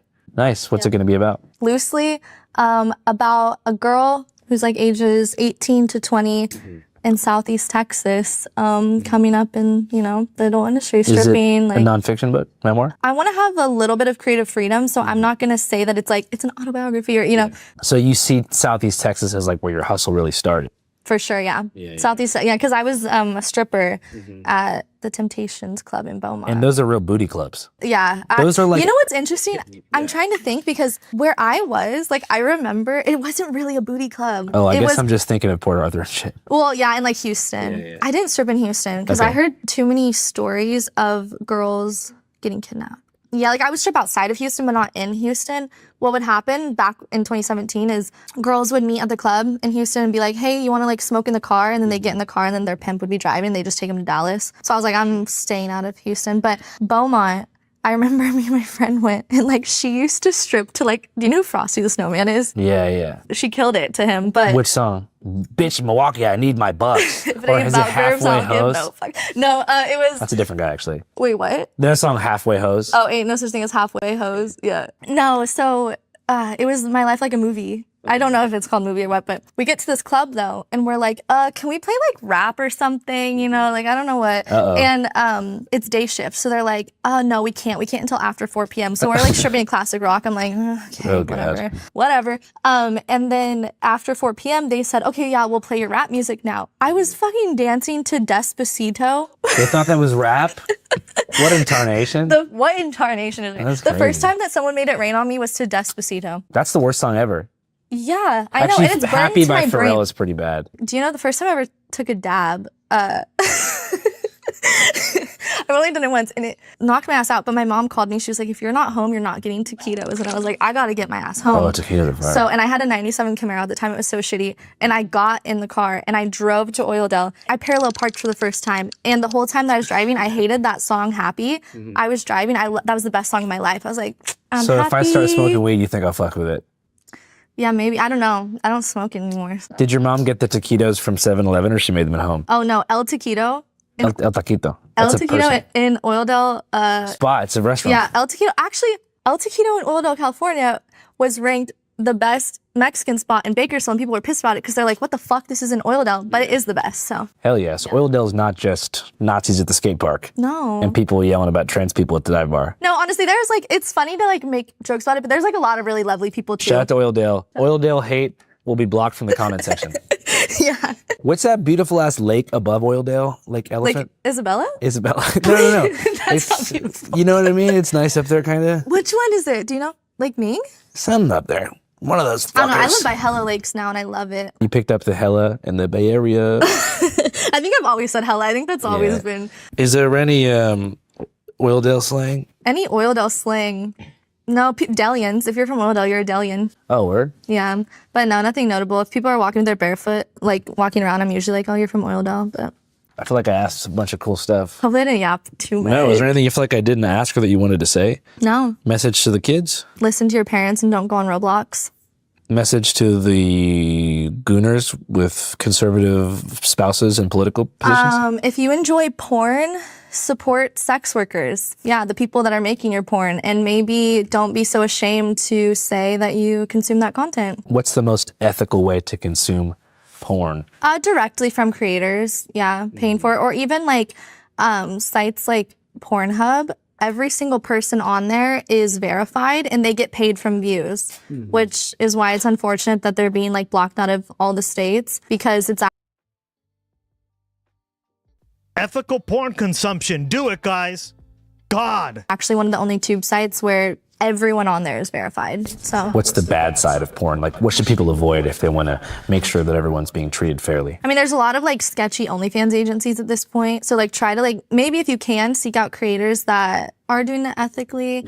I would say like tube sites are, it's like the Wild West really. You don't really know what you're watching. You don't know if it was ethically made. You don't know if that person wants to be posted all over the internet, you know? So yeah, maybe just avoid sketchy tube sites. I've seen a couple like pretty famous porn stars who have kids now and have families asking retroactively for all the videos to be taken down. Do you support that? Well, I think that some of that's like clickbait though, like because I've seen like stuff being like, oh, Riley Reid wants all of her stuff taken down. I just saw it with Lana Rhoades. I don't know if that's true because she like. A few different videos. She was like crying about it on a podcast. Oh, really? So it's Yeah, like yeah. true. That's interesting because she's involved in an adult site now. But unfortunately, like I've kind of accepted, like I have a air of an acceptance where I'm out there forever and this is my digital footprint. So if I have kids one day or like get married, I don't think I'd want that public. Like, but the porn's gonna, you know what I mean? Like it's already out there. Well, at least now you have this non-pornographic Tube interview sites. out there.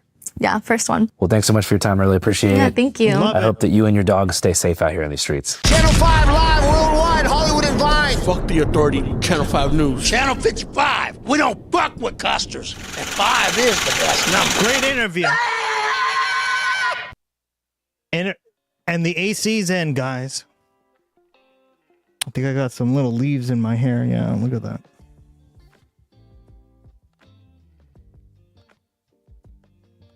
Gus play Gray Haster.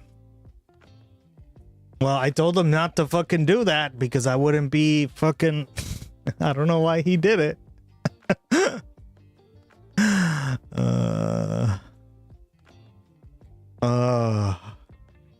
I told him to wait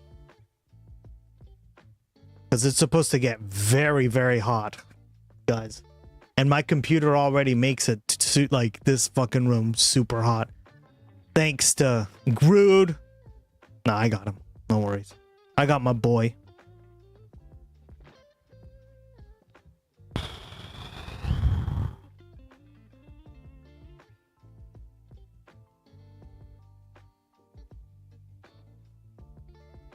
Their chemistry was interesting. Yeah, it really was. I loved it. I love his interviews. Like, some of his interviews are just like... We are all really concerned with the gooner culture. Gustix was one of the only ones to stand up and give attention to this matter.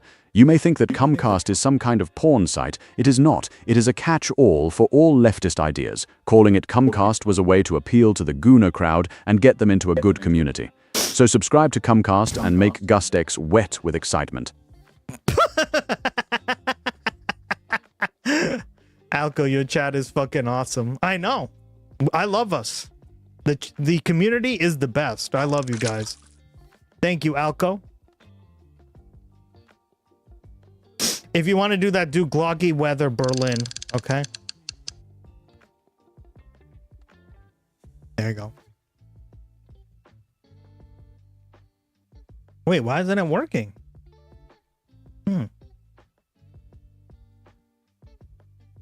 Oh, right, because you got to do... Is it...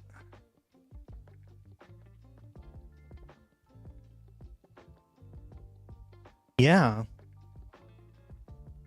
There we go. Weird. It wasn't working for me.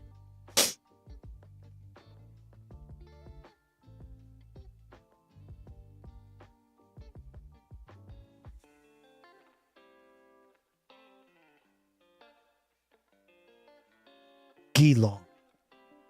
Thank you, Alco. Yeah. Well, was able to put in the AC. Looks great. It's one of those newer models that you're able to leave the door open. I don't know if you guys know, but it's one of these.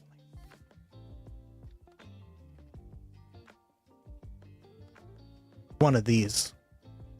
I wish I could show you, but like turning that camera, I just don't want to touch the camera. It would ruin it. I'm trying to set up a new thing. It's one of these now.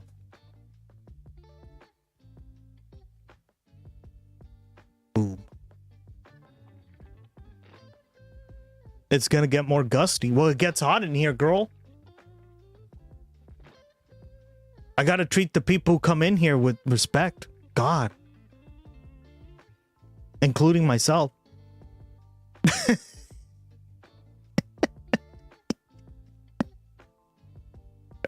Yeah, this is the new like units. Like this is the new one here. As you can see, like the window slides over it, right?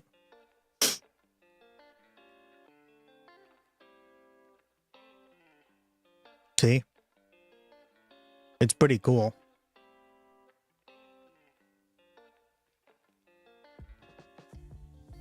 Yeah, it doesn't like, you know, like those little fins, those things always break on me.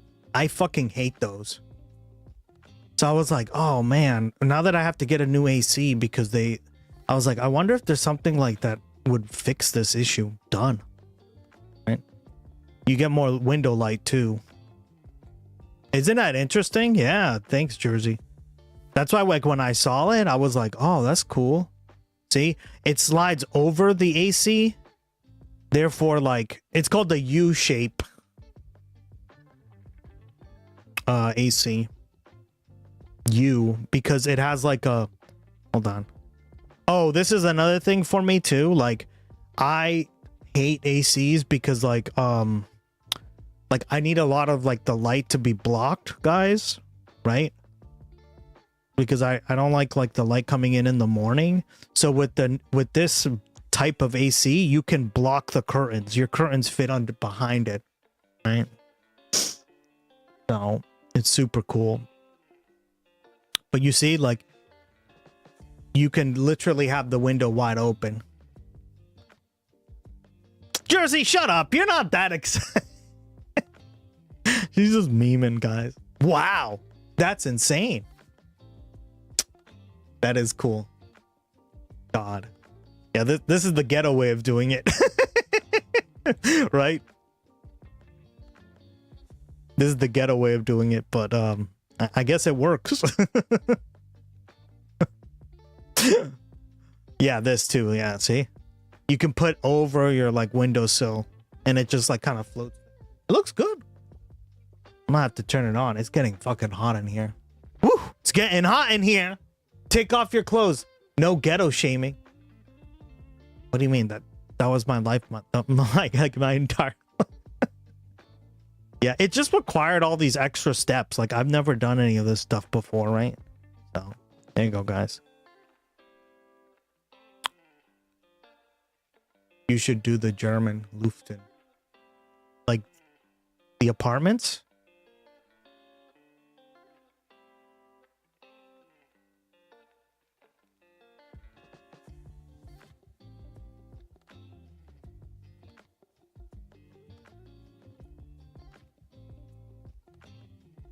I know in Japan they have those like yeah, like these. Are these really common over there, guys? I wish we had these. Most people just have. I heard Germany doesn't have ACs. Oh yeah. Yeah.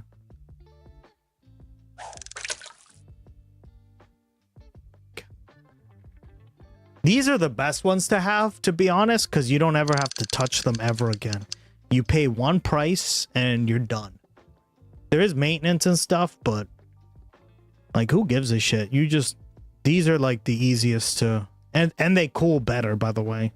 They all cool better, but Google Luften, trust me. Okay.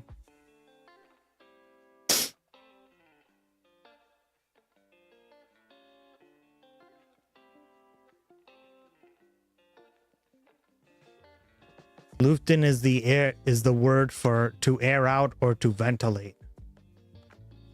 It's a cultural reference, a cultural practice of opening windows, often wide for short bursts, to exchange stale air with fresh air. Yeah, you can do that with this one. Like, you don't have to have your windows. You can actually open the window if you'd like, right?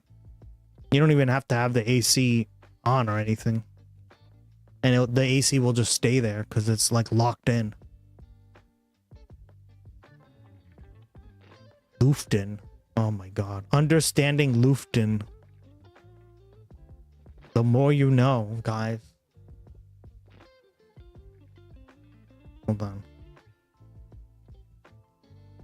You guys teach me so much. That's why I love you guys.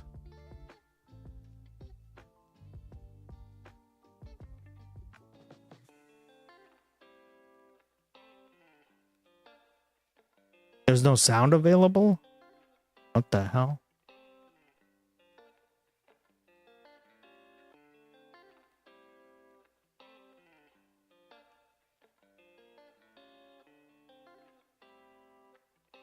Okay. But what happens if your air is dirty and polluted and full of smog? Then you're just letting in dirty air.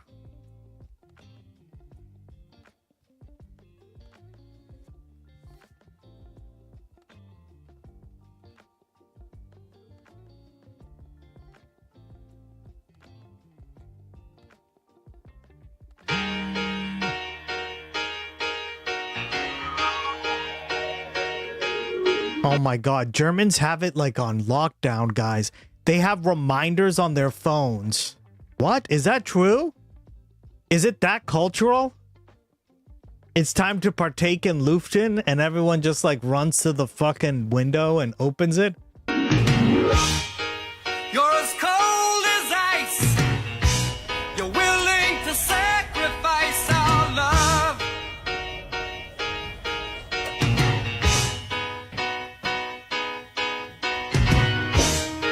You never take advice.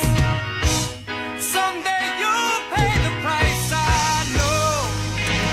I've seen it before. How long do you do it for?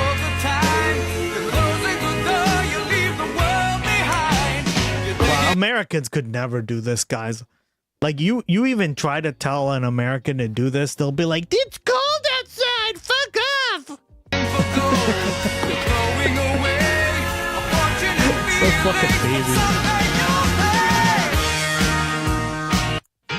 Amazing. Amazing. That's so interesting. Yeah, it's like Germany has a ton of these like natural.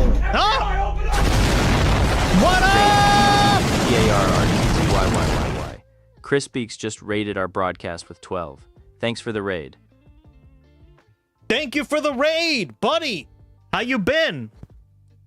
Welcome back. I'm sitting here with the window open and it's cold as fuck. Yeah, Germans just don't give a fuck. That's awesome. Like you know, if I was if I had to do it, or like if I was definitely like more, like if I lived in a better area with better windows, I think, hey, Issa, welcome back. Good to see you again, girl.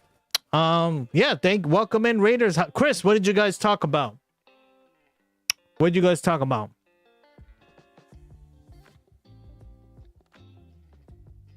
On your stream.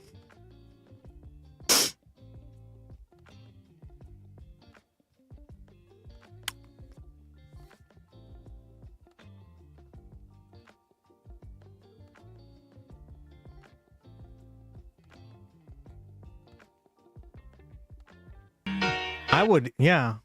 I think that's great. Interesting. See, now I know more. This is why Germans are so connected to fucking nature.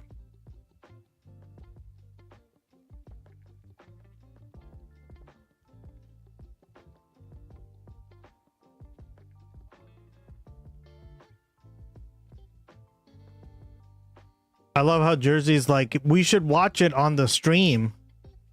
And I'm like, we did already, girl. This video, we watched it already.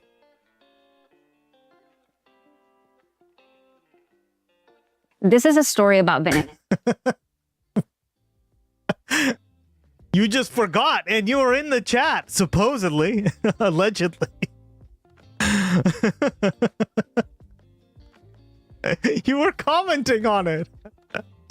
That was my joke. I know, because you always forget. That's the joke. How you doing? Amenax. Welcome to the stream. How's everything?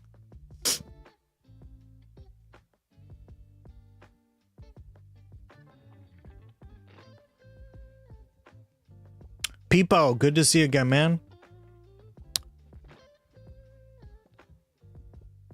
Do you know Jimmy Savile? I don't know who that is. Maybe not right off the top of my my head, but let's see. I see him. Nope. I don't know who this is. Did you guys watch him on Chris's stream? Let's see here. Oh.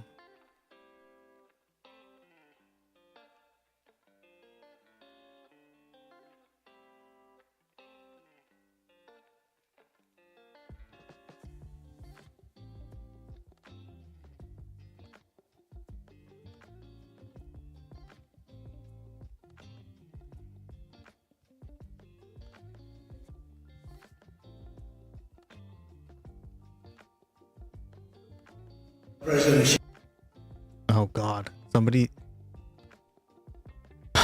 This is interesting. Kiki sent us this. All right, let's see. This is from TikTok, it looks like, right?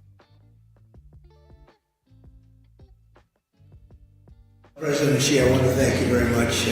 First of all, that was an honor like few have ever seen before. Oh God. And I think I was particularly impressed by those children. They were happy. They were beautiful. The military is obvious. It couldn't be better. You and I have known each other now for a long time. In fact, the longest relationship of our two countries that any president and president has had. And that's, to me, an honor. We've had a fantastic relationship. We've got along. When there were difficulties, we worked it out. And we're going to have a fantastic future together. All right.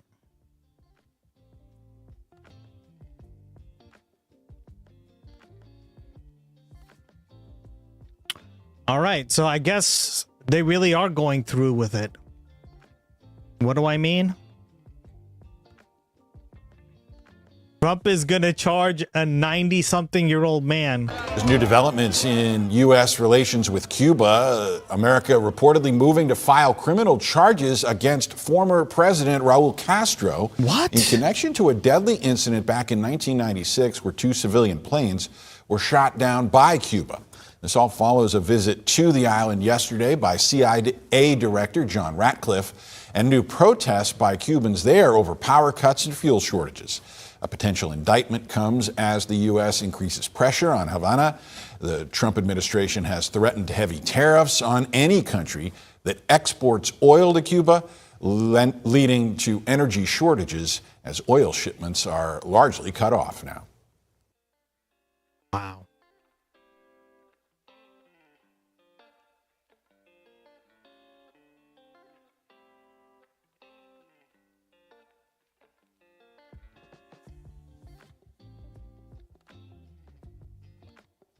Oh, I did want to cover this because I think Bianca had a really, speaking of Bianca, she had a good video about exploitation of Haiti, as Haiti is getting, guys, it hasn't had elections in like over 10 years, right?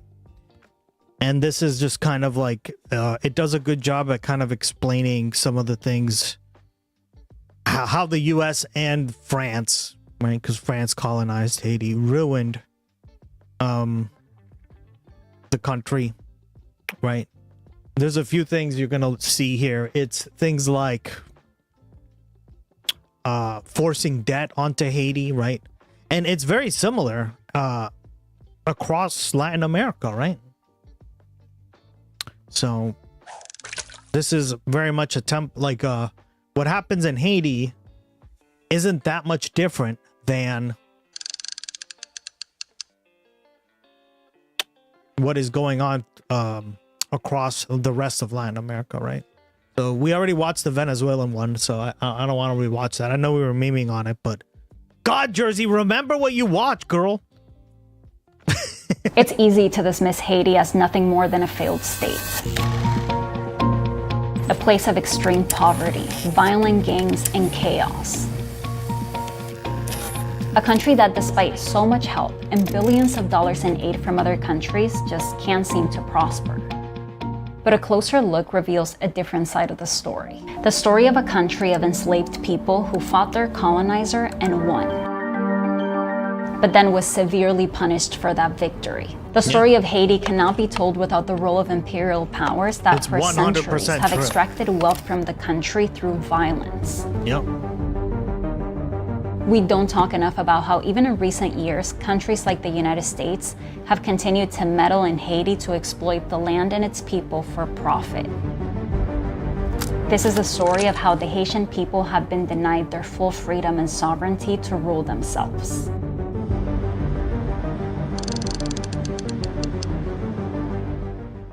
Saint-Domingue was France's most lucrative colony. About half of all the I think Saint-Domingue, that's what they called it, right? Was, if I remember reading correctly in classes, it was actually the Caribbean's most lucrative colony, period. That's how fucking productive, quote unquote, it was, right? It's called slavery. Coffee and sugar. And it had so many slaves imported to it. I think, like, besides Brazil, right? But Brazil's a massive country. Imported to Europe at the time, was grown in what we know today as Haiti. It was also one of the most brutal colonies in the world, according to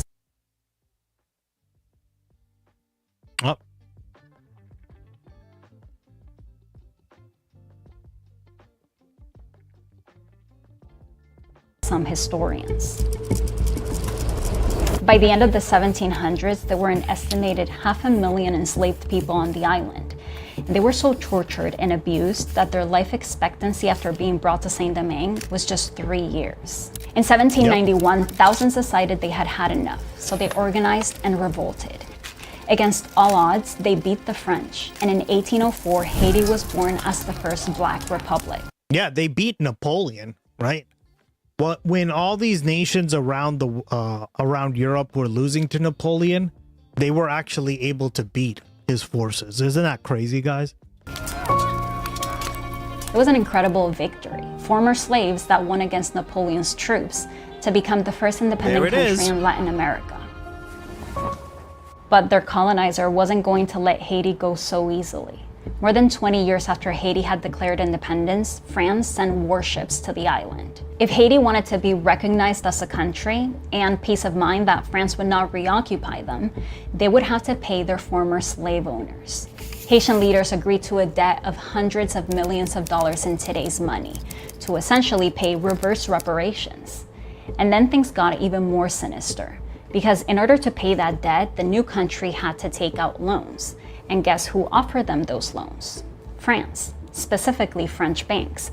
So Haiti had to get into debt to pay the debt.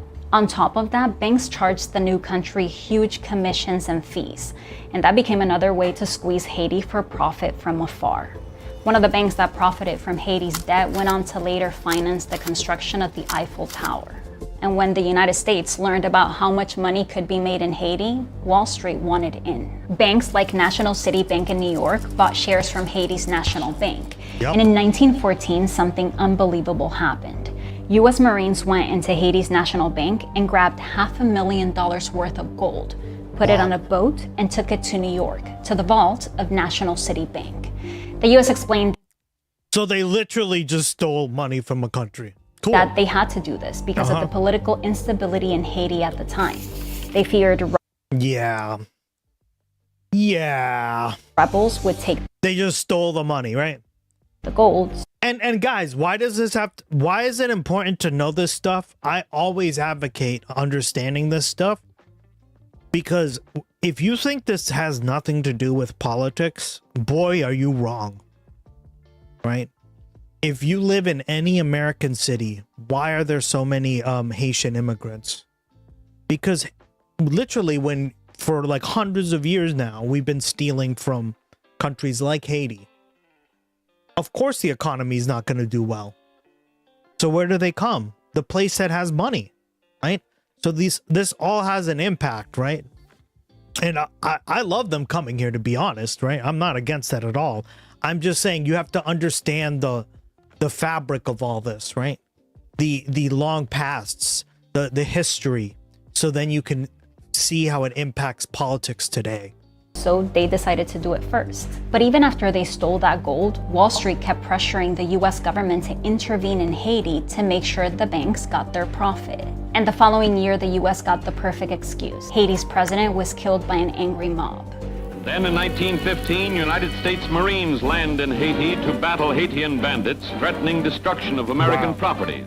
They stayed for 19 years, making all while, remember, this was around the same time that we were battling, we as in Americans, right? I say we, I don't approve of any of this stuff, but we as Americans were battling in Mexico, right?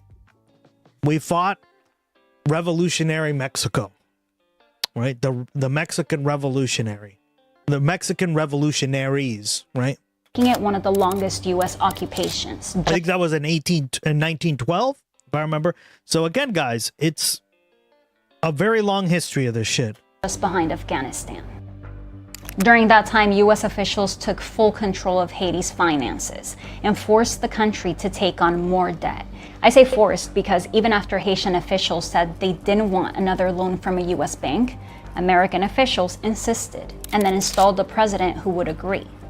Just to be clear, at this point Haiti was a sovereign independent nation, but the US was occupying it, managing its finances and making sure US banks got paid. According to a New York Times investigation, Haiti was spending more paying debts to National City Bank and its affiliate than it was spending on the country's government-run schools.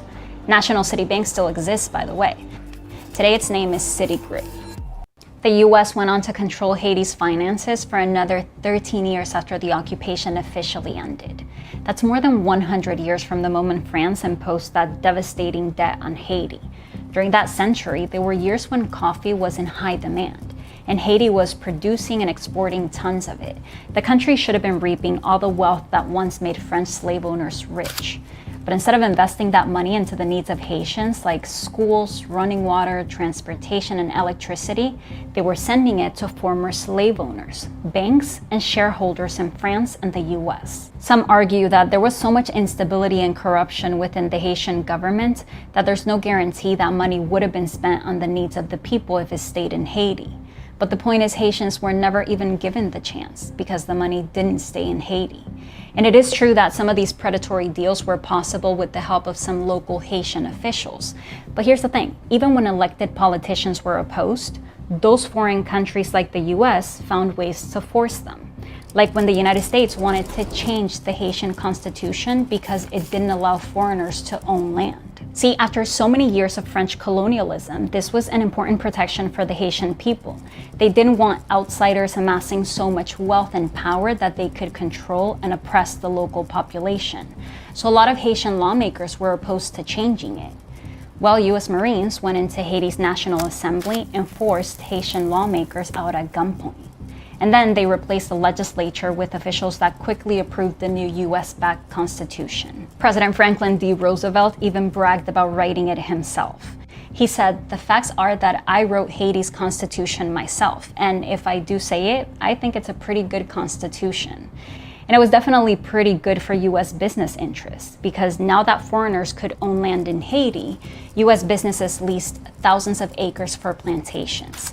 And then they used Haitians as cheap labor, paying them as little as 20 cents a day. So more than 100 years after slavery had been abolished, foreign plantation owners were finding new ways to exploit Haitians and enrich themselves. All along, the US defended their occupation of Haiti by saying it was necessary to bring stability to the country. Contingents of United States Marines keep order in Haiti, withdrawing only when Haiti finally becomes nation of peace and prosperity.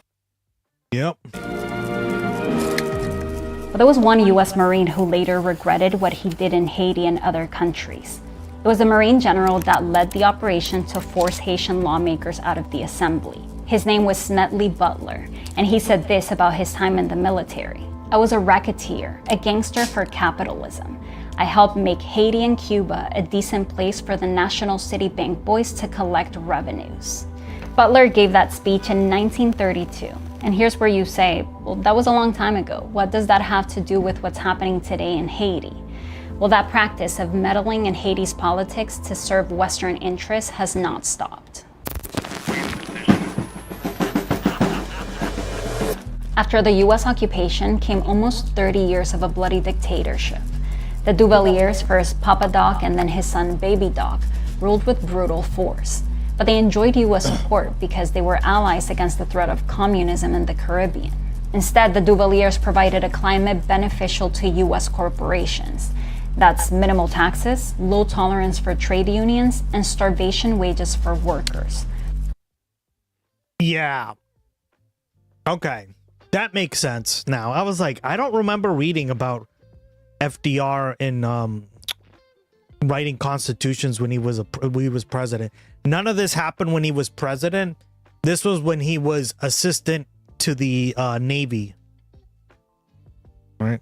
So doing basically like bitch work, but yeah. During the dictatorship, still not good, right? The manufacturing industry grew in Haiti. At these factories, Haitian workers made the baseballs that players used in the Major League and the Sesame Street. And this was also back when he was a Republican, right? Stuffed animals and Disney t-shirts sold in US stores. I was like, yeah, but those workers were paid the lowest wages in the Western Hemisphere.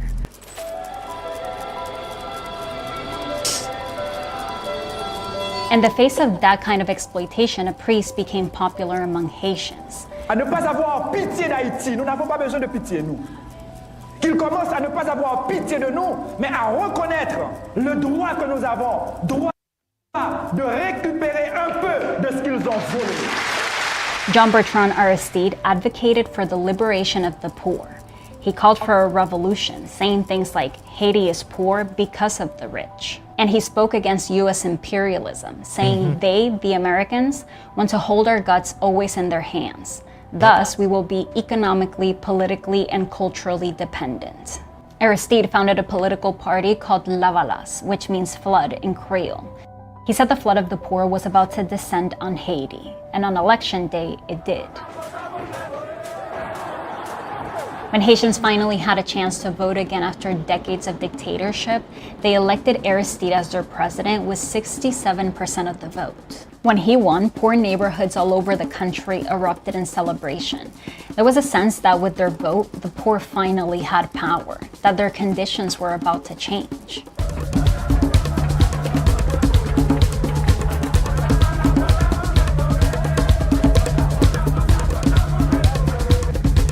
But the celebrations were short-lived. See, Aristide wanted to increase taxes on the wealthy and take away power from the Haitian military. And that made him a threat. 7 months after taking office, the military ousted him in a coup supported by the Haitian elite. Aristide's supporters were outraged that their vote wasn't being respected, and they took to the streets to protest. The military responded by killing thousands over the next few years. Thousands of others left Haiti trying to escape the violence. Boats with Haitian migrants were arriving on the coast of the United States. And that became a problem for the US president in 1993, Bill Clinton. See, on the one hand, his administration was facing pressure to intervene and restore Aristide to the presidency and stop the exodus of Haitians. On the other hand, it was a tough sell in Congress to help a man who had been so openly critical of the US and capitalism. Meanwhile, Aristide was facing his own dilemma, because he needed the US and its soldiers to confront the military that had ousted him, so he toned down his rhetoric and agreed to capitalist policies pushed by the US. In 1994, the US intervened to reinstate Aristide. 10 years later, the US would intervene again. Welcome, President Clinton. But this time to remove him. Great. In order to return, Aristide agreed to privatize the government-owned companies that provided basic resources like electricity. He also agreed to reduce tariffs so it would be cheaper for US companies to export rice to Haiti. And he agreed to keep the minimum wage low. See, the US government had long been advocating against raising the minimum wage in Haiti. When Aristide returned to power, he still ordered an increase to the minimum wage. But the hike was so modest that it didn't even make up for the sharp rise in inflation the country had seen after the coup. The increase meant workers would be making the equivalent of little more than $14 a week. In the 90s, activists from the US traveled to Haiti to document the conditions of workers who made Disney t-shirts. On $14.40 a week wages, this is how you live. 3 families call this home. $14 is almost how much the activists said Disney was charging for a single t-shirt at the time. And workers were required to work on thousands of them in 1 week. Do they know how much this sells for? Est-ce que nous connaissons combien ils vendent aux États-Unis? No! 390 goods. The US would continue to intervene against raising the minimum wage in Haiti long after Aristide was gone. We know this thanks to WikiLeaks. Companies like Hanes, Fruit of the Loom, Levi Strauss, these are named in the cables who use these contractors. Assembly zone contractors who have these contracts with Hanes and Fruit of the Loom are putting enormous pressure with the U.S. Embassy on the Haitian Parliament not to increase the minimum wage. That was in 2009, when Barack Obama was president and Hillary Clinton was Secretary of State. It turns out the Clintons have been heavily involved in Haiti in the last few decades. Remember I told you Bill Clinton was the president that helped Aristide return to power? And that one of the conditions to help him return was that Aristide drop tariffs on US rice. That meant that it was going to be a lot cheaper for US farmers to send rice to Haiti. So the country was flooded with rice from the US. Haitian rice growers could not compete and many were pushed out of business. Clinton actually apologized for this in 2010. It's maybe been good for some of my farmers in Arkansas, but it has not worked. It was a mistake. It was a mistake that I was a party to. I am not pointing the finger at anybody. I did that. I have to live every day with the consequences of the lost capacity to produce a rice crop in Haiti to feed those people. Meanwhile, in Haiti, Aristide was losing support. Unions and grassroots groups were disappointed in him. They accused him of selling out to U.S. interests. But he still ran again for president in 2001. And in 2003, Aristide did something that shocked Western nations. Il nous faut, premièrement, restitution, deuxièmement, réparation. Aristide formed a commission to study how much the debt Haiti had paid to France had cost the country in today's money. They concluded the figure was $21 billion. And Aristide demanded that France pay it back. He said, what beautiful schools, universities, and hospitals we will be able to build for our children. How much food we will have in abundance. Aristide's demand scared France, because if Haiti could demand reparations, so could other French colonies. So the government reacted by dismissing it. But they also sent French representatives to Haiti to improve relations. Those representatives went to Haiti in December 2003. 3 months later, Aristide would be ousted from power again.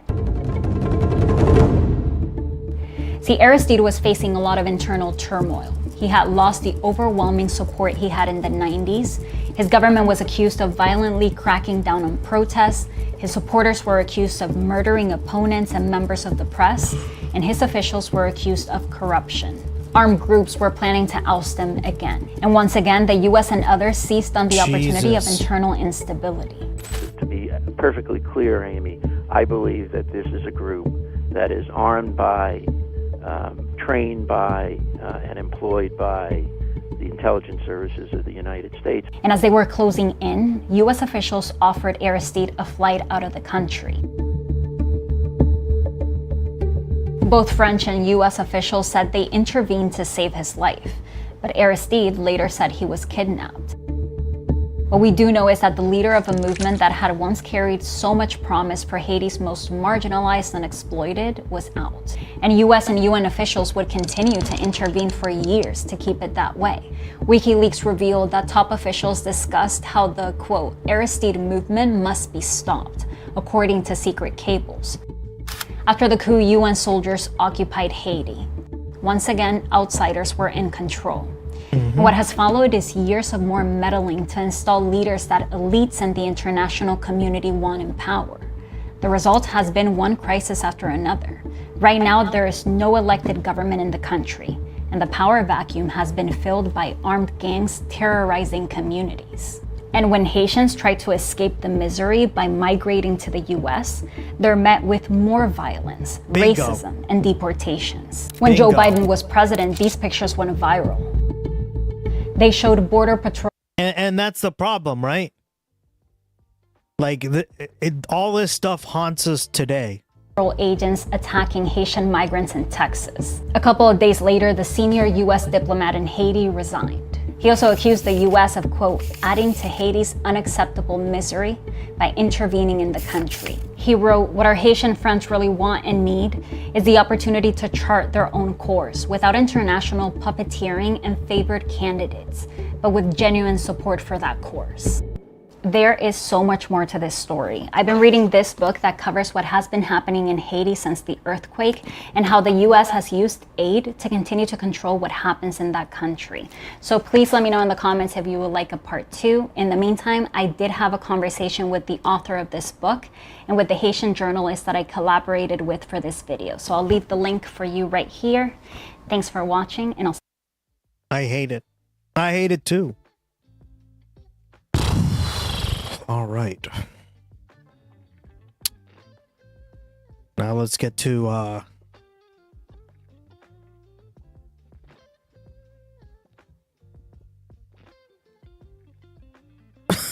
oh God.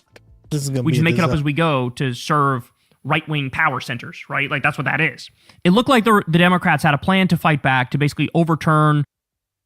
We're talking about the gerrymandering that's going on in the U.S., right? The ruling and issue a new ruling to back them up. It would require lowering the retirement age of the court to, like, in specifically Virginia, right?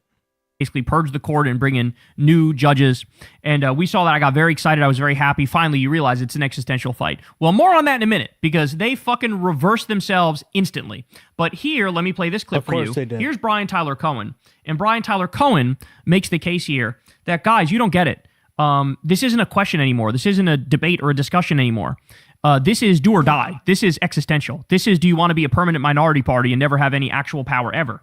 And listen to what he says here. We now know the Republican strategy. It's not a secret. It's not going to sneak up on us. They will gerrymander every Democratic district out of existence. Just you wait. They're doing it now. Their judges will let them do it, even if expressly prohibited by their own state constitutions. Florida proved as much. So our only recourse now, recognizing what they are doing in broad daylight, is to go on full offense. That means that Democratic officials in New Jersey, New York, Illinois, Colorado, Washington, Oregon, and on need to wake the fuck up and start redrawing these maps for full Democratic control. Why? Because going tit for tat deters no one. You need to show Republicans some deterrent effect for what they're doing.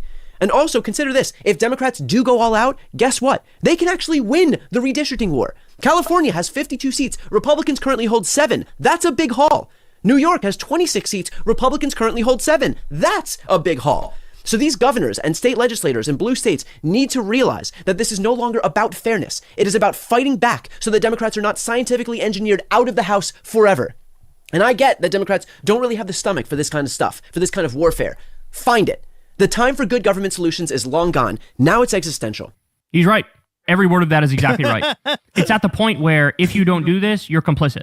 You're complicit.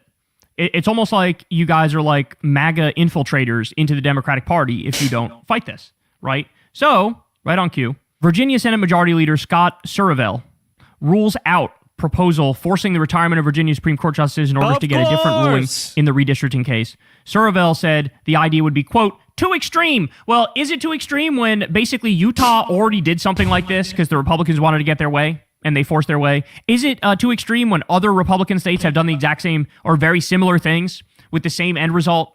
They got a ruling they didn't like and they were like, okay, we're just going to find a way to change the ruling. If they can get away with it every single time and they materially change and get what they want out of it, if you don't do it, you're just a little bitch. You're a little bitch and you're a failure. You're weak. You're too weak for your position. And the wild thing watching all this is that, like, the Democratic base is immensely radicalized. It is insane to watch the Democratic base be radicalized in a good sense of the word, right? Like ready to fight back, ready to fix things. Like Wolverine. And then watch He's our got the representatives be like, Wolverine hair. He's nah. Like, are you kidding me? This is malpractice. This is negligence. This is It's criminal so on funny. your part. It is betraying your own voters. It is betraying the American people, if we're being honest. Because you're going to have a situation where, like, you know, Democrats should hold a supermajority and maybe they'll barely hold a majority at all because you guys don't want to do what needs to be done. By the way, also, Virginia Governor Abigail Spanberger tells 8 News she doesn't support getting rid of Virginia Supreme Court justices for purposes of redistricting. Now, look, I've given Abigail Spanberger a tremendous amount of credit. She ran 2 central... Yeah, fucking stupid as shit. I wish I could show you guys. My neighbors are having a full-on party because of Schnutzen Fest, and they're so loud. But how am I supposed to explain Schnutzen Fest to Americans? I don't know. Someone explain it. Rigel, tell me. What the hell is that? Brian Tyler Cohen actually didn't cover Gaza after meeting with the White House Biden aides and David Pacman in 2024. Fuck that guy. Oh yeah, we don't watch him for that reason, right? Like, we'll maybe like very rarely watch the occasional like update video or something, but I don't watch him on the regular. I agree. Same with David Pacman, right? Splendinavium. Yeah. In my opinion, right? I would be critical of that. But she ended up winning. David, good for her. I'm very happy she won, right? But since she's gone in office, I've given her credit because she's governing more like a leftist than she is like a centrist.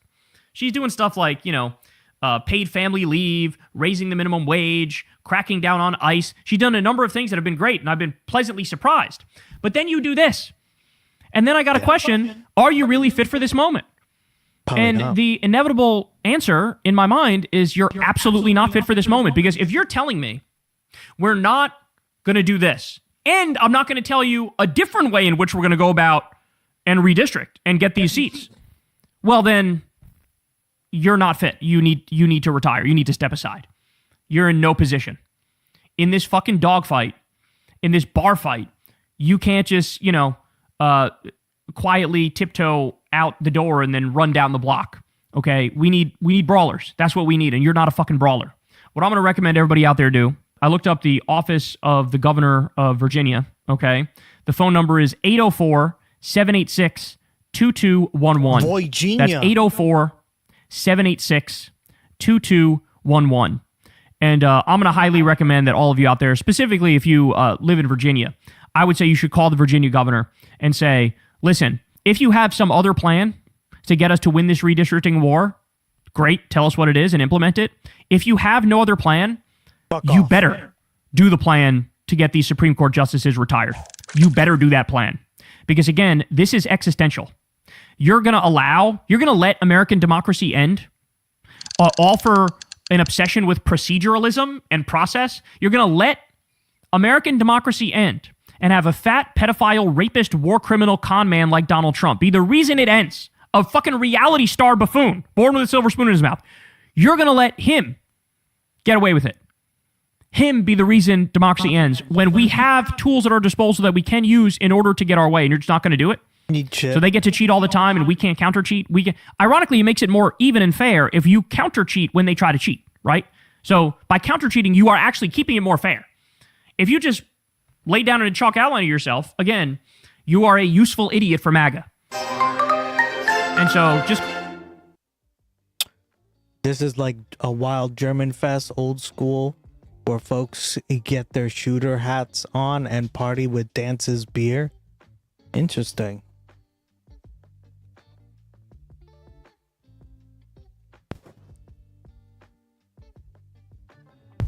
Call her and say, like, listen, if you have a different plan for us to win this redistricting war, tell us what it is, and that's cool. But if you don't, you better do the plan where we get rid of the Supreme Court justices. We retire them and we get our way.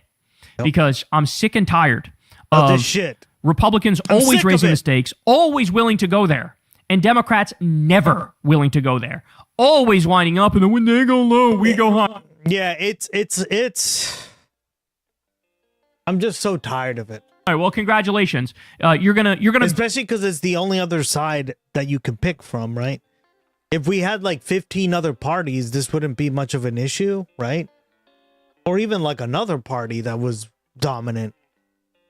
But like the fact that we only have one other party that is supposed to be the opposition, that's why, guys, I just call them planted opposition, right? They don't actually, give a fuck, right?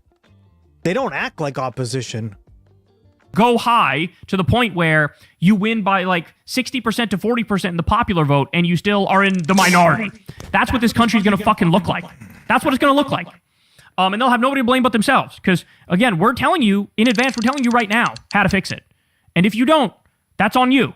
Mm-hmm. But we can't afford to have you not fight, to have you not act. So fucking get with it, bro. Get with it. This is wild what we're talking about here.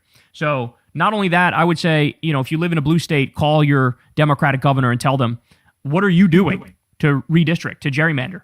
What are you doing to counter Republican cheating? The cordial, the cordial, right? I agree, Splendinavia. They're just a part of the opposition. They're just planted opposition, right?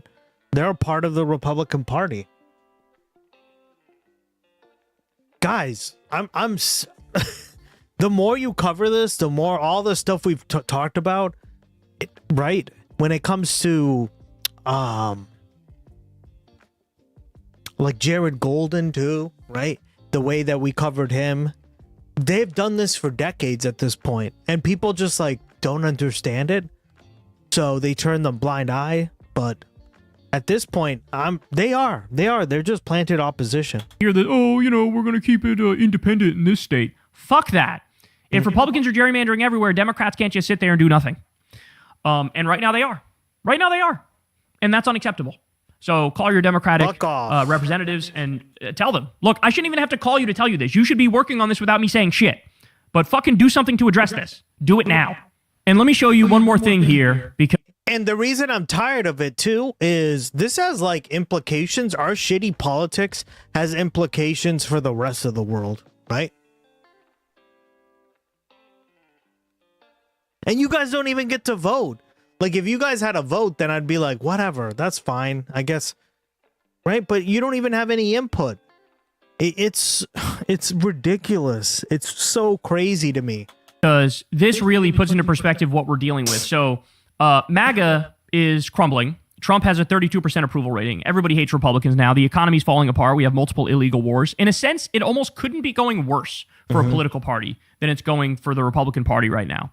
However, given the fact that the Supreme Court just gutted the Voting Rights Act and basically disenfranchised all these black voters across the country, well, now it's looking like the Democrats are not a guaranteed lock, even though we're way up in all the polls. Watch this. But I think this poll serves as a big-time reality check for Democrats, and that is, it ain't over yet, especially with the redistricting when we look ahead to the 2026 race for Congress. You would have thought that the Democrats' lead would expand on the generic congressional ballot. It didn't happen. Look, in March, Democrats were up by 6 points. Look at this now. Democrats are up by 3 points, and I want you to note the yellow lettering. No clear leader. It is within the margin of error. So despite all of the talk about Donald Trump's unpopularity, the fact is Republicans very much remain in the game when it comes to the congressional midterms, which are occurring in, 6 or 7 months at this point? They are, quite literally, cheating their way into relevance and to hanging on to power.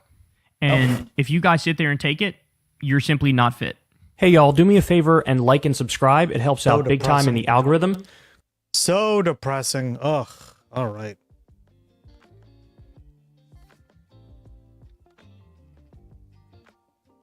Our children a collateral damage of your unregulated capitalism and your bought legislator. Your country starts all these bloody wars, often. Speaking of which, yeah, just for I shits agree. and giggles. The village idiot is president and it is landing on us. Our farmers cannot afford to run their equipment. We are paying in real money for an education system that was broken on purpose hundreds of years ago that is not ours. You are exhausting. You are genuinely, relentlessly, completely exhausting. We did not choose to become experts on American politics, American shootings, American culture wars, and American grief.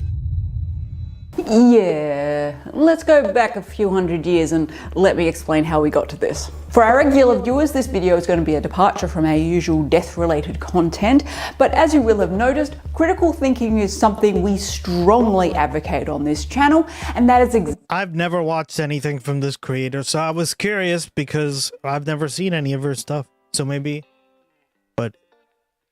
she's good, right?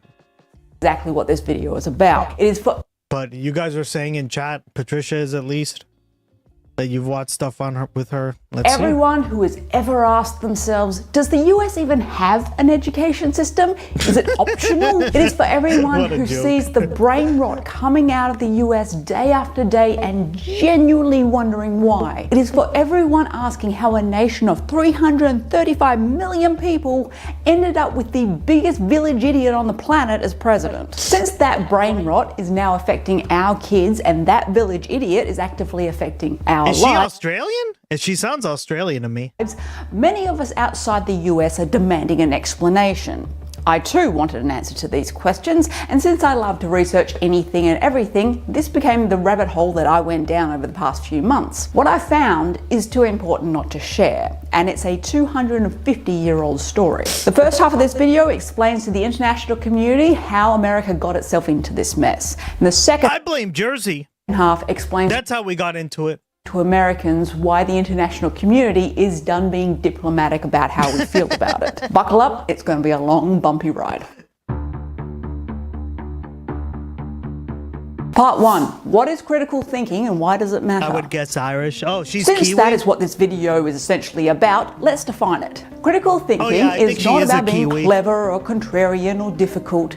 It is the ability to evaluate a claim before accepting it, to ask where that information comes from, who benefits from you believing in it, whether that evidence actually supports the conclusion, and whether you would accept the same argument if it came from the other side. It is, at its core, the ability to change your mind when the evidence demands it. That is it. That is the whole thing. When a population lacks critical thinking skills, the consequences are not abstract. People cannot identify when they are being lied to. They cannot distinguish between a credible source and a fabricated one.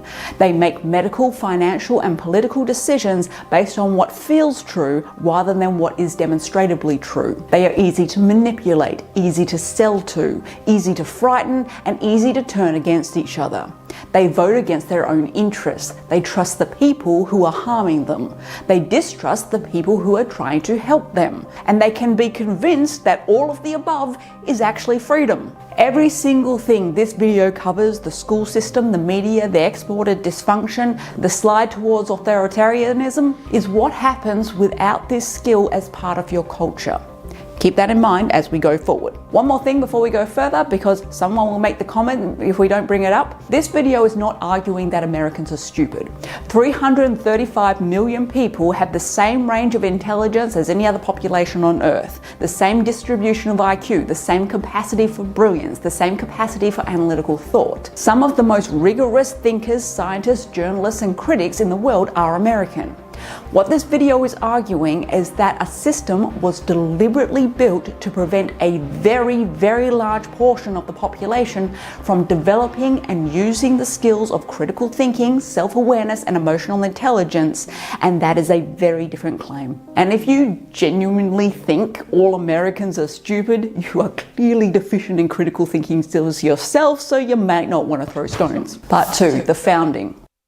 Let's start with a statement that sounds provocative but is, on examination, simply accurate. The United States of America is the only known country in the world throughout history that was deliberately, structurally, ideologically, from the ground up, founded on anti-intellectualism.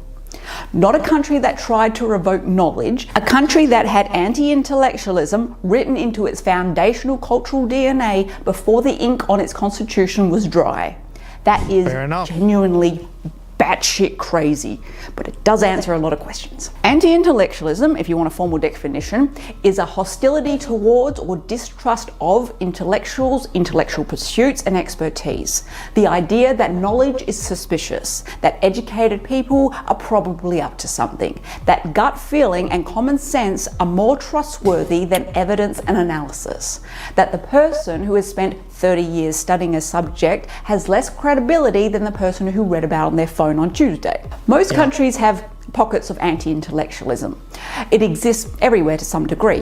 What makes America categorically different is that anti-intellectualism was not a reaction to its founding institutions, it was part of them. It was present at its creation, and it was useful to the people doing the creating. You are uniquely special, just not in the way you thought you were. The dominant story America tells itself is the story of the self-made man, the rugged individualist who didn't need schooling, didn't need experts, didn't need anyone's help, just grit, faith, and common sense. This archetype goes back to the very earliest European settlers, many of whom were religious communities that left Europe specifically because they found it too tolerant, enlightened, and intellectually opened. They were not fleeing oppression so they could build a society of free inquiry. They were fleeing because they wanted to build a society where the truth was already settled by God, by scripture, by community elders, and it was not up for debate. Now, yes, the founding fathers, some of them were genuinely brilliant. Jefferson, Madison, Franklin, Hamilton, educated, widely read, deeply influenced by European Enlightenment thought. Adams. But here's what the mythology leaves out. Those men were the elite. Wealthy, travelled, multilingual, and they were mistrusted for it almost immediately by a large portions of the population they were supposedly leading. The first great organised expression of anti-intellectualism as a political force arose with the rise of populist democracy in the early 19th century. The idea that any ordinary man was just as qualified to govern as a trained statesman. That book learning was a form of corruption, that educated people were probably up to something. Andrew Jackson, America's 7th president, built his entire political identity on contempt for educated elites. He was celebrated for it. He is still on the $20 note. Wow, that is fucked up. Jesus Christ. Okay, so the soil was prepared early. What grew in it over the next 2 centuries was a culture where intelligence became something you apologized for. Expertise became something you treated with suspicion, and common sense came to mean whatever you already believed before you heard the evidence. A population that distrusts expertise is a population that won't question the factory owner, the landlord, the preacher, or the politician. It is, in the most literal sense, easier to manage. Every single thing we are about to cover in this video, the school system, the media, the gun debate, the military worship, the exported dysfunction, all of it flows directly from this founding fact. Once you understand that anti-intellectualism is not a flaw of the American feature, but a feature of it, the rest stops being confusing really quickly. The school system. How to engineer a population that cannot think critically, a documented, time-stamped history. The American school system does not accidentally fail to teach critical thinking. It was structurally designed that way, through a series of deliberate policy decisions spanning 2 centuries, to produce something. This is perfect for what we were discussing earlier when it comes to reading, right? How reading scores have fallen in this country, right? That first story we covered on the stream. Other than critical thinkers. What it was designed to produce changes slightly depending on era, but the output has been remarkably consistent. Compliant, testable, manageable people who know how to follow instructions but are not particularly equipped to question them. That's not a conspiracy theory, that's a paper trail, so let's go through it. The Prussian system, mid-1800s. In the mid-19th century, American education reform. Oh, the Prussian system. What's Prussia? Germany. Oh, guys, we win here. It's Germany's fault.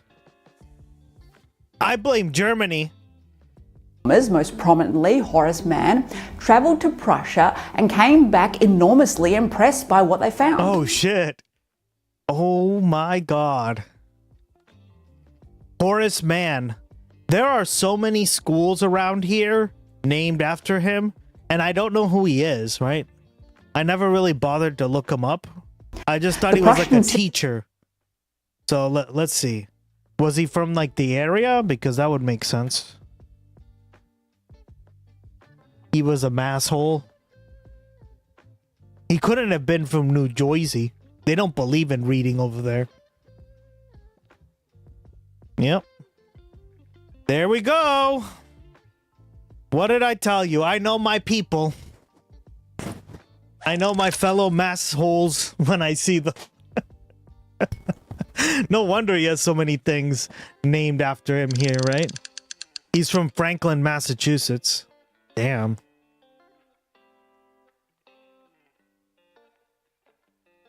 It's a nice town. I've gone there a few times. God. Could never be from New Jersey. System was efficient.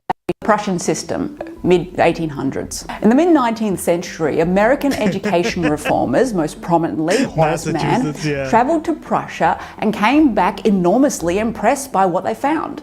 The Prussian system was efficient, standardized, and produced highly disciplined graduates. American industrialists... Yeah, but, okay, like, just to play devil's advocate, even if that's the case, we're too dirty. Damn right, the dirty Jersey. New Jersey. Could never be them. Meaning clean.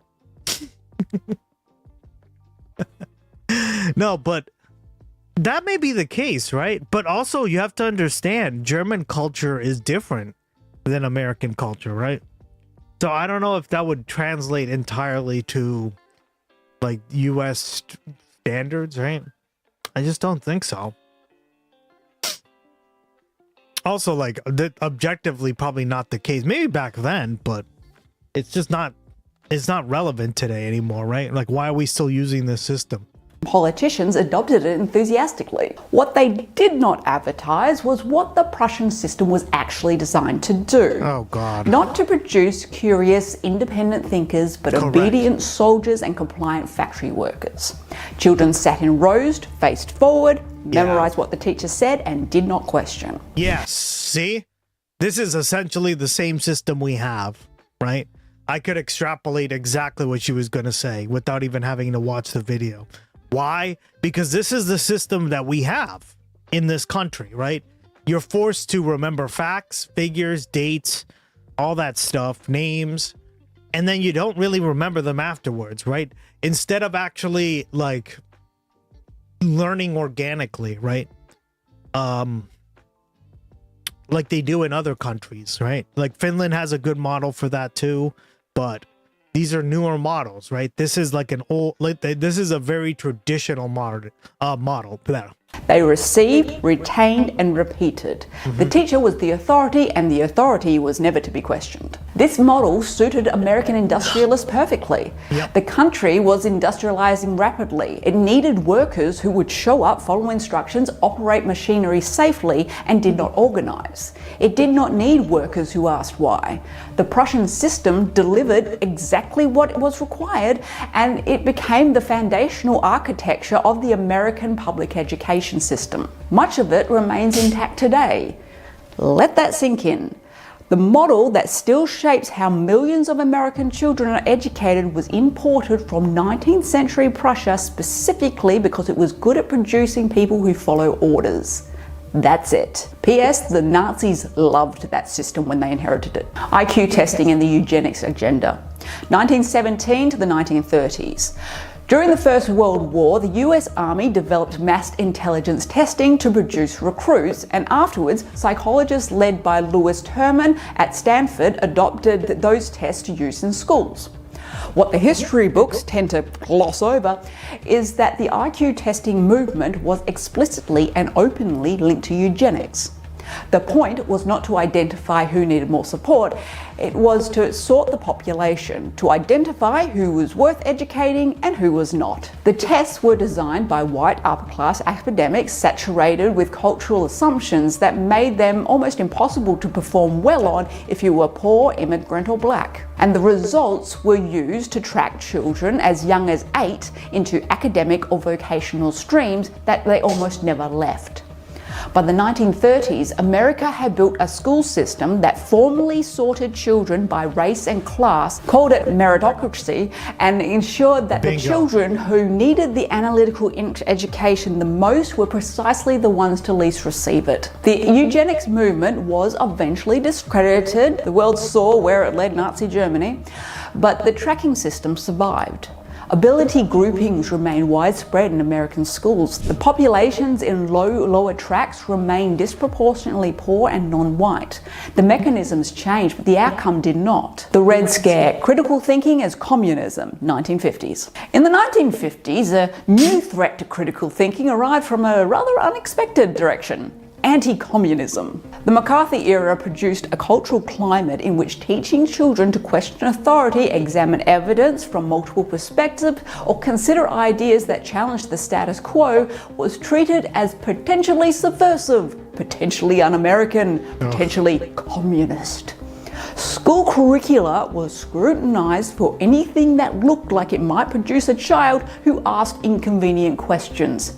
Progressive education, which emphasized inquiry, debate, or independent thinking, was attacked as a vehicle of communist indoctrination. Teachers were investigated, textbooks were changed. The message delivered clearly and consistently was that the proper role of education was to transmit American values, not interrogate them. What the fuck was wrong with these people? The long-term effect of this period on American education is difficult to overstate. It created a cultural norm still present today in which teaching children to think critically about their own country, its history, and its institutions is treated as an act of disloyalty rather than an act of education. This is the direct ancestor of the current battles over what can and cannot be taught in American classrooms. No Child Left Behind, 2001. Fast forward to 2001, George W. Bush signs the No Child Left Behind Act at the most significant federal intervention in American education in decades. The stated goal was admirable. Close the achievement gap, hold schools accountable, ensure every child reached a basic proficiency in reading and maths. The mechanism was standardized testing. Schools were required to test students annually, and those that failed to meet the benchmarks faced reduced funding, restructuring, or closure, with teacher performance, school performance, and funding all contingent on the same scores. The result was entirely predictable to anyone who thought about the incentive structure for more than 30 seconds. Schools stopped teaching what was not tested. Critical thinking is not easily tested on a standardized exam. Neither is creativity, civic reasoning, ethical analysis, media literacy, philosophical inquiry, or the ability to construct and evaluate an argument. Art, music, and drama, subjects that develop lateral thinking and imaginative capacity, were cut to make room for test preparation. Schools in poor areas, already under-resourced and under pressure, became almost entirely focused on drilling students for the specific questions that they would face on the specific test that determined whether the school survived. No Child Left Behind did not close the achievement gap. What it did do comprehensively and measurably was to narrow the curriculum, reward repetition and memorization, punish open-ended inquiry, and produce a generation of students who were very good at answering preset questions and very poorly equipped to ask new ones. It was education restructured around compliance and measurement, which is, if you've been paying attention, exactly what the Prussian system was designed to do 150 years earlier. The law was eventually replaced by the Every Student Succeeds Act in 2015, but the standardized testing culture it embedded remains. The damage to curriculum breadth, to teacher autonomy. Correct. It was terrible. to the place of critical thinking in American classrooms was not undone by changing the legislation. You cannot cut a decade of analytical education from a generation and fix it with a new bill. And for Australians who are about to jump in the comments, yes, we have NAPLAN, and yes, it is standardised testing, but it is administered across only 4 years of school and not 12. The stakes are significantly lower. It does not get teachers fired. It does not get entire schools shut down by a school board, and it has never resulted in schools spending an entire decade drilling children on test answers at the expense of everything else. It is not the same thing. It is not even close to the same thing. The structural result. The single most important structural fact about the American education today is this: there is no national curriculum. Education is controlled at the local level by elected school boards across roughly 13,000 school districts. What a child learns depends almost entirely on where they were born. A child in Texas may be taught that the Civil War was primarily about states' rights. A child in Massachusetts may be taught it was about slavery. And when they grow up and disagree, they are not being irrational. They were trained to disagree. It was built in. School funding is tied to local property taxes, meaning schools in wealthy areas are extraordinarily well-resourced and schools in poor areas are not.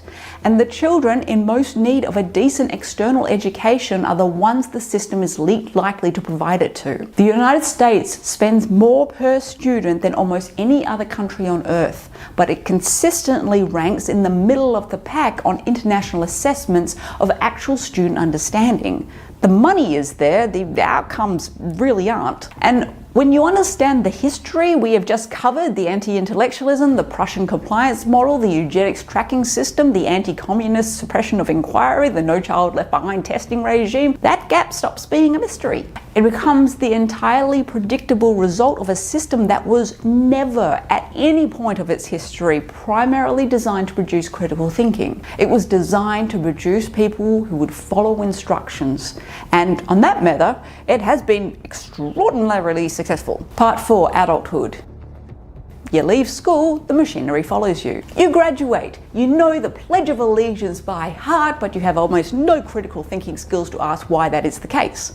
You are now an adult. The indoctrination infrastructure of your school years is behind you. Surely now you can think for yourself. Nope. The ritual continues, it just gets bigger. The Pledge of Allegiance that you did every morning, every single morning, well, what replaces that is something more ambient and more powerful. A total saturation of national symbolism in everyday civilian life. The flag is everywhere, on porches, on bumper stickers, on clothing, on shop windows, outside car dealerships. The national anthem plays before every sporting event, from NFL games to minor league baseball and high school athletics on a Tuesday night. Military flyovers at stadiums, veteran tributes on every occasion. Thank you for your service, that's said like bless you after someone sneezes. The conditioning continues and you don't have the skills to question it. That's not a mistake. The function is identical to the pledge. 100%. It is a daily prompt, many times a day often, in many different contexts, to feel something about your country before you think anything about it. Emotion precedes analysis. Loyalty is assumed. Questioning is socially costly. The childhood ritual of compulsory patriotism becomes the adult environment of ambient patriotism. And the effect on critical thinking is the same. It makes certain questions feel like personal attacks before they've even been asked. But these rituals are not merely ambient. They are enforced. Participation is technically voluntary, but refusal is punished. And that distinction between technically voluntary and functionally compelled is exactly how authoritarian cultures operate inside a democratic framework. Koperniak and Landmesser, you participate or you pay. Consider this. There is a famous photograph from 1936. A ship launched in Hamburg. Hundreds of people giving the Nazi salute. And in the middle of that crowd is one man standing with his arms crossed instead. His name is believed to be August Landmesser. He refused the ritual and he was later identified, convicted, and eventually killed in a penal battalion. In 2016, Colin Kaepernick, NFL player, knelt during the national anthem at a game to protest police brutality against black Americans. He didn't burn it. anything. He did not shout. He knelt quietly during a song. Because in the U.S. we would say Colin Kaepernick, right? But I mean, guys, like, these are just differences in how you pronounce it. Response was career-ending. He was called a traitor. Colin Kaepernick. I like that way better. Death threats followed. Every NFL team declined to sign him despite his obvious ability. The president of the United States called him a son of a bitch. It's like Copernicus. Oh, Australia, am I right? Oh, guys, hilarious. At a political rally to cheering crowds. Now, America is not Nazi Germany. That's not the argument. The argument is this: compelled loyalty ritual and the punishment of those who refuse them are a structural feature of authoritarian culture, regardless of which flag they are performed under. I get the point. She's absolutely right. Kaepernick, yeah, literally it's pronounced, here we say Kaepernick, right? Kaepernick, it's weird. I don't know. Guys, Americans are weird. I don't know what to say. Such a small stepping out of line results with such proportionate punishment. Yeah, Landmaster was destroyed by the state. Copernic was destroyed by the market, the league, and the political establishment. Different mechanisms, identical message. You participate or you pay. And when a ritual makes you a traitor rather than a dissenter, the ritual is no longer a symbol. The country where symbols cannot be questioned has confused loyalty with thought and made them enemies. The entertainment complex. America is always the hero. Hollywood is not a neutral storytelling machine. It is the most powerful cultural export in human history, and for decades it has operated under a consistent set of assumptions. America is fundamentally good. American foreign policy, however messy, is ultimately motivated by the right values. American soldiers are noble. American institutions are, in the end, trustworthy. The villain is foreign or domestic and unusual, never systemic, never the country itself. This is not an accident. The Pentagon's Entertainment Liaison Office has co-produced hundreds of films and television series in exchange for access to equipment and locations, with script approval as a condition. Movies that portray the US military critically do not get the aircraft carriers. Movies that portray it heroically do. The result is a cinematic landscape that has spent 70 years telling Americans and the rest of the world a particular story about who Americans are and what their country stands for. When you have absorbed that story since childhood across thousands of hours of film and television, it becomes the emotional baseline against all the other information it's measured. Facts that fit the story feel true. Facts that are contradicting feel like propaganda. This is not a conscious process. It is what happens when entertainment is used at scale over time to shape a culture's understanding of itself. Social media, the American product, American political choice, and American problem exported globally. Before we talk about what social media has done to a population, let's be clear about what it is. Social media was created by American tech giants. It was allowed to grow without restriction by the American government, who chose repeatedly and deliberately not to regulate it. The largest English-speaking user base. Yeah, and now it's basically all over the world, right? And most people don't see a problem with that, but it does have its implications, right? It does. And now we're, you know, like, countries are going to have to deal with the problems, and they can't even regulate it directly because they have no say on our regulations, right? It's just so fucked, guys. It's so fucked the more you think about it. And, you know, you may be somebody who's like, but I like social media. Yeah, but it has its problems, right? It has its problems, and it needs to be dealt with responsibly, right? You can't just, like, regulate it out of oblivion, but at the same time, maybe the algorithms need to change, right? Because the algorithms are too focused on generating views and ad revenue, right? Is the American population. The algorithms and this impacts you as people around the world, right? Like Scandinavia, you're from Iceland. Rigel, you're from Germany. Alco, you're from Germany, right? But Patricia, you're from Australia. this impacts you guys. Like, it's stupid how our fucking stupid non-regulation policies that we have here, right, have impacts on your countries now that we just mentioned, right? Just right off the top of my head, right? So, yeah, it's important to see this in the system itself, right? When we're talking about politics. Determine what billions of people. Algos are meant to keep us stuck on our phones. Exactly. If do you think, right? Do you think if like all these companies were in Australia, they would allow that to occur? I mean, Australia's already done a pretty good job, and well, they've tried to like regulate this stuff, right? But it's kind of controversial what they did. But if this stuff was more spread out throughout the world, I guarantee you there would be more regulation across different countries, right? Working together and stuff. And instead, it's the opposite, right? Around the world see every day were built in California, optimized by American engagement patterns, and reflect the American culture. It's so annoying when people shit on me for commenting on American politics while not being American, but a world politics are down. Well, yeah, that's what I've said from day one, right? I don't see why they don't get it. Anybody, I'm going to tell you something, Blendinavia. Anybody who doesn't get that you can't comment on U.S. politics, they're a dumbass. They don't fucking belong in politics. I'm sorry. They don't think about this stuff enough, right? Like, they probably have just a stupid opinion or something, but yeah, they don't get it. They don't get that this stuff is international, right? It impacts all of us. And that's why I bring up on this stream time and time again, right?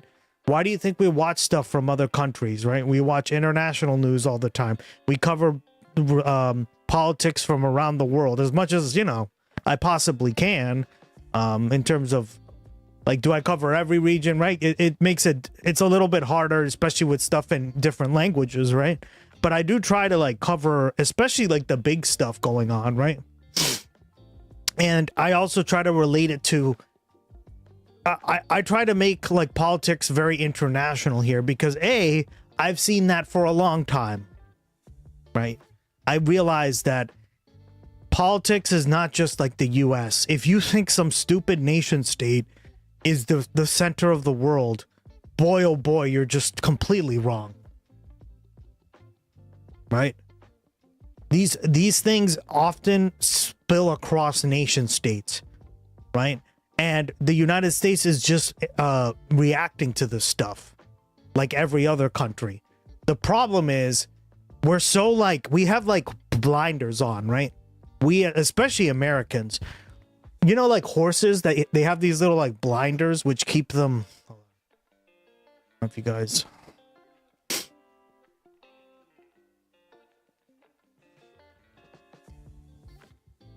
I feel like most Americans are like this.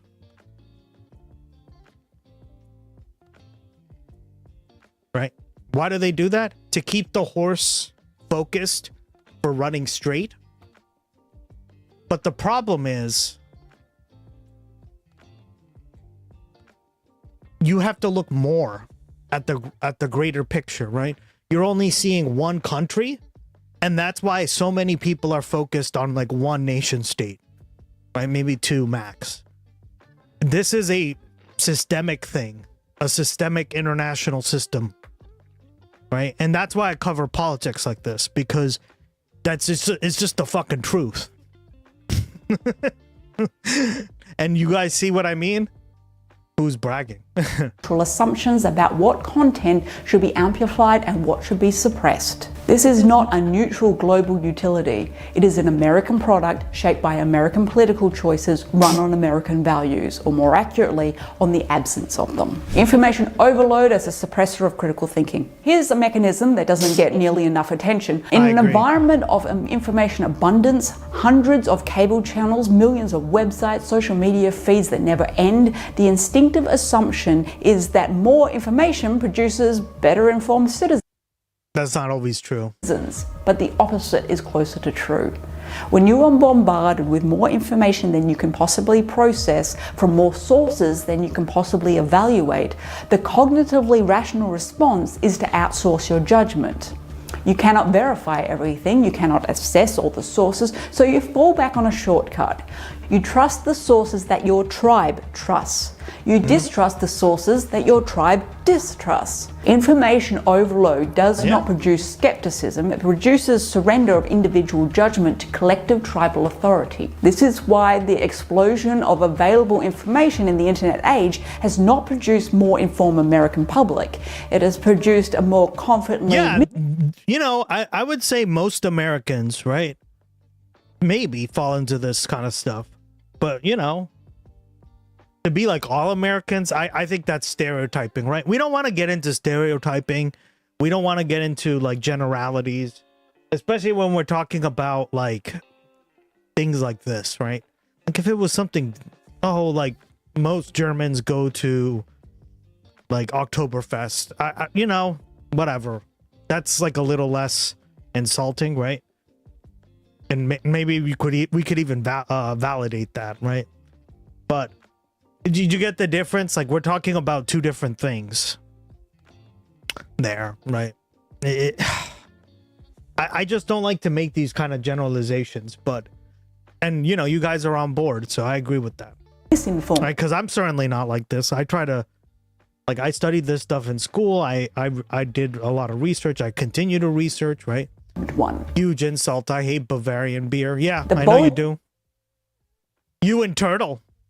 If Turtle was here, he'd be like, I love Bavaria. Bavaria in my mouth. He takes the Bavarian dick. Of competing claims. He loves Bavaria. Next time he's in. Oh, there he is. Turtle! I don't go to Oktoberfest. That shit is expensive. And Bavarian. We know how much you love Bavarians. Dude, we were just talking about you. Holy shit. Is itself a suppressor of critical thinking because critical thinking requires time. The three Germans have united. Alco, Rigel, and now the Turtle. We've united the fucking three Germans. And a framework for evaluation that most Gus said Turtle 3 times Bavarian cream stream. Yeah. most Americans were never given. It is the absence of that framework. More information just means more noise, and more noise means more to retreat from to whatever your team says is right, which is why a Fox News viewer is less accurately informed on facts than someone who watches no news at all. Let that sink in. The defunding of civic and adult education. Let us say generously that someone makes it through the American school system with their curiosity intact somehow. They are now an adult and they want to learn. They want to develop the analytical skills that they were not given in school. What infrastructure exists for them? Less than there used to be, unfortunately, and far less than comparable countries. Public library funding has been cut in real terms across most of the country over the past 3 decades. Community college, the primary route to affordable further education for working adults, has been defunded in most states with costs shifted to students. Adult literacy and continuing education programs have been cut. Civic education programs, which once existed to give adults the tools to participate meaningfully in democratic life, have largely disappeared. The message delivered by this defunding is not subtle. The infrastructure that might allow American adult to compensate for the poor school education, to develop critical thinking after the fact, to become a more informed citizen, has been systematically dismantled at the same time that the information environment has become more complex and more manipulative. Epistemic tribalism, the end state. All of the above produces reliably and predictably a condition that researchers call epistemic tribalism. Your tribe determines what is true. Yep. Evidence that supports your tribe's position is real, credible, and important. Evidence that challenges that is fake, biased, politically motivated, or an attack on you personally. The source of the information matters more than the content. The team that produces it matters more than what I said Turtle 3 times, and I didn't even have to say Hitler. I just said Turtle, and then he came up.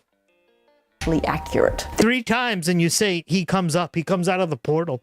This is not stupidity necessarily, but an entirely rational adaptation of the mind that was never given the tools to evaluate evidence independently, has been trained since childhood to feel loyalty before thinking critically, and is now drowning in more information than it could possibly ever handle in an environment optimized to exploit tribal instincts. Given those conditions, epistemic tribalism is not a failure of intelligence, it's a survival strategy. The big problem, though, yeah, we got a turtle wormhole,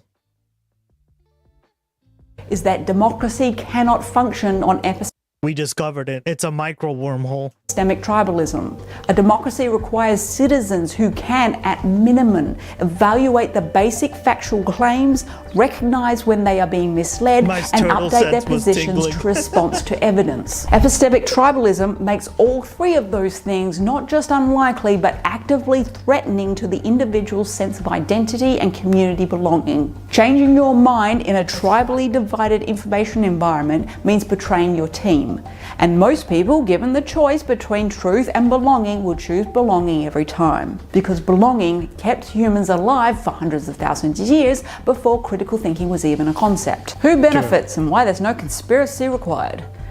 At this point, a reasonable person asks, who actually wants this? Who benefits from a population of adults that cannot think critically? And the honest answer is that the beneficiaries are many, which makes it so much more durable. Large tech companies profit from engagement over accuracy. Outrage keeps people on the platform, and it doesn't matter to the algorithm whether the outrage is justified or not. Political parties on both sides benefit from loyal, unquestioning bases rather than genuinely independent voters who might defect on any given issue. Corporations benefit from consumers who do not scrutinize their products, their labor practices, or their environmental record. Politicians do better when fewer people vote and the ones who do are angry and loyal. Wealthy donors benefit from tax and regulatory environment that a critical thinking majority would never have voted for. Oh yeah, and one more. Who else benefits? The church. Religious organizations are among the most direct and least discussed beneficiaries of a population that was never taught to examine claims critically. Prosperity gospel is the clearest example.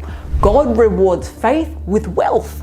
Your poverty is a spiritual failing. Your pastor's private jet is evidence of divine favor. This collapses under 30 seconds of scrutiny and contradicts the foundational text it claims to represent and is transparently self-serving for the person asking for the money. It survives only because critical thinking was never taught to the population at large. And then there is the individual level. In a population with strong critical thinking, a charismatic person who wants wealth and power has to compete in arenas where their claims get tested.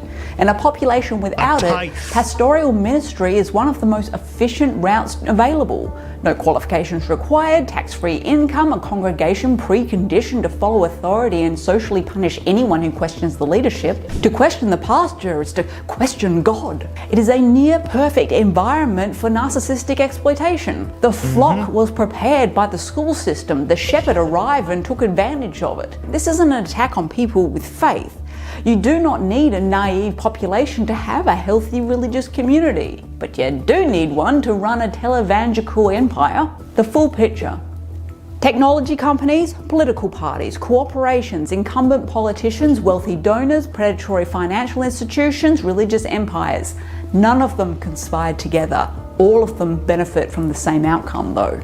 The school system was not designed by a conspiracy. It was shaped by industrialists, eugenicists, Cold War politicians, and standardized testing lobbyists, each pursuing their own agenda.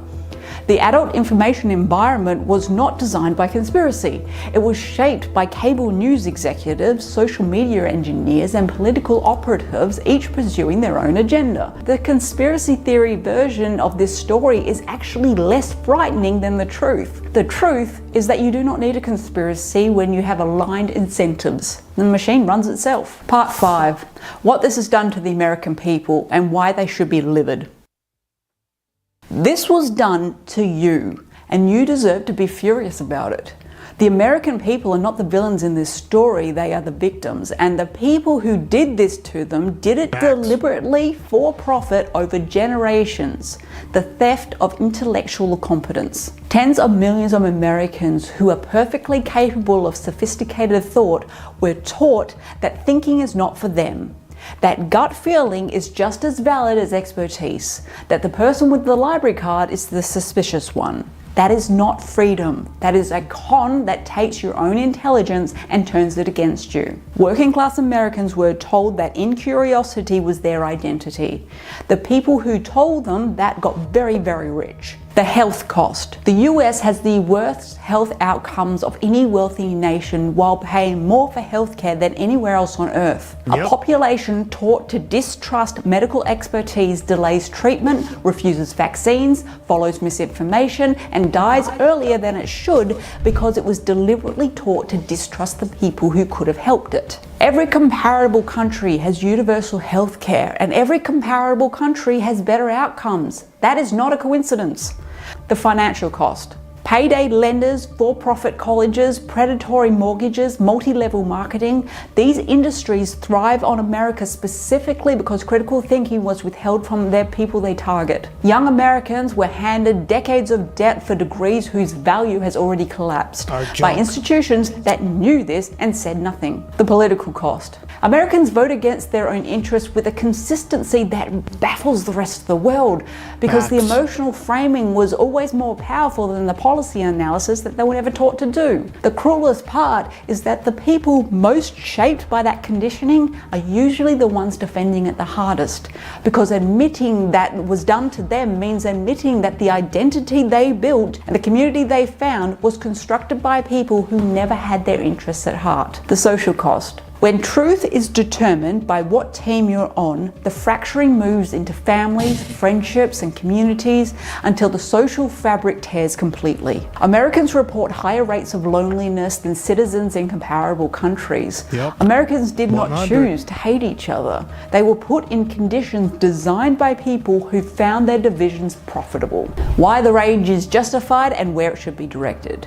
The rage is legitimate. It is the correct response to what has been done, but it is aimed with their extraordinary precision by people who benefit from its misdirection at immigrants, academics, journalists, and other tribes rather than the architects of conditioning producing it. If you are an American watching this and you are angry, you should be. You were robbed. And the people who robbed you have been very careful to make sure you send that anger somewhere else. Part 6. Consequences and authoritarianism. Where it lands. Everything in this video has a logical endpoint, and we're at it. Democracy hollows out before it falls. The institutions remain, the elections continue, the flag still flies, but the substance drains away when the population no longer has the tools to protect it from someone who wanted to exploit it. Authoritarianism arrives as a series of individually survivable moments. A norm broken here, an institution undermined here. Each step is absorbed, and each step makes the next one easier. And a population that was never taught to recognize the pattern will dismiss warnings as partisan hysteria until it's too late. Since taking office, Trump has attacked the independence of the judiciary, defunded and dismantled federal agencies, purged the civil service of anyone not personally loyal to him, including the heads of the FBI, the CIA, the NSA, the senior military leadership, you know, the thing that you're so proud of and maybe the only way to get you out of this mess. The Attorney General, the senior Justice Department officials, Inspector Generals across multiple departments, and the list goes on. Declared the press the enemy of the people and used the power of executive to punish political opponents and reward allies. He has withdrawn from international institutions, torn up alliances, and openly expressed admiration for authoritarian leaders while treating democratic ones as contempt. That is not normal disagreement.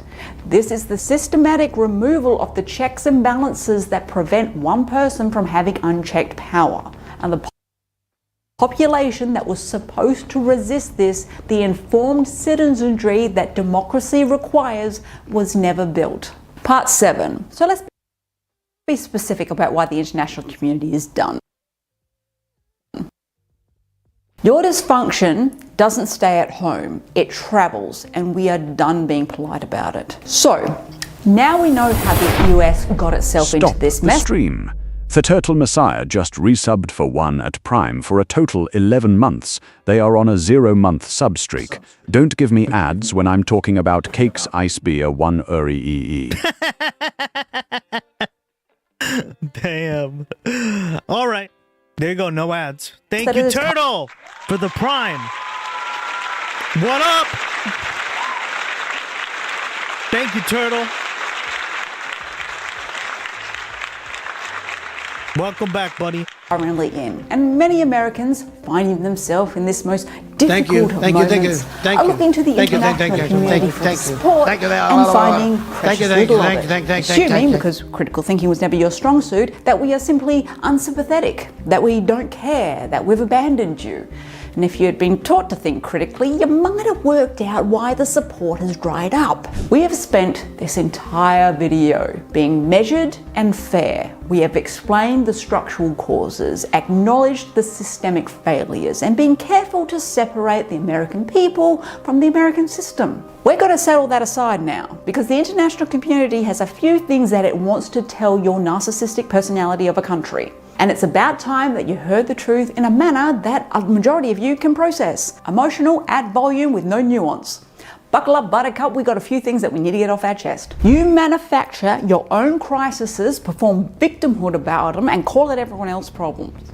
The manosphere, the red pill crew, the climate denial industry, cancel culture, the incel movement, hustle culture and the self-made myth, the anti-vaccine pipeline, the do-your-own-research movement, the privilege framework weaponizing so your identity determines the validity of everything you say, the self-diagnosis culture, QAnon, academic postmodernism, the idea that objective truth is power construct, the everything is racist framework, the purity test culture where... And you know who I blame for this? You already know.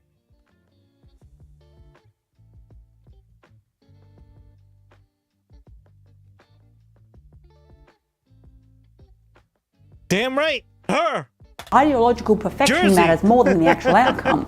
The prosperity gospel, performative activism, changing your profile picture instead of changing anything at all. The stolen election industry, the crisis actor conspiracy, the sovereign citizen movement, the prepper and doomsday movement, the outrage economy, flat earth, the I'm being persecuted because I identify as every letter under the fucking alphabet, the wellness and radicalization pipeline. Every single one created in America by Americans serving the same damn purpose, to play the victim so the individual never has to look in the mirror, never has to take accountability or to have any responsibility. And we know you love playing the victim because from the outside it looks like a sexual compulsion. You genuinely cannot help yourself. It's like playing the victim makes you fucking horny, which makes sense coming from a nation that manages to wriggle its way out of every fucking form of accountability from everything that it has ever done, including every fucking war crime, which is a very long list. That is the whole video in and of itself. Yep. Your children have been getting shot for decades at schools. No, I blame Turtle. 400 school shootings since Columbine. I blame Turtle. And you have done Turtle's here, so I'm blaming him. nothing about it. And after all of that, a bunch of your people and your politicians actually had the balls to tell Australians that we were pathetic for giving up our guns to save our people when you morons can't even pick up a damn book about how another country solved its problem because that might make you less of a man. Now your billionaires are sniffing around our politics trying to undo the gun wars that saved our children. Maybe you should pull all those school shooters into your military because they seem to love the victim mentality and the bloodlust, so they fit fucking right in. The NRA. Speaking of which, our service people have dying in your wars. Here is something the international community has understood for a very long time that America doesn't seem to recognize. You are the typical cliche of a schoolyard bully. When everything is chaotic and painful at home, rather than deal with it, you go out and throw your weight around the playground. Turtle. You start fights that aren't yours to start, you blow shit up, you make yourself impossible to ignore.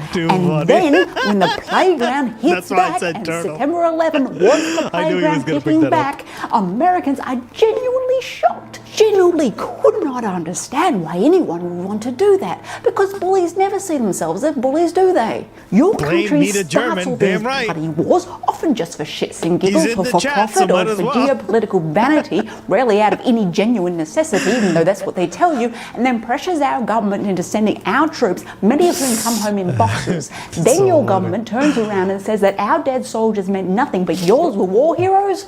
And yes, why the public didn't start the wars, you are constantly kissing the asses of those who signed up to be part of it, even though they knew that your government always does this, and it's never about defense, so you can't blame the just bullying orders. Meanwhile, the military worship continues, no one asks questions, there's no pressure on the government to stop it, meaning that more of your people die, more of our people die, more innocent people die. That is on you as individuals. Stop kissing asses and start asking questions. Or do you honestly love the murder? Because from the outside, that's exactly what it looks like. You exported your dysfunctional religion. The prosperity gospel, God rewards faith with wealth, and your poverty is your spiritual failing, and your pastor's jet is divine favor, is an American theological export now bleeding communities dry around Africa, South America, and parts of Southeast Asia. People who cannot afford medicine are giving away money because the American train operator told them that God was keeping score. This is not Christianity, this is monetized exploitation model developed in America, franchised globally, running on the same absence of critical thinking that made it work back home. Pastors flying private jets over communities that cannot afford to eat. Made in America, exported worldwide. You export your dysfunction to our children. Our children are collateral damage of your unregulated capitalism and your bought legislator. The individual Americans who share this content day after day are not victims of the algorithm. They are choosing to click the post. Our kids did not go looking for this. It was pushed on them. The 13-year-old girl in Melbourne did not search content telling her that she was worthless. It found her. A 15-year-old boy in Lee did not seek out the pipeline to loneliness, to misogyny. It was recommended to him step by step, because that is bingo. Yeah, I mean, she's right. And this is why I said, guys, like, this stuff is international, whether you like it or not. That's what the engagement. That's why, like, anybody who tells you otherwise, they're not watching, they're not looking at the greater picture, right? They're missing the forest for the trees. Metric reward. I think it's we tell ourselves, oh, it's like a country problem, to kind of soothe ourselves, right? Because it makes it less daunting, right? A 12-year-old in Lagos did not choose anti-vaccine conspiracy theories. They arrived in his language, targeted to his age group, because the algorithm optimized in California decided that his attention was worth more than his health. And then there's the therapeutic language. Jesus, that's so fucked. That's so fucked in Lagos. Language export, and this really fucking gets me. America took genuine clinical concepts about trauma and mental health and exported them via social media, stripped of every bit of clinical context, and now they are being used by teenagers every year as a weapon against accountability. A teenager in Brisbane is triggered about being asked to clean their room. A teenager in Dublin is traumatized by a deadline. A teenager in Johannesburg has declared that their best friend is toxic for disagreeing with them one fucking time. Valid concepts developed to help people process genuine suffering turned into a shield against every conversation and every... Yeah, so she has basically brought up a lot of the problems I have with the way not only we do stuff, right? Because we just do it, and then we hide behind the shield of, well, it's our, like, we're an independent country, we can do whatever we want, right? When if we had like a more internationalist approach to stuff, which we don't, because we think we're better than everyone else, right? On average, right? I don't. I'm just saying, but that's how many Americans feel like, right? This wouldn't be happening clearly as much, right? If we had more international cooperation, because we, like, think of it this way, right? We would get kind of critiques like this from not just her, right? But from statesmen around the world that would be like, yeah, you know, these algorithms are causing real problems, and we would adjust accordingly, right? Like under the current nation state system, that's how it would work. Meanwhile, like that's not what's going on at all, clearly, right? That's why she's so brutal on attacking this, because she's absolutely right. Like what are people around in fucking Lagos, Nigeria supposed to do, right? Like everyone has a smartphone, they have apps on it, right? And in fact, many times, I think she's kind of missing this aspect to it too. I noticed that when I went to Costa Rica, and I'm sure it's not very, I bet it's the exact same thing around the world, right? Say you get a cell phone and this is your first time having a cell phone, right? I noticed this in Costa Rica, but WhatsApp, YouTube, Facebook, all are included in your data plan. Huh, ironic, isn't it? Why would they want that? Oh, right, because they want you to use those services, right? So this isn't even so much of a question, well, don't get a cell phone or don't use those services. Well,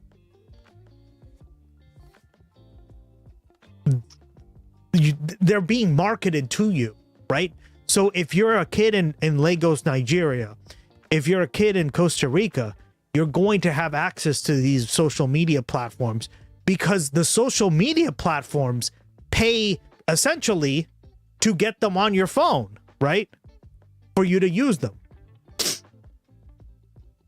Fuck net neutrality. Yeah, well, that's a symptom of net neutrality, right?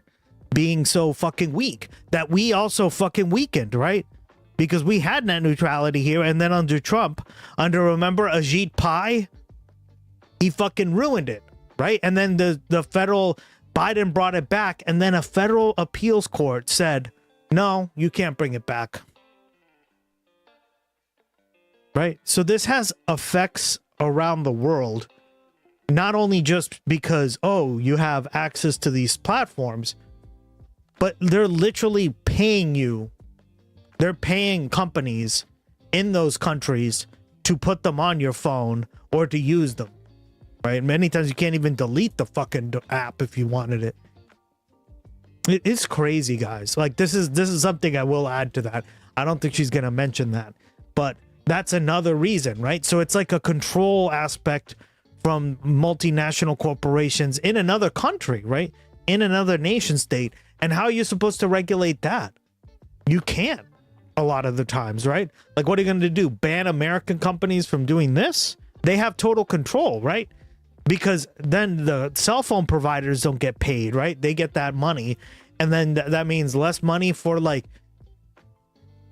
for companies in Lagos, Nigeria or whatever, right? So I noticed that when I was traveling abroad, that like no matter where you go, especially in many parts of the world, you start to realize that like Facebook and all these apps, WhatsApp and all this stuff are included in data plans. And you wonder, well, who owns WhatsApp? Facebook. Who owns Facebook? Meta. Right? So it's the same company, right? Consequence. And it has made a generation harder to reach, easier TikTok, right? to manipulate, and completely unprepared for adult life.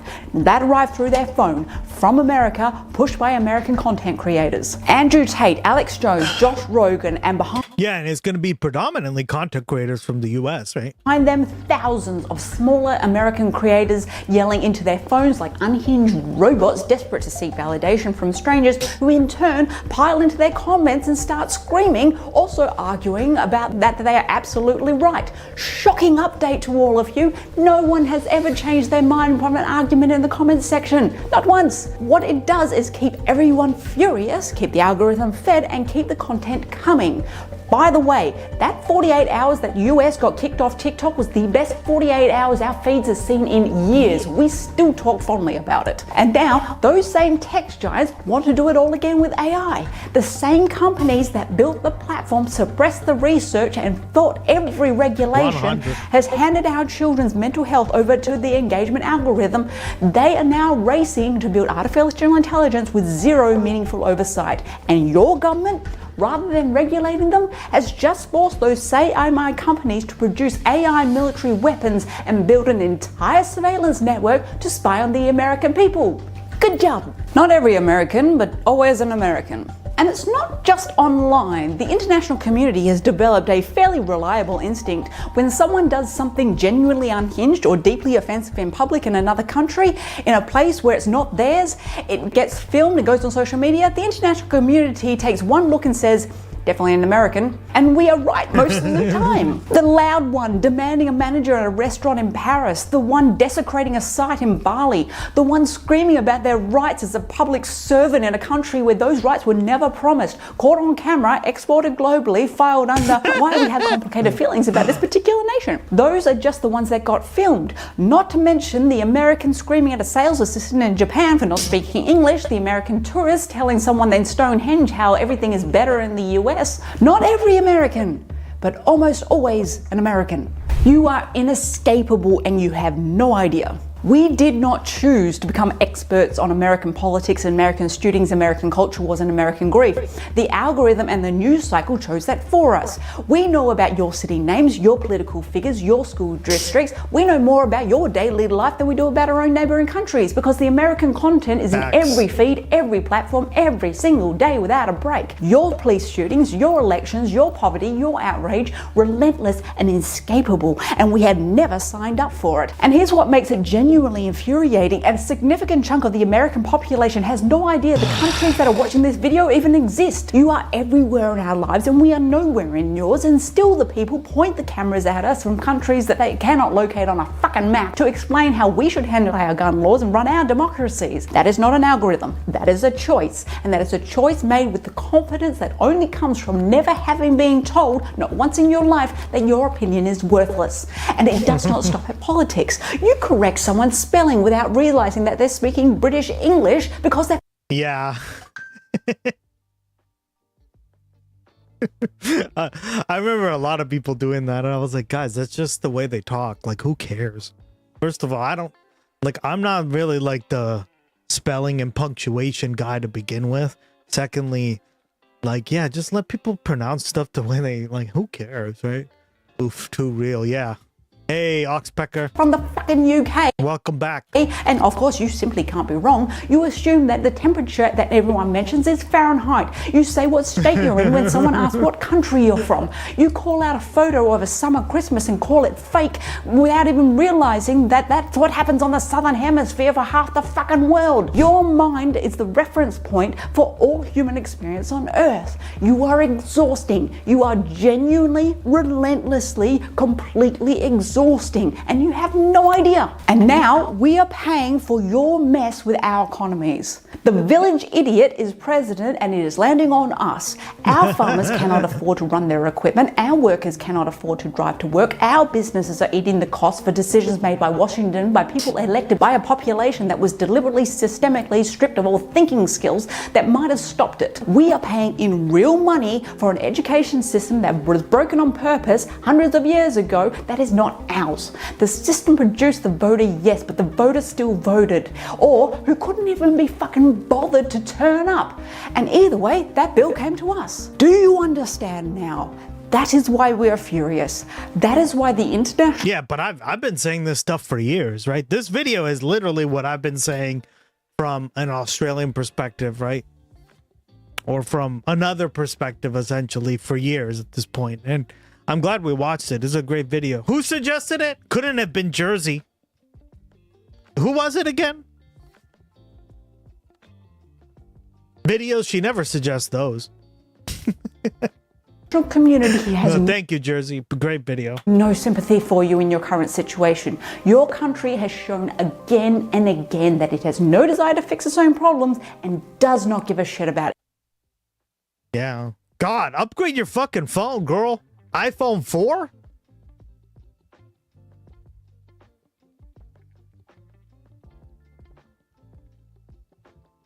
God. Can you imagine? Can you imagine living in New Jersey and still being on fucking iPhone 4S? Okay? Having an iPhone 4S? Oh, wait. I can. anyone else but itself. One last thing, and this one's personal. To our American viewers, this video was not made to kick you while you're down. Plus, fuck you. If you are here, you probably already have the critical thinking skills that we've been talking about. People without them don't tend to go looking for this content. You're likely just as furious about all this as we are, and I see you. But the international community... The only problem I have with this video is it's not just like the world versus America, right? And I think that's too simplistic, and I think like she simplifies it too much. Because I've like, if you turned on the stream, I've literally said all this stuff, right? I've been talking about this all the time. It's a huge problem, right? And I tell you guys, I feel really bad because like so many, you guys represent our community, right? Represents so much of the world. Like we have people from Singapore, right? Indonesia. We have people from Australia, right? New Zealand. Germany, that hellscape. New Jersey, that fucking country that doesn't exist. Canada.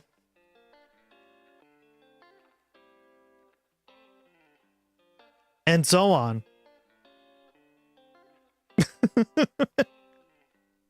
But no, and I feel really bad because you guys don't always have like the opportunity to like vote or have like a say in this kind of system, right? Even though it impacts you in many ways. Many ways, as she said, right? We would all stick together. We would, yeah, like this is why like I made a case for internationalism and not only that, a one world government, right? And I don't mean like an evil one world government. I mean like basically what we have now, but like on a global scale where everybody has input, right?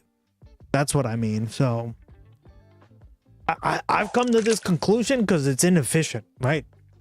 Like I just don't, it's not that I like hate nation states or anything like that, right? Especially like where I come from. I guess you could say a little bit more, but I think what I've come to realize over the years, right? And this was like a gradual realization that like we're just so in to ourselves that we kind of lose track of like the greater picture, and the greater picture is the greater international community, right? And this is the problem. I'm back. What have I missed? You missed the video. God, girl, she's Australian. I was right. Is exhausted, and what's happening now is affecting our economies, our alliances, our daily lives. This stopped being your problem a long while ago. The rest of the world... It's because it's because of globalization, right? Like if the U.S. wasn't so, if like we didn't live in such a globalized world, I would be like, okay, maybe like it would make sense. But now, guys, like in a globalized world, you cannot have this stuff be so nation state driven, right? That's why I think like the whole idea of this is garbage, right?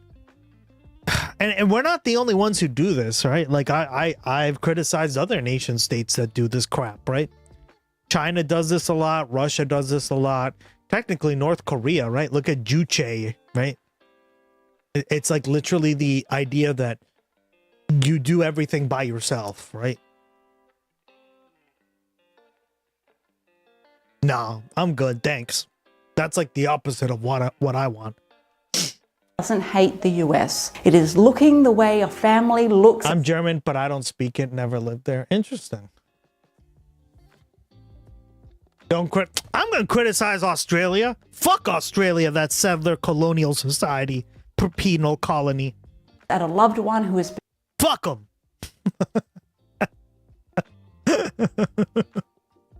Also, like literally Australia like bans people except British people from like, they get immediate citizenship. Everyone else gets the fucking shaft. Oh, I heard about that and was like, what?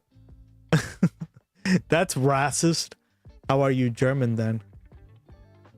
Yeah, you're not German then, unfortunately.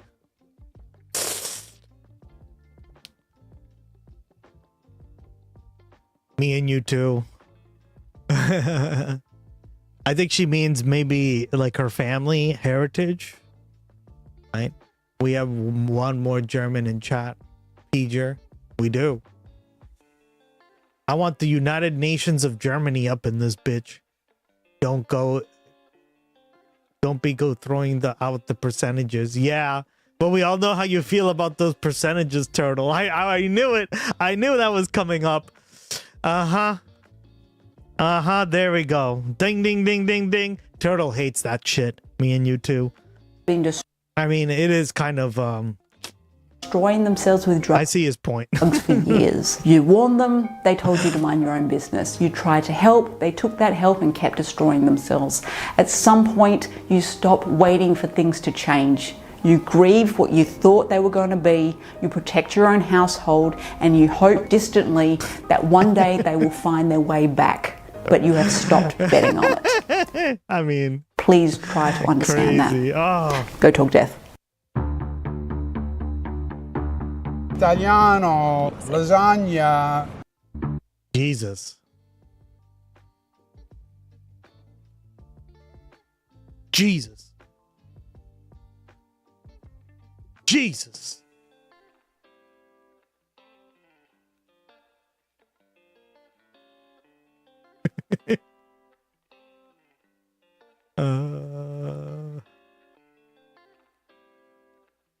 I love it. I love it. Trump is melting down over Ro Khanna. This morning, joining us to talk about President Trump's trip to China and the mean tweets that the president has been sending against him, and also to preview a little bit Thomas Massey's primary race next week in Kentucky. We are joined by Congressman Ro Khanna. Great to see you, sir. Great to be back on. Yeah, of course. Let's start with the mean tweets, shall we? The most serious item on the agenda. But Trump came after you a number of times, very upset about your Fox News appearances, feeling like the Fox News hosts are not up to the job of challenging you appropriately. So here was one of them. The sleazebag radical left congressman from the failed state of California, Ro Khanna, he did spell your name right, though, which is unusual, should not be allowed on Fox News unless you have an anchor who is capable of disputing his lies one after another and closing down his fake bullshit narrative. He is similar but worse than Hakeem Jeffries, only with a somewhat higher IQ. You can't help but give you a few compliments here, sir. This morning, he tried on behalf of the Democrats to take credit for the steel industry pouring back into the U.S., knowing full well that the Dumbs virtually destroyed it, and I saved it through strong tariffs. Plus, our country was dead during the last administration. Now it is hotter than ever, et cetera, et cetera. So what did you say that set off this whole tirade? First of all, I think he thinks Fox anchors aren't as tough as those on Breaking Points. I mean, folks can see some of my tough interviews with Crystal Ball, and don't get you can also get crucified. Yeah, you can't bring that BS here. Yeah. That's right. But look, here's the argument. The whole time, he's never attacked me on Epstein. Never once. Right? So why does he get set off on this? That's because I was going after his central theme, which is he ran as the guy that was going to bring back jobs to Pennsylvania, Michigan, Ohio, bring back steel, bring back manufacturing. And I was at the port in Cleveland saying, well, look, there's still Chinese steel here. And actually, Trump is taking these trillionaires from Wall Street and Silicon Valley to go beg China for deals that are going to offshore jobs and hurt workers. And it fundamentally shows the betrayal of his promise. He had two promises, like substantively. He wasn't going to get us into wars. He got us into a war in Iran. And he was going to look out for the working class and protect us against more offshoring. And he's basically taking the global elite to offshore more of our jobs. And I think that set him off because it was true and undermines his actual rationale for his candidacy. And are you hoping to bait him? Like, what is the strategy? Like, do you think it's helpful to you and also to the kind of political conversation when he starts lashing out, and how so? Yeah, I mean, I didn't actually think this would trigger him, so I can't say, I was trying to set him up. But I do think it shows a couple things. One, it's important to go on Fox News. It's important to actually try to talk to his base, because when I go on MSNBC, which I love doing, or go on liberal podcasts, he doesn't really care. I mean, that's the reality. But if you get to issues that he thinks are going to hurt him with his voters, that's when you can get a reaction. And you want to get a reaction from him because it actually shows the hollowness of what he ran on. And so in my view, we should be going and talking to Trump voters on forums where Trump folks are watching and making our case. Congressman, what have you thought of the trip to China? I know you mentioned that it was basically I kind of hate how he's on that corner. I got to turn my camera like off. bringing along a bunch of oligarchs to offshore more jobs. What do you make of? By the way, speaking of oligarchs, I just want you to know, guys, watch this. This is how stupid this shit is.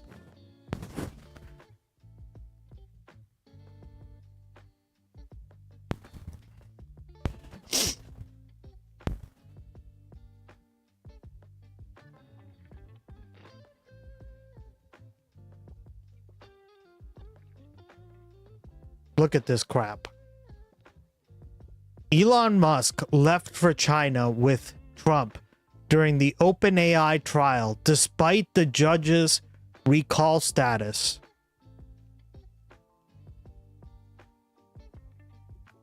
So this guy literally just turned down a court order, right? Like the judge ordered him to stay, and he just did this. This just shows you, see what I mean? The law is not for me and you, or it is for me and you. For them, no, fuck that. Hey, Trump having to go there in this moment of right. Do you think he's gonna go to jail for that? Joke's on you. Incredible weakness given the strategic defeat that we've suffered in Iran. Why would you listen to your employees' demands? It's shameful. I mean, exactly. The fact is that he should. But like that right there explains the system, right? This is why, like, guys, we're weaving so hard on this stream. What did I say earlier, right? Why don't I like CSI and all these fucking cop shows, right? On that people, I know a lot of you guys watch it, and if you guys like it or you watch it kind of and you turn your brain off, whatever. I'm not gonna like shit on you for that. But when you really start to examine a lot of these shows, all they really do, right, is perpetuate this idea that we live in a just society and that cops are always the good guys, right? Like, do you think the cops are going to arrest Elon Musk for that? No. Do you think the judge is going to try to arrest? No. Do you think wrong? Right? But if me or you did that, I guarantee it, you guys would get into trouble. I'd get into trouble. You would get into trouble. Anyone in here, right? Here in the United States. And this is what I mean. Like, the law doesn't apply the same way to someone like Elon Musk than to me or you. Right? And it's pretty blackpilling to see. It is. It's just a fact. Yep, propaganda. Yeah, I don't like it. Right? Would be ending this war, and he needs China to end the war. I hope he gets China's help to end the war because it has met food.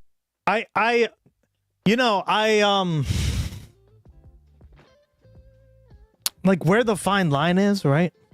On all these traditions and stuff, I think there's some room for interpretation, right? But like all these things are things that we don't really criticize as a culture, right? The saluting, right? The just all the stuff that we kind of take, we go like, oh, okay, yeah, thank you for your service, that kind of stuff.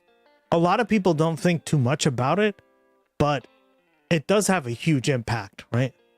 Prices are going up, fertilizer costs are up, so farmers are paying more. Gas prices are up. The Fed and she brought that up too, right? Like the U.S., even the U.S. military, right, only wants to be portrayed in a specific way, and it's like, bitch, you don't get to determine that. Fuck off. The U.S. military does the same stuff with any movie production. Well, she mentioned that, right, Turtle? That's a very good point, buddy. Good job. Yeah, I'm just like, I'm over it. Like, listen, and there's different levels of this, right? like, one of my favorite movies, RoboCop, right? It's a good movie generally. That it's propaganda for sure, right? But it's more about a guy who loses his humanity due to a right. But it definitely has a lot of that stuff in there. It was also the 80s, right? But it also critiques like capitalism and like Reaganism really well, right? So, I mean, there's a lot of that stuff. So is it intentionally always trying to be propaganda? Not really, because it is also trying to do like, so I think it like depends on the movie, on the show, on like what it is, right? I think the problem I have is like if it goes too far and it doesn't critique other aspects of American culture, right? That's why I while I do call it that, it's still like it's still pretty good. For today, it's still a good movie because it critiques a lot of the stuff that we've been talking about on this stream, right? Like American exceptionalism, Reaganism, corporate greed, and just kind of like the corporatization of our culture, right? That's what IEDs are for. It's hard to have national pride as a leftist who is big on universal human rights and shared material, I guess. Yeah, it's why I don't care about national stuff, right? I don't have like national pride, like in the same way that other people do, right? I care more about like accomplishments and things that we like do together as a society. I care more about those kind of collective wins, whether they're halfway around the world or they're right in my backyard, right? And I think a lot of people need that song and dance because they grew up like that, right? They grew up understanding that's like what they had to do, right? Can't cut interest rates, which he really wants, and I understand why he wants it, to bring down credit card costs, mortgage costs, student loan costs, but they can't do it because of the inflation of his war. We have a bad reputation in Germany because people like that. I think you're 100% right. Right? Germany is like the one country in the world that I can think of that has kind of like tampered its national, like, its national pride. And I think it does it very well in comparison to most countries, right? Like compared to us, we're like, bitch, please, right? Like Germany is like, I think the only other country I can think of kind of does it, but they still wave the flag a little too much, is maybe like the UK. They're very pessimistic and they're very pessimistic about the UK. But I don't know, that's still different than Germany, right? In Germany, it's like they've worked hard to kind of get past that. Are they 100% perfect at it? No, I think there's still room for improvement. But I think that's like kind of the route that we should go, right? We don't need to go towards more nationalism. I don't think it's beneficial to anybody, right? And so, also, like, that's what these politicians, I don't mean like Ro Khanna in particular, I mean like the establishment politicians, the people in power, that's all they want, right? They want you to break up into tiny little like segments of society, right? So then you can't collectively get together and actually demand stuff from a government or from a world, right? Because well, we have our sovereignty, right? Good luck, people of the world. You're not going to be influencing, right? So, or like, that's how they keep trans people from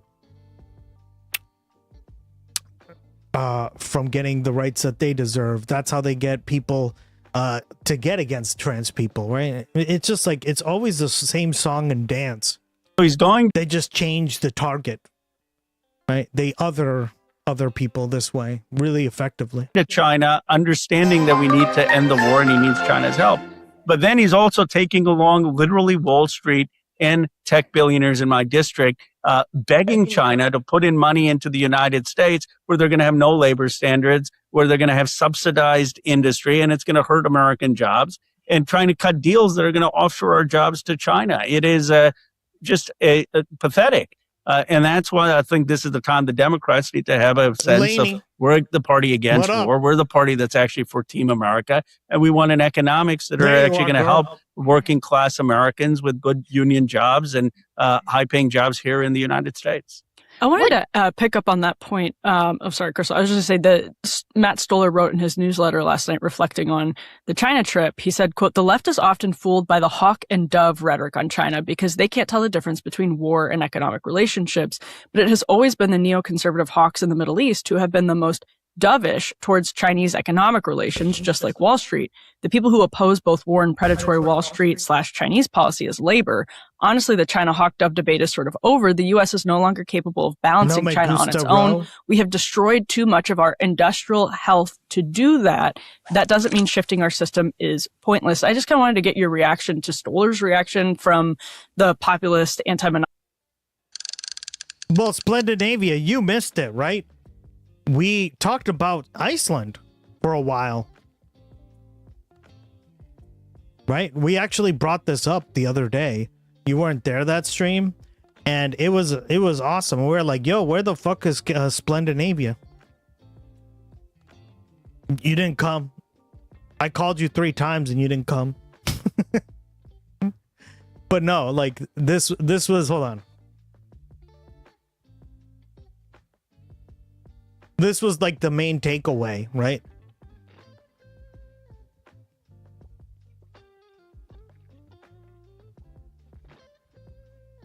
If you were to talk to Americans, if you had 2 minutes to say anything you wanted to the American people, what would you say?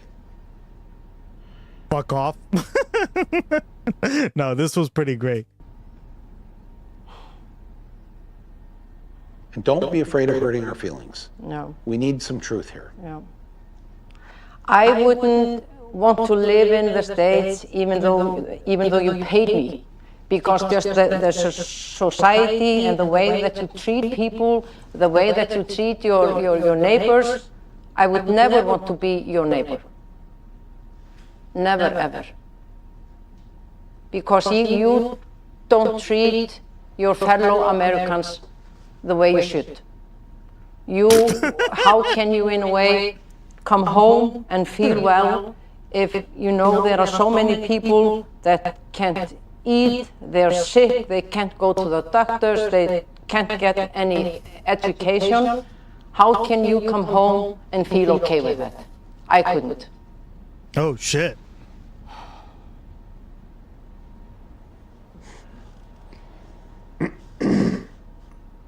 I don't feel okay about it. No, that's good. You shouldn't feel okay with that.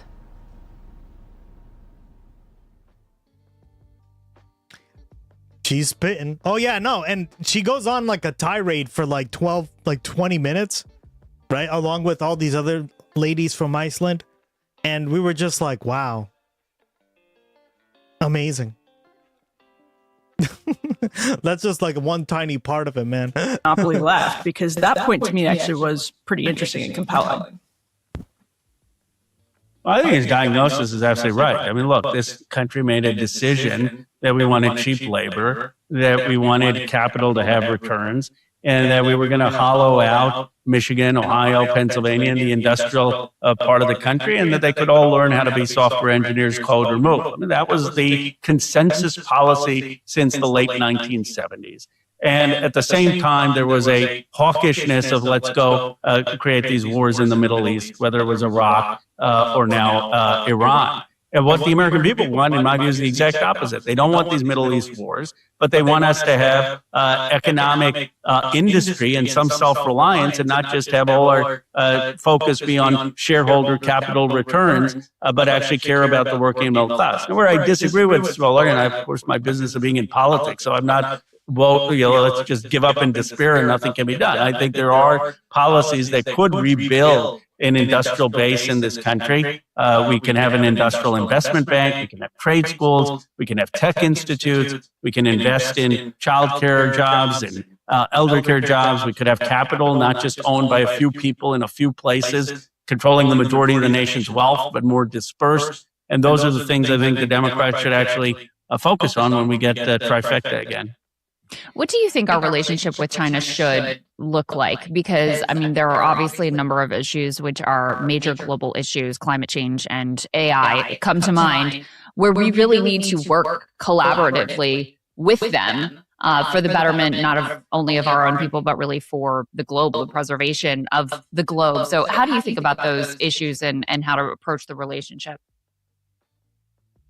Well, I agree with you, Crystal. I'm not one of those people who believes we should have a Cold War. And I've never criticized, actually, Trump for engagement and trying to have peace. I mean, some on the Democrats, just anything Trump does, they criticize. And so they're criticizing him because he doesn't want a war there. I don't think that should be the answer. I don't think decoupling should be the answer. My view is we need economic rebalancing. Because I blame They shouldn't be subsidizing their industries and dumping in the United States. And we should have smart industrial policy so that we have an industrial manufacturing base. But at the same time, if we have economic rebalancing, we should work with China on safety standards, on AI, on climate change, on actually solving the issue in Iran, like a new JCPOA, so that you have the Strait of Hormuz open and you don't have Iran having enriched uranium to build a nuclear bomb. I mean, there are a lot of areas that we can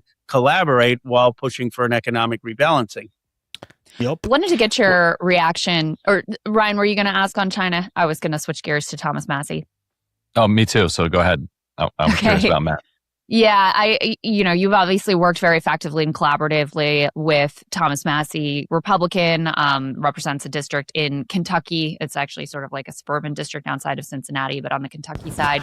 He is being challenged in a very well-funded primary because he dared to cross Donald Trump. Yep. Trump has endorsed his primary challenger. Obviously, Israel has loomed large since Massie has been one of the few Republicans who has taken a different approach on what our relationship should be with regards to Israel. And by all accounts, it's a very close race at this point. So wonder what you're hearing from Congressman Massie and what you're seeing in terms of that race. I just saw him this morning and I said, Thomas, I'm sorry if I got you in hot water because I called you a man of character, and Laura Loomer and others are saying Kana endorses Massie. He says, Ro, I made my bed a long time ago. You don't have to run away from me. But it's despicable what they're doing to him. They're not just attacking him. They're going after character assassination. They're dragging someone who lost his wife and bringing up past relationships he had in just a really ugly way. And Massie is a person of character. I vouch for that of what I've known of him. And look, it's a generational race. He said he's winning by about 30 points, voters under 50, Republicans under 50. And he's losing by about 30 points, Republicans over 50. He said that when he goes on stops, there are hundreds of people there with him. And when his opponent goes on stops, there are 3 or 4 people. And yet the polls are neck and neck. So the energy is with him. The young people are with him. But the older voters are all with his opponent. And it really is going to come down to turnout on who turns out. But the Republican Party under 50 is a very different Republican Party. Blogging knows about malicious compliance, allegedly, than the traditional Republicans. And that gives an opportunity on some of these issues to build a broad coalition against war, against aid to Israel, against the Epstein class. Well, I was going to put it this way. What does Congress lose? You're a Democrat. What does Congress lose if it loses Thomas Massie? It's a huge blow. First of all, it's a blow that if you stand up against your president in your party, you could lose your seat. So it's a disincentive, not just to Republicans. I believe it'll be a disincentive to independent action on both sides. That the way to get ahead in Washington is to keep your head down. Which is hilarious because I don't like Thomas Massie at all, right? But there is going to, he comes from a very, very conservative area, right? So, if he ends up losing, it's going to be a more Trump, a bigger Trump dick sucker, right? Instead of somebody who votes 90% with him, it's going to be 100%. People realize that if you just keep your head down, you pay your dues, you do everything, you don't ruffle the And yeah, the status quo. Eventually, you'll be Nancy Pelosi or Chuck Schumer or Joe Biden. Yeah, it's just you'll get to lead. And if you're out there trying to stir things up, eventually I'll catch up with you and you'll lose your seat or be pushed out. That's basically why most politicians take the safe course. And if Massey loses, it's going to show, like, see, we told you, don't get out of line. Marjorie Taylor Greene got out of line. Massey got out of line. I didn't take the same risks, but I've got a primary challenger against me, which most members don't have. It's not worth it. That's what happens if Massey loses. If Massey wins, I believe he becomes a national star. He's, in my view, a potential contender for the Republican nomination, if that's what he wants. I've never talked to him about it, but it's a show of that independence can actually be a political asset. So it's a enormously important race. Congressman, I had a question about, you spoke of broad coalitions and MTG. Now, both of you appeared together on CNN, talking about some of your shared agreements. And I think that a show like ours is very, partial and open to that kind of idea of a broad coalition. I mean, our show is people from different political perspectives finding areas of common agreement. And also related to Trump bullying. Now, you apparently are not afraid or shaken by Trump bullying you, but he's the reach across the aisle guy. Yeah, that's what I'm saying. Again, I don't put much value into Thomas Massey. I think he's a clown, but MTG was. in the purposes of this discussion, right? He, got a lot of threats, a lot of harassment. I mean, Ryan has said that she paid a political price, but she did quit Congress and she could have taken vote. I mean, they in both cases, I think they're I just don't value it that much, especially when Republicans are so lockstep with one another. They resemble a fucking military parade, right? I don't think there's really much value in that. So I agree with you, Jersey. Yeah. On these subjects that she's talking about, that would have really mattered. Now, I know what I'm saying is you shouldn't hold anybody accountable because they reach across the aisle. That notion is dead and we need to bury it, right? Especially in this with Trump and this Congress and all the stuff that's been going on, right, guys? It's kind of a joke, but there's a lot of discussion about her intentions, whether she really believes the things she's saying or not. It's a total joke. Let's put all that to the side for a second and say that she's being completely honest and completely real with the subject she's talking about.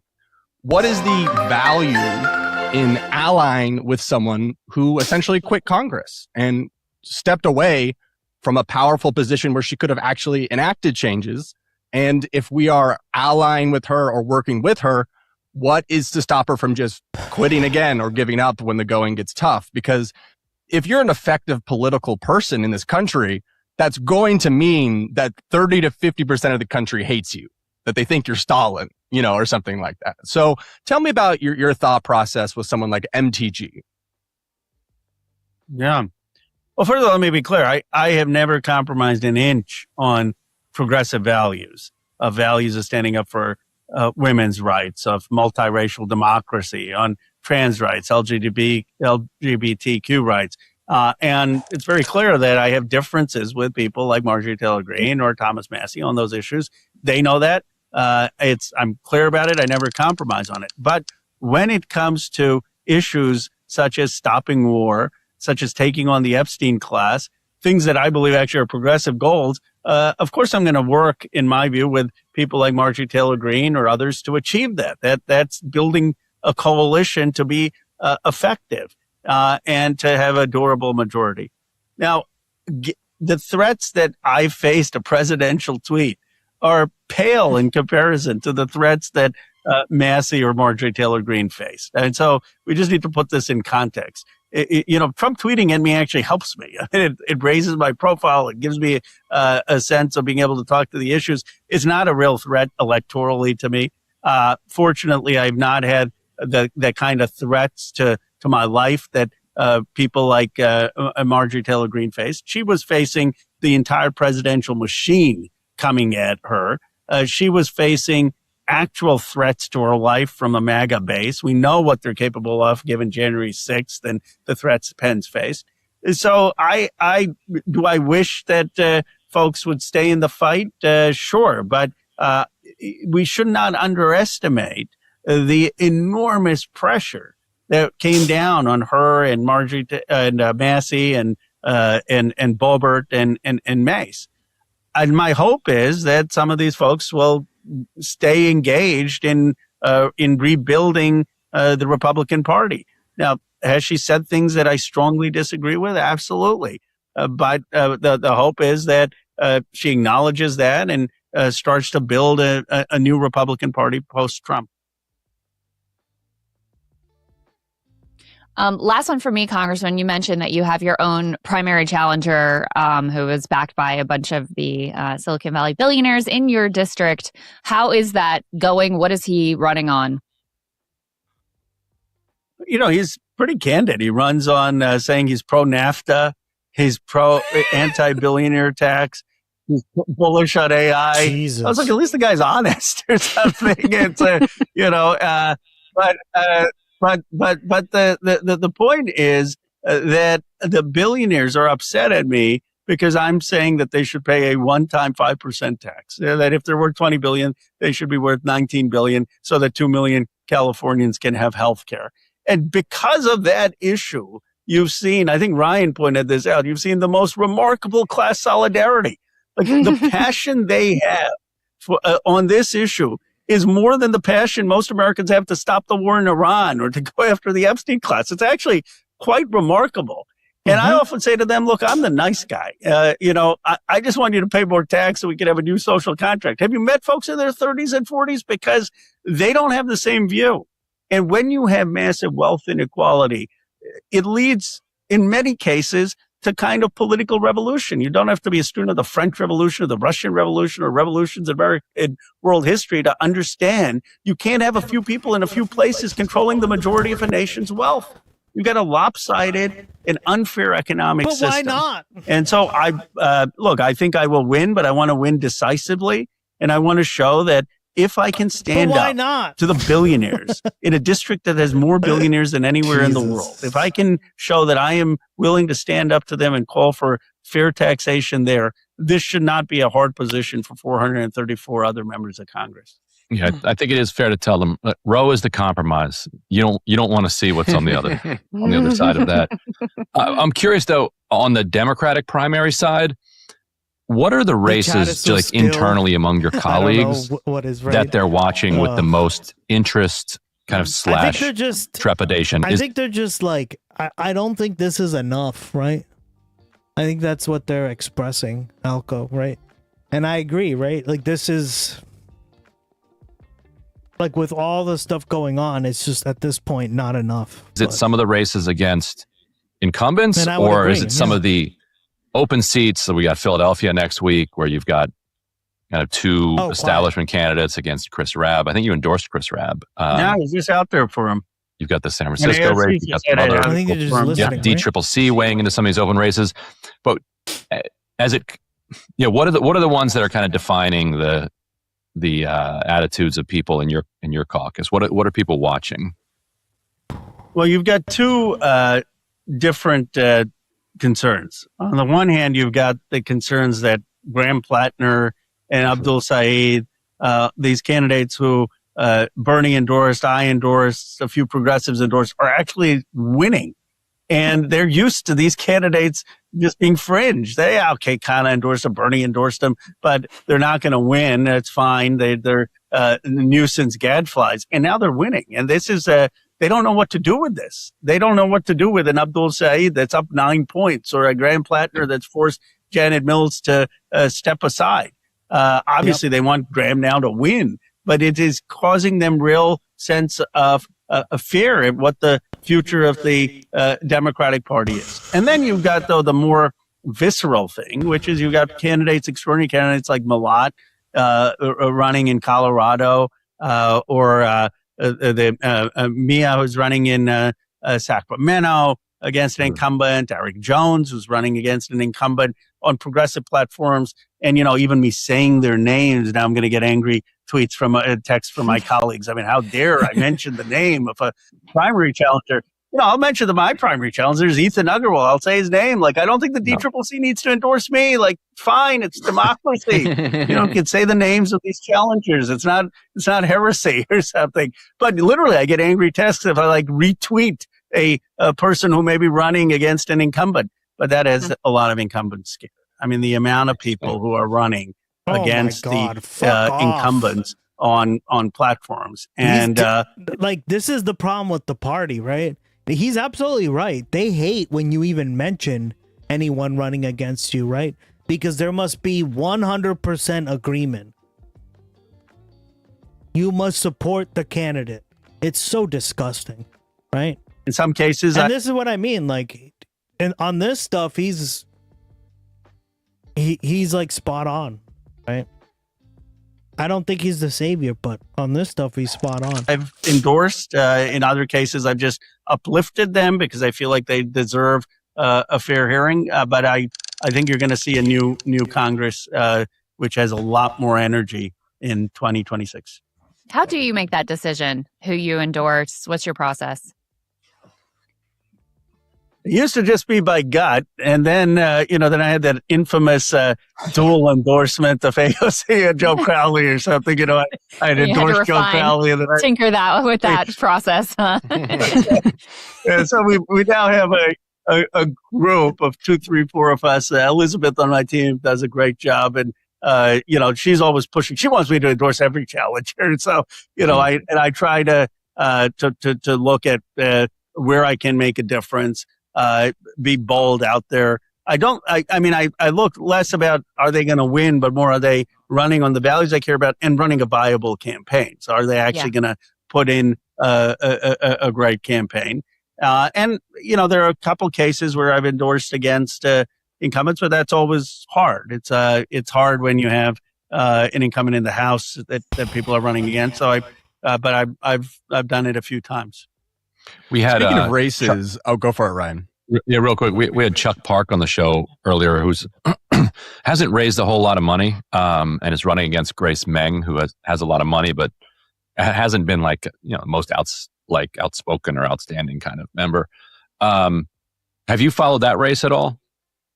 I haven't, and in candor, I've had a good relationship with Grace on the issues of Asian American and the China committee. I thought that the China committee was way too hawkish a few years ago, sort of almost getting us into a Cold War, and Grace has been helpful in toning that committee down. So I know her, I have a working relationship with her. I don't know the race, though, and I don't know this person and if he's running on a bold platform. You can watch our episode today. Well, speaking of races, to learn more. Yes, you are the congressman from California. There is a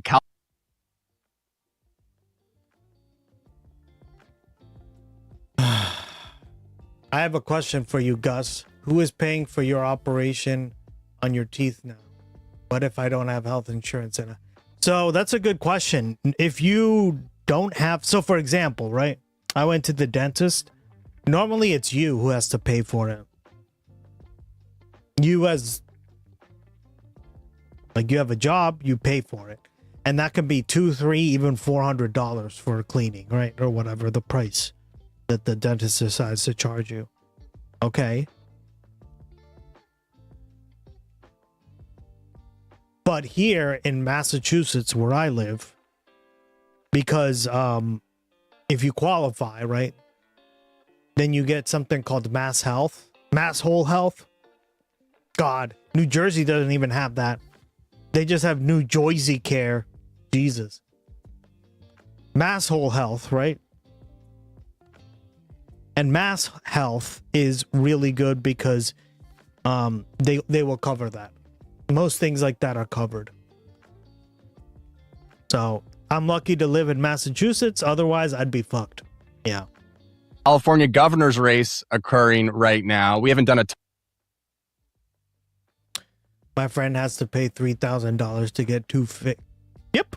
There you go, Alco. That's what you have to do. You have to pay in cash, bills. Get out those bills, Alco. You pay in hundreds, motherfucker. Ton of coverage yet about it. But how much do they cover? 100%. Mass Health covers 100% of your dental. I don't pay anything. I go to the doctor, don't even worry about that. Or the dentist, nothing. But that's because I live in Massachusetts, right? And then, like we've talked a lot about this in the past, guys. Look at this. HDI states, right?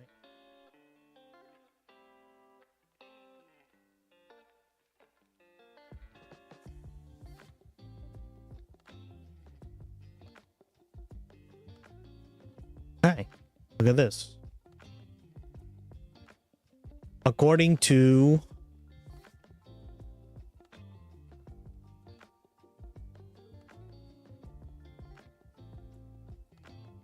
the top 3 or 5 states in the country, right, are New Hampshire, Massachusetts. They're right next to each other, so that kind of makes sense. It probably is like a little cheaper, so they got a little bit more points, right? Like 1 point bit more. So normally it's Massachusetts. So it's Massachusetts, New Hampshire, Minnesota, Hawaii, and Colorado.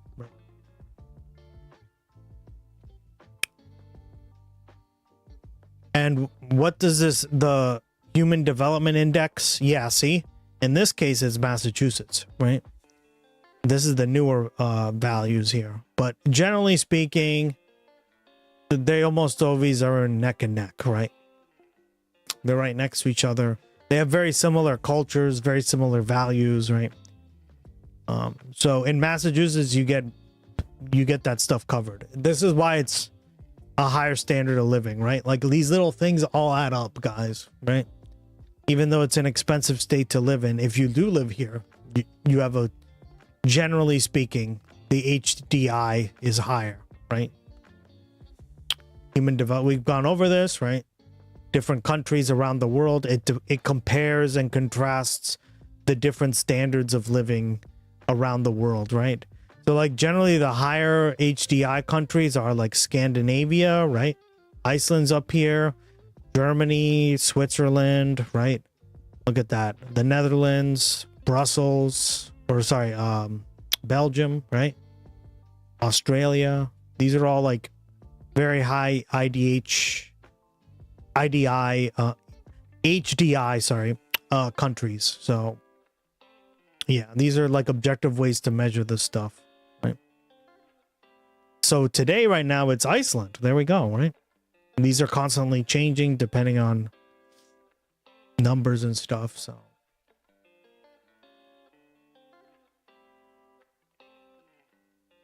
You won't get a big bill now? No, but that's only because I live in the state of Massachusetts. If I lived in New Jersey, maybe. If I lived in New York, yeah, maybe. If I lived in Mississippi, oh, hell yeah. Right? Because every single state has a different system. And I don't know every single system, but Mississippi probably, yeah, you're fucked. You're going to get a bill, probably. I know most states in the U.S., you're getting a huge bill at your dentist appointment. New Jersey, God. Depends on your insurance you have that's tied to your employment. Exactly. That's a good question, man. So it really just depends on your insurance, how your state covers it, what do you pay for.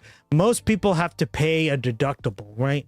So for me, I don't, but most people, like if you have employment, if you're employed at a company, you probably will have to pay a deductible. It's something along the lines of $5 to $40, right? And then you might have to pay like up to $100 or $50 for a cleaning, right? That's with insurance in most states, right? If you're working, like if you have that's considered having a good job. Isn't that ridiculous, Alco?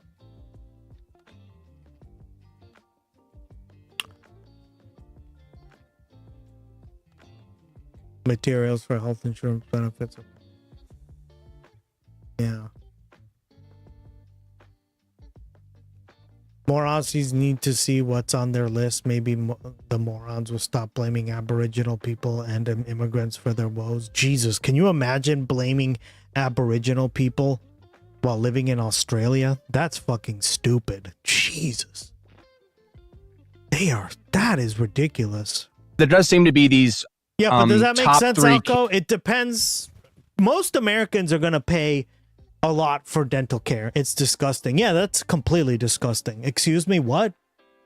You fucking genocided them and you treated them like plants and you colonized their land and it's their fault. Excuse me, what? candidates that are orbiting around the top spot. We have this British guy, Steve Hilton, who seems to be the Republican. Isn't he Australian? It's Australian? Oh my Wait, no, I God. thought he was British. So there you go, guys. It's confirmed. Iceland, number 1. These are very minute differences, right? There's probably different reasons for it, but it's an equation that they do every year, right? They calculate it. It's a way of just kind of like seeing more or less how they are. Yeah, in terms of living standard, right? So generally it's Massachusetts, or I've seen New Hampshire. It's always like one of the two. They're basically the same state, guys. New England in itself is like one state, right? I always like to say that, but yeah. It's some people less than others, right? Some people are like, they hate Massachusetts. Some people hate New Hampshire. You'll never get. But my point is, Alco, is that most Americans have to pay a lot. I'm very fortunate that I don't. But that's just because where I live, right? If you live in Pennsylvania, you're fucking cooked. If you live in fucking California, you probably have to pay out the ass, right? If you have a good job that you get paid a good amount of money, you probably have to pay because it's tied to your employment, right? And I don't like that I don't like that kind of system, right? Instead of just not having to worry about it, New York probably. I mean, especially if you're a high income earner, or you're not even just like you just have a decent job in New York, right? Like anything above 50 or 60K is not that great in New York, but you're probably paying out the wazoo for health insurance and dental care and all that shit. Eye and vision care, like all these things are added to your employment. So you end up paying a lot of money that you otherwise wouldn't have to under this kind of system, right, Alco? And that's why I don't like it. But luckily for me, just because I live in the state that I do, it's a little bit more simplified. But if things were different, which it's looking like they're starting to change, even I might be fucked, right? Look at Jersey. She just sent us a letter in the mail about New Jersey care. God, New Jersey care. And how they were probably going to do some big changes, right? So all this stuff is terrible, guys. And that's why I don't recommend it. 0 out of 10. Do not recommend. Canada, Iceland, Greenland, Denmark, Norway, Sweden, the Arctic. True, North, strong, and free. Damn right, dog. Damn right. Well said. Clap.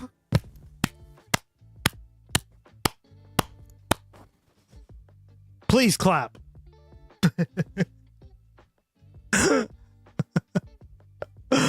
haven't paid for anything since I got on New Jersey other than my taxes, and that's where it should go. Exactly.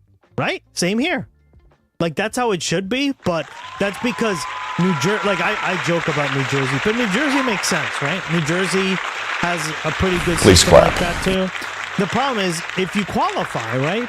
If you make 50 or 60,000, no offense, but you're not making super awesome wages in New Jersey or Massachusetts, and you're basically having to pay for health insurance, right?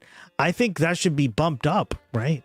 Because a lot of these people are paying. I remember when I used to make like a little less than that, right? It was a struggle, guys. Like, I was paying $200 or $300 a month alone, or every 2 weeks, for health insurance, right, Alco? So it's a very good question. But it really depends. It's not like a national system. It's all based on your employer, and it sucks. Because he was involved in Brexit. He worked for Cameron. It sounds like he's working on the Death Star. So British, whatever, some sort of accent there. Not a Californian accent I'm familiar with. And then we also have Tom Steyer, the Bernie bro billionaire, and Gavin Newsom's choice, this Javier Becerra gentleman. Maybe you could give us your thoughts on those top three. Well, I endorsed Tom Steyer early. I endorsed him for a few reasons. He's for single payer that never got done, even though it was supposed to. Everyone ran on it in 2016 and 18 in California. I endorsed him because he is for a billionaire tax. Can you imagine that on a debate stage? I thought it was hilarious. The one billionaire is for the billionaire tax, and the others are not for the billionaire tax. I mean, I was. Who's advising these people and just their sheer politics? And then I endorsed him because I don't know if he said genocide, but he's certainly been clear that there shouldn't be more aid to Israel, and that what happened is a human rights violation. I mean, I've called it a genocide, and but I don't know if he's used that language, but I feel like he's the best on that issue in the field. Becerra is just sort of getting money from big oil. I mean, he's actually out there talking about Chevron. He refuses to say he'd be for single payer. It's just the status quo. That said, I mean, the race has tightened. The biggest drawback is Steyer hasn't been elected to anything. People don't like that he's spending his own money. And I do think, just philosophically, while I support Steyer, I do think there should be contribution limits on what individuals can spend for their own campaigns. Like, fine, you're a billionaire, great run, but like only spend $7,000 and raise money. And that's my own view, and getting rid of super PACs and getting rid of money in politics. So hopefully he overcomes that, and I'm going to be out there for him. All right. Well, unless we have anything else, I think that will do it for this interview. Ro, thank you so much, as always, for coming on. Anything else you need to promote? No, that's great. There's a long one. It's good. All right. We'll let you go. We'll see you soon, Congressman. Thank you so much. Thanks, Ro. Thank you. Thank you, everyone. Take care. Bye-bye. Hell yeah. Okay, that's going to do it for our Friday show. No AMA this week, unfortunately, because we ran long. So store your questions. We will answer an extra amount next week. We have some exciting things going on behind the scenes that we've been working on that we are not going to tell you about right now, but we'll be telling you about very soon. So prepare for... It's a meme coin. It's a meme coin. That's right. Damn it, Emily. Why you got to spill the beans? Yeah. I can't hold it in. It's Can't tell this girl anything. Well, I haven't even sold yet. Next time we've got Ro, we should make him do the AMA. We should subject him to random audience questions. Good idea, That'll right? be fun. That'll be fun. Idea. Well, I'm withholding a lot of the behind the scenes news from Ryan because he will just blurt it out on the show, and I need some level of message control. No, not unless he wants to do something about it. That's the weapon that Ryan wields. Yeah. Okay. Yeah, I'm not just blurting for the sake of blurting. Yeah. So I'm keeping Ryan in the dark, but I hope to illuminate everyone on some exciting new stuff we're working on behind the scenes. That's it for this Friday show. All right. And then before I leave, some good news from Canada. That place, that hellscape. Judge overturns elections, Alberta's approval for separation referendum. Right? This is good news. And it looks like what the judge said was that it violated Indigenous Albertans' rights, because that they have to be protected in terms of the minority, right? It's simple for like a bunch of white people in Alberta to fucking vote on this stuff or sign a thing, but it's one other thing for it to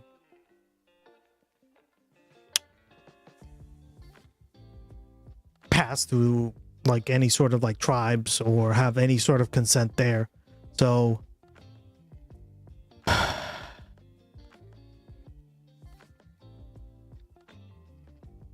Yeah, so it's a good I think it's a good decision, obviously. I mean, I didn't think this was gonna pass, but in two decisions issued on Wednesday, Justice Shiana Leonard found that Elections Alberta Chief Electoral Officer Gordon McClurry made an error in the law to approve the second Citizens Initiative petition and failed to consider an earlier court decision that said that the separation would violate Indigenous Peoples Treaties rights. Wow, look at that. Look at that. God, Canada. What a W, I guess. But it's hilarious. It's not mine. Oh. Dude, this is the most like manufactured fucking grass astroturfed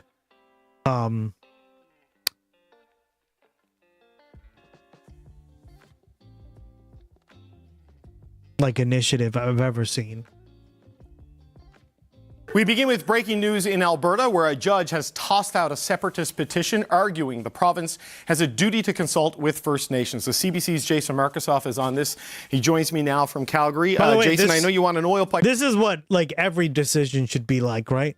But yeah, good luck with that. Pipeline to the coast is a province. You might need a news pipeline with the way this is going. This puts the whole question of the referendum in jeopardy. Tell us about this decision and what it means. That's right. It seemed for the last few months that Alberta was on a steam train toward a referendum that Danielle Smith had been proposing for October 19th. Justice Shayna Leonard. What do you think I am, a 2-minute man, girl? Of the Court of King's Bench in Alberta has basically took that train right off the rails. Several First Nations challenged the decision to hold this separation petition, this petition to force referendum this fall. And they and they were saying that you haven't consulted. You have a duty to consult First Nations. You have a duty to consult First Nations on major events, including taking Alberta out of the treaties that Canada had written with First Nations. Hell yeah, Germany! And Justice German W. God, I should just fucking from now on. This will be a German stream. German engineering in the house, yeah. Leonard indeed said that they had a duty to consult. They did not consult before issuing this petition. Therefore, this petition, this 300,000 signature petition that had been presented just last week and completed and ready to go and to force a referendum, that's been quashed. Okay, so the petition has been quashed. The petition was a precondition to trigger the referendum.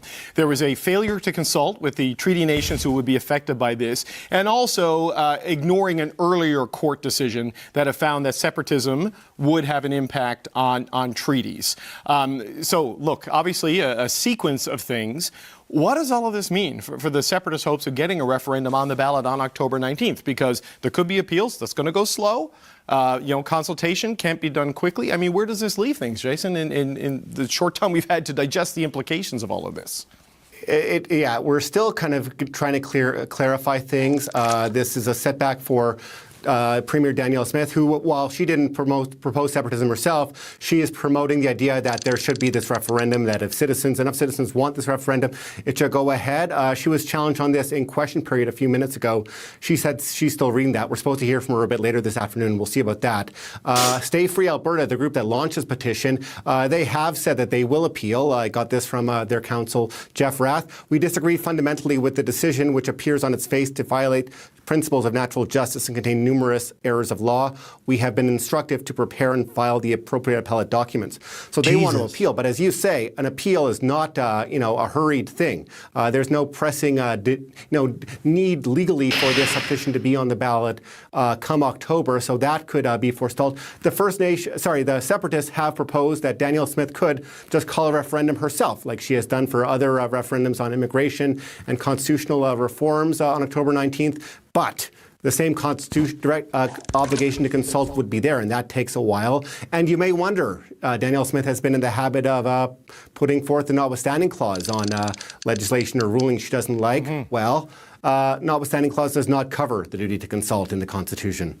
Yeah, so the calendar, just to drive home this point, the idea of having all of this in October, Jason, the courts have been very clear. The duty to consult is not a box-checking exercise. It needs to be serious and meaningful, and this is every treaty nation in Alberta that would need to be consulted, and an appeal could also grind. So this makes it very difficult for the timeline to go towards that October date. Just looking at the way it would line up right now, this being the middle of May. Right. Yeah, we're talking 5 months. October 19th is 5 months from now. So we'll see what happens, what people try to do. But this is a real big setback for the separatist cause in Alberta, at least. I mean, it's a joke, right? And with that, guys, I'm out of here. I'm gonna go eat some pizza.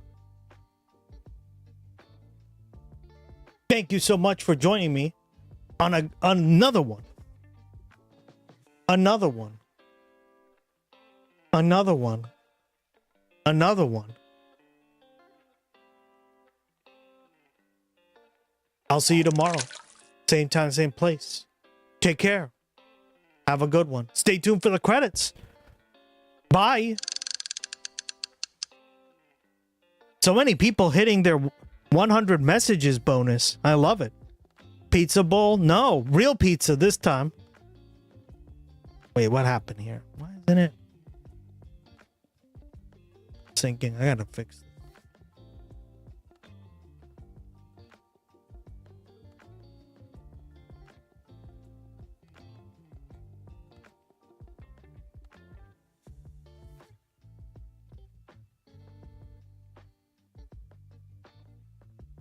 There we go.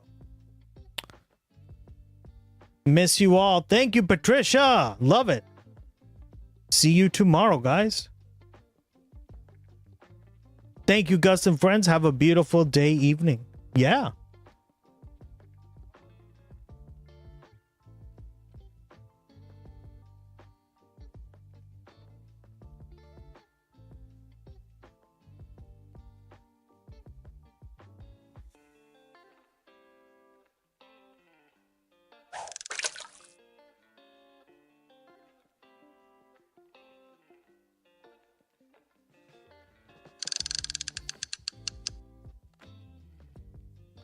Thank you for the subscribers. If you're not a subscriber, make sure to do it.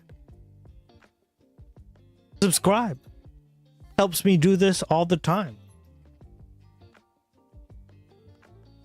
Or more days than I do it now, because of course.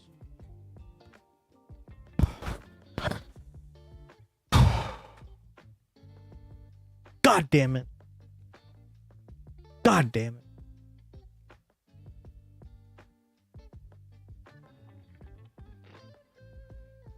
Don't tell me what to do. I did it on my own accord. Thank you. Well, you're a goat then.